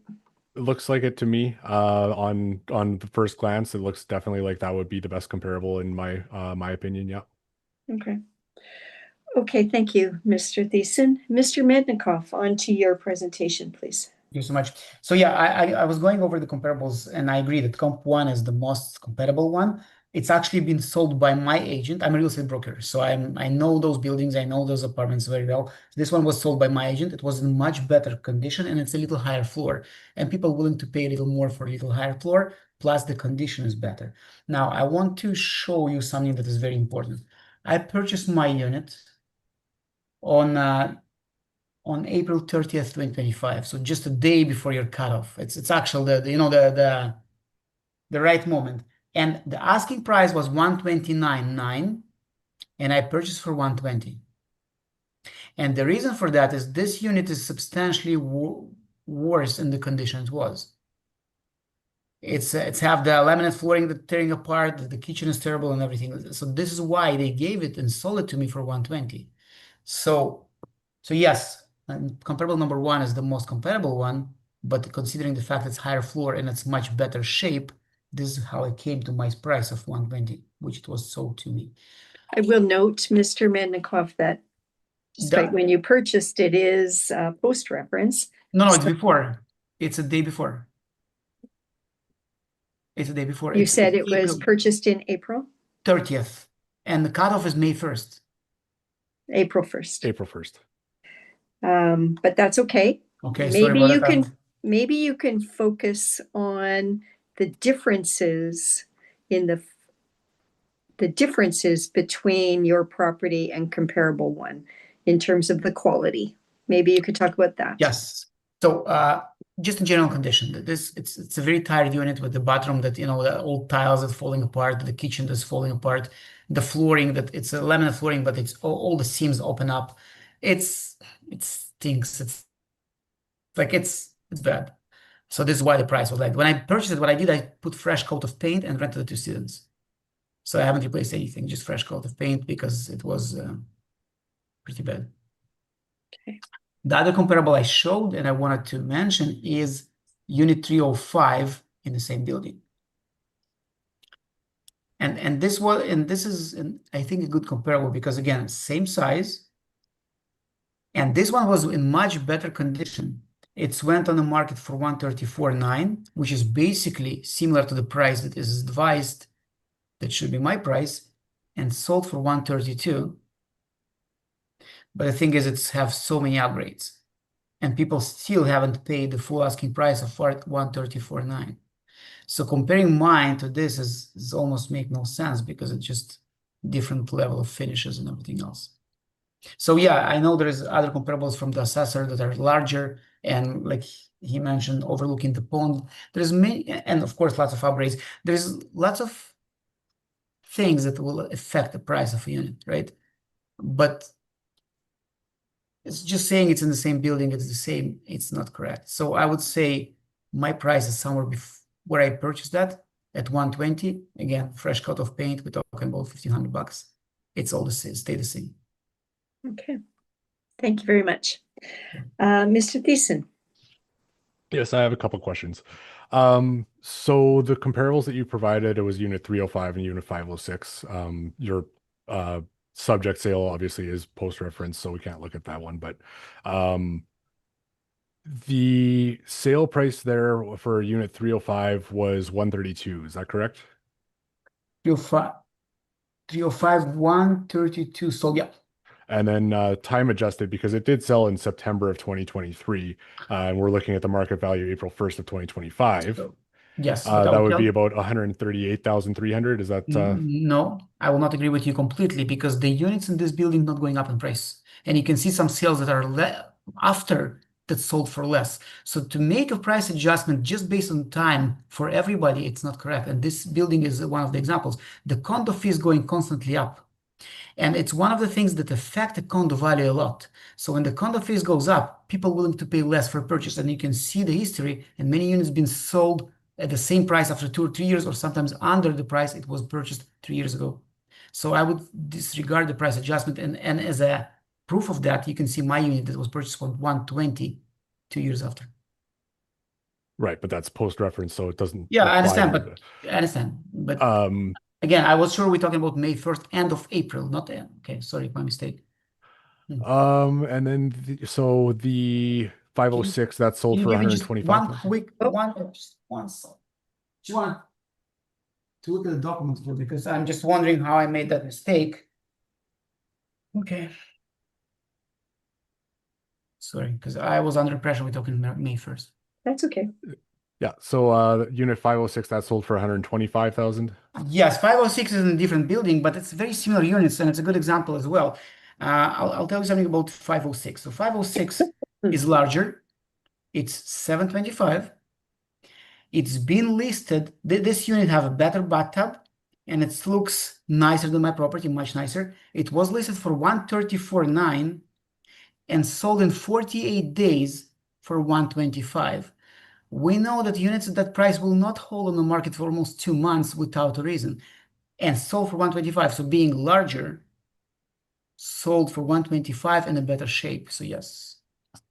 Okay, and you said earlier that people will pay a little more to be higher up. Unit 305 is 4 floors below the subject, correct? Yes, but it's fully updated, right? So it's a big difference. So it's always a combination: view, height, but condition. And I would say condition is number one. When you step in and you might be on the highest floor, but the kitchen is falling apart, you just leave. Well, not me, but typical buyer. When you step into the 3rd floor and it's beautiful, well, it's sold. Okay, I have no further questions. Thank you. Thank you, Mr. Thiessen. Mr. Kraus, questions for the applicant? Just a quick one for your comparables. Do you know, are they parking lot views or pond views for the unit 506 and unit? You know what? I have no clue. I don't have a way to see it, unfortunately. Okay. But you know what? One sec, I'll tell you, because it's under my unit 606 that we're going to discuss next. And I'm trying to figure out if we see the parking lot in the road.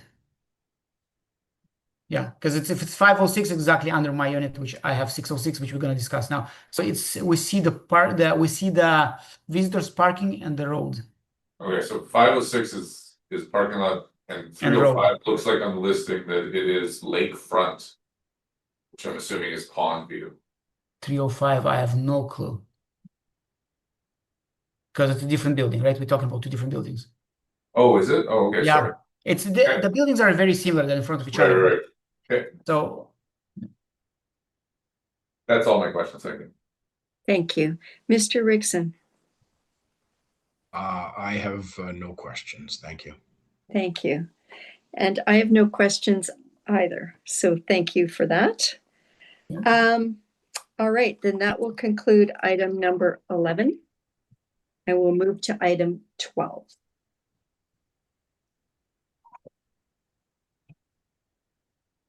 Item 12 is file number 26-643, 330 Pembina Highway, Unit 606. Mr. Thiessen, when you're ready. Yes, thank you. So the subject property is located at Unit 606 of 3030 Pembina Highway. Roll number 030-411-89800. It's located in the Fort Richmond neighborhood. It's condo number 13. It's an apartment style condo built in 1977. It's on the 7th floor, has 1 floor for the unit, and it is a 725 square foot build. It has 1 bedroom. It has 1 full bathroom. It has a wall unit air conditioner, and it has a balcony or sunroom. It does have 2 outdoor parking stalls, and its view is of the parking lot. So you're talking about which unit? I'm sorry? Which unit are you talking about? We're on item number 12. Wait, am I doing? It's no, it's not. Oh, I'm looking at the wrong property. No, it's wait, wrong. Wait, which? We're on item number 12, 330 Pembina Highway, 606. Unit 606. 3030 Pembina Highway? 3030 Pembina okay, Highway. that's what I'm reading. It's not the 7th floor, and we don't have 2 parking spots, so it's 6th floor. And oh yeah, it should be 6. I can see that here. Spot. And Mr. Mendikoff, if you want to make a comment, you can do that when it's your turn to ask questions. Okay, Mr. Thiessen, so carry on. the comparables are all located in the same building, I think. Yes, all in the same building. They're all apartment style as well, 1977 builds. Floor is either the 5th, the 7th, or the 8th. And number of floors, they're all 1. And the living area is identical for all of the comparables as well as the subject. The bedrooms, there's just one per unit, and there's one full bathroom per unit. They all have the wall air conditioning unit, and they all do have a balcony or sunroom. And they all have 2 outdoor parking stalls as well, with a parking lot view, just like the subject. The time adjusted sale prices range between 138,200 to 145,000, and the time adjusted sale prices per square foot range between 189.24 to $200 per square foot. The current assessed value is at 135,000 or 186.21 per square foot, and I believe that value appears to be supported. Thank you. Thank you very much, Mr. Thiessen. Mr. Mendikoff, questions?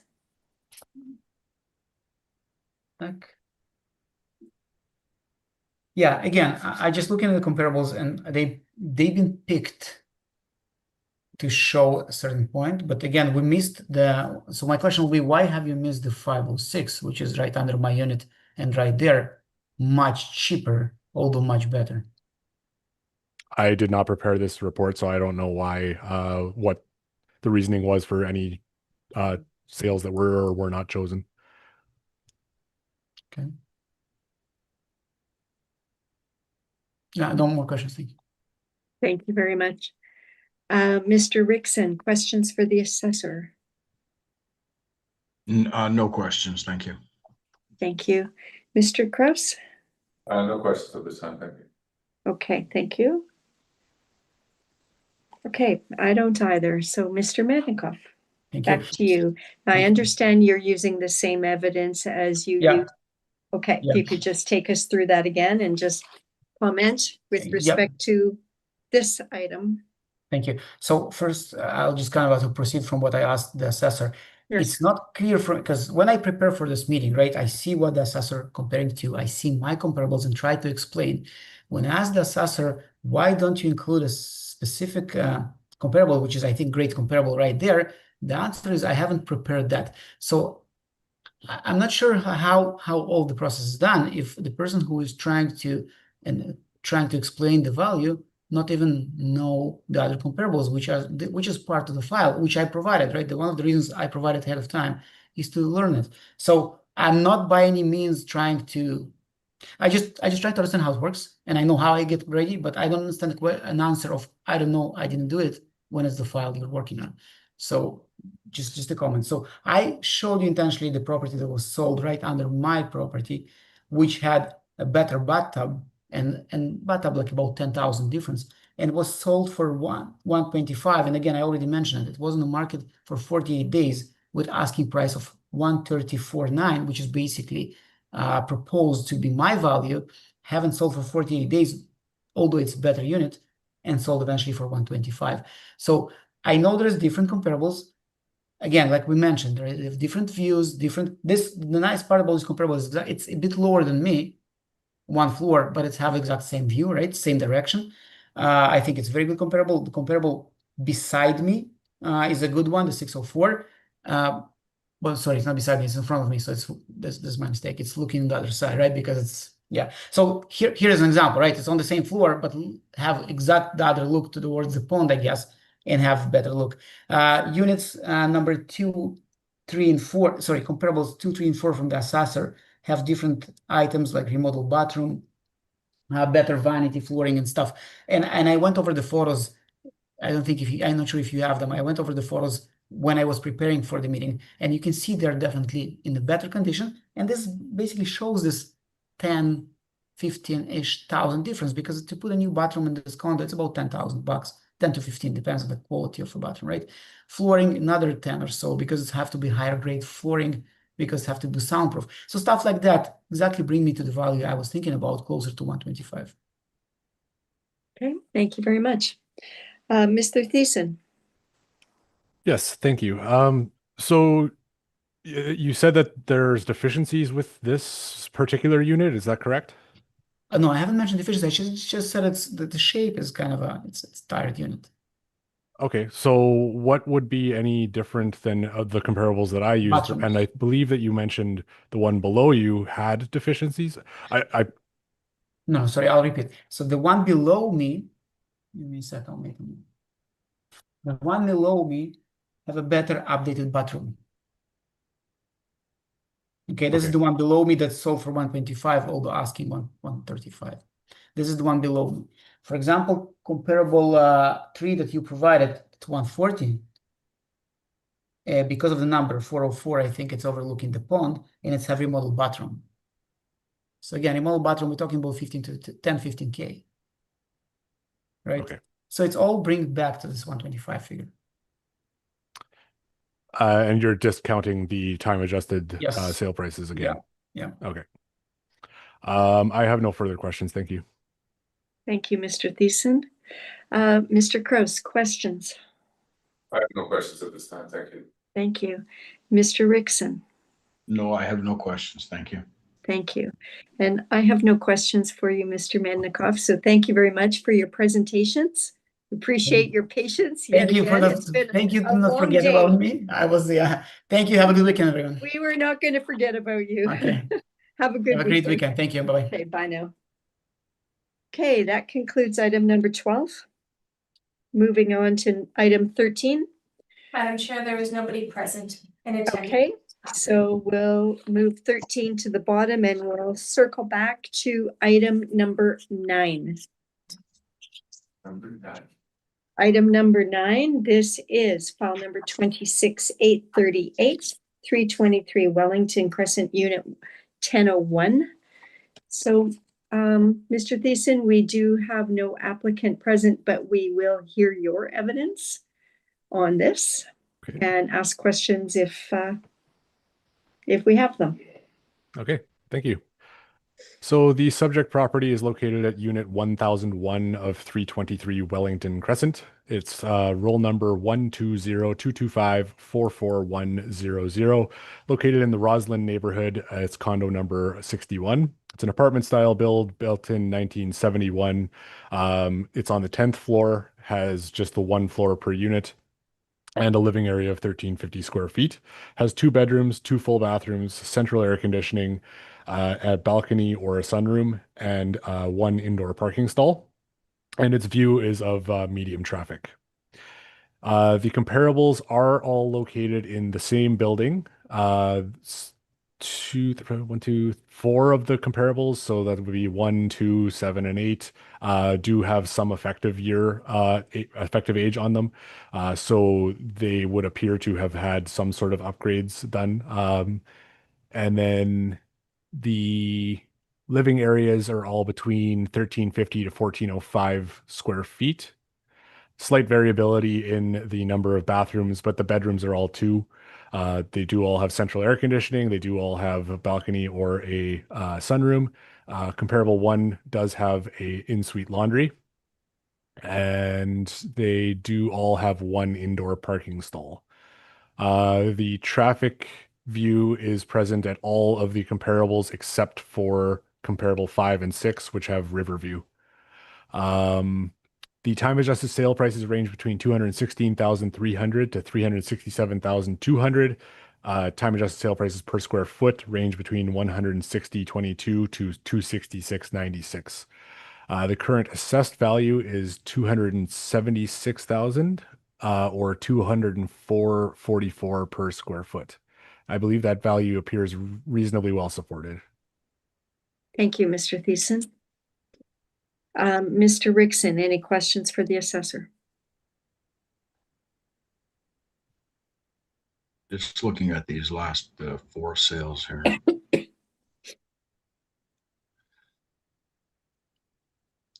No, I have no questions. Thank you. Thank you. Mr. Kraus? I have no questions. Thank you. Thank you. I have no questions either, Mr. Thiessen, so thank you for that. Okay, we'll come now to, that concludes item number 9 and item 13.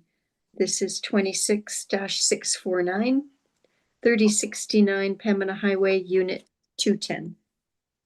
Okay, thank you very much. And the subject property is located at Unit 210 of 3069 Pembina Highway, located in the Richmond West neighborhood. It's roll number 03068055300, condo number 34.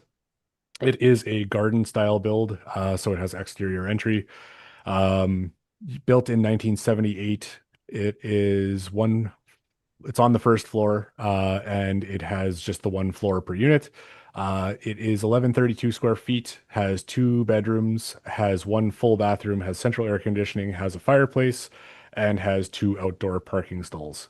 The view feature is of the interior, and the comparables are all located in similar builds, so the same condo number, but different addresses. And they're all garden style builds, built in between 1978 to 1979. Comparables 3 and 4 are located on the second floor versus the first floor for comparable 1 and 2 in the subject. All of them are 1132 square feet living area, 2 bedrooms, full bathroom, central air conditioning, fireplace. And then comparable 3 has in-suite laundry and a balcony or a sunroom, and comparable 4 has just the balcony or sunroom. All of them, or the first 2 comparables, have 2 outdoor parking stalls, and the last 2 have 1 outdoor parking stall. Comparable 2 is the only other one that has the interior view, and comparable 1, 3, and 4 do not have view at all. Or it says none. I don't know what that exactly means, but I guess they don't really have a good view.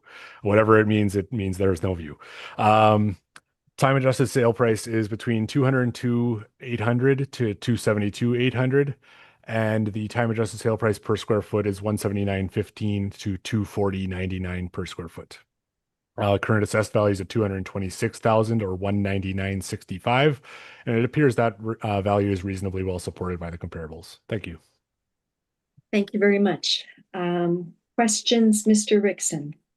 No questions, thank you. Thank you. Mr. Kraus? Pardon me?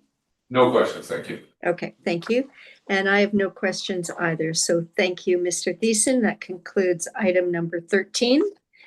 And that means we have now heard all items scheduled, and this hearing is now adjourned.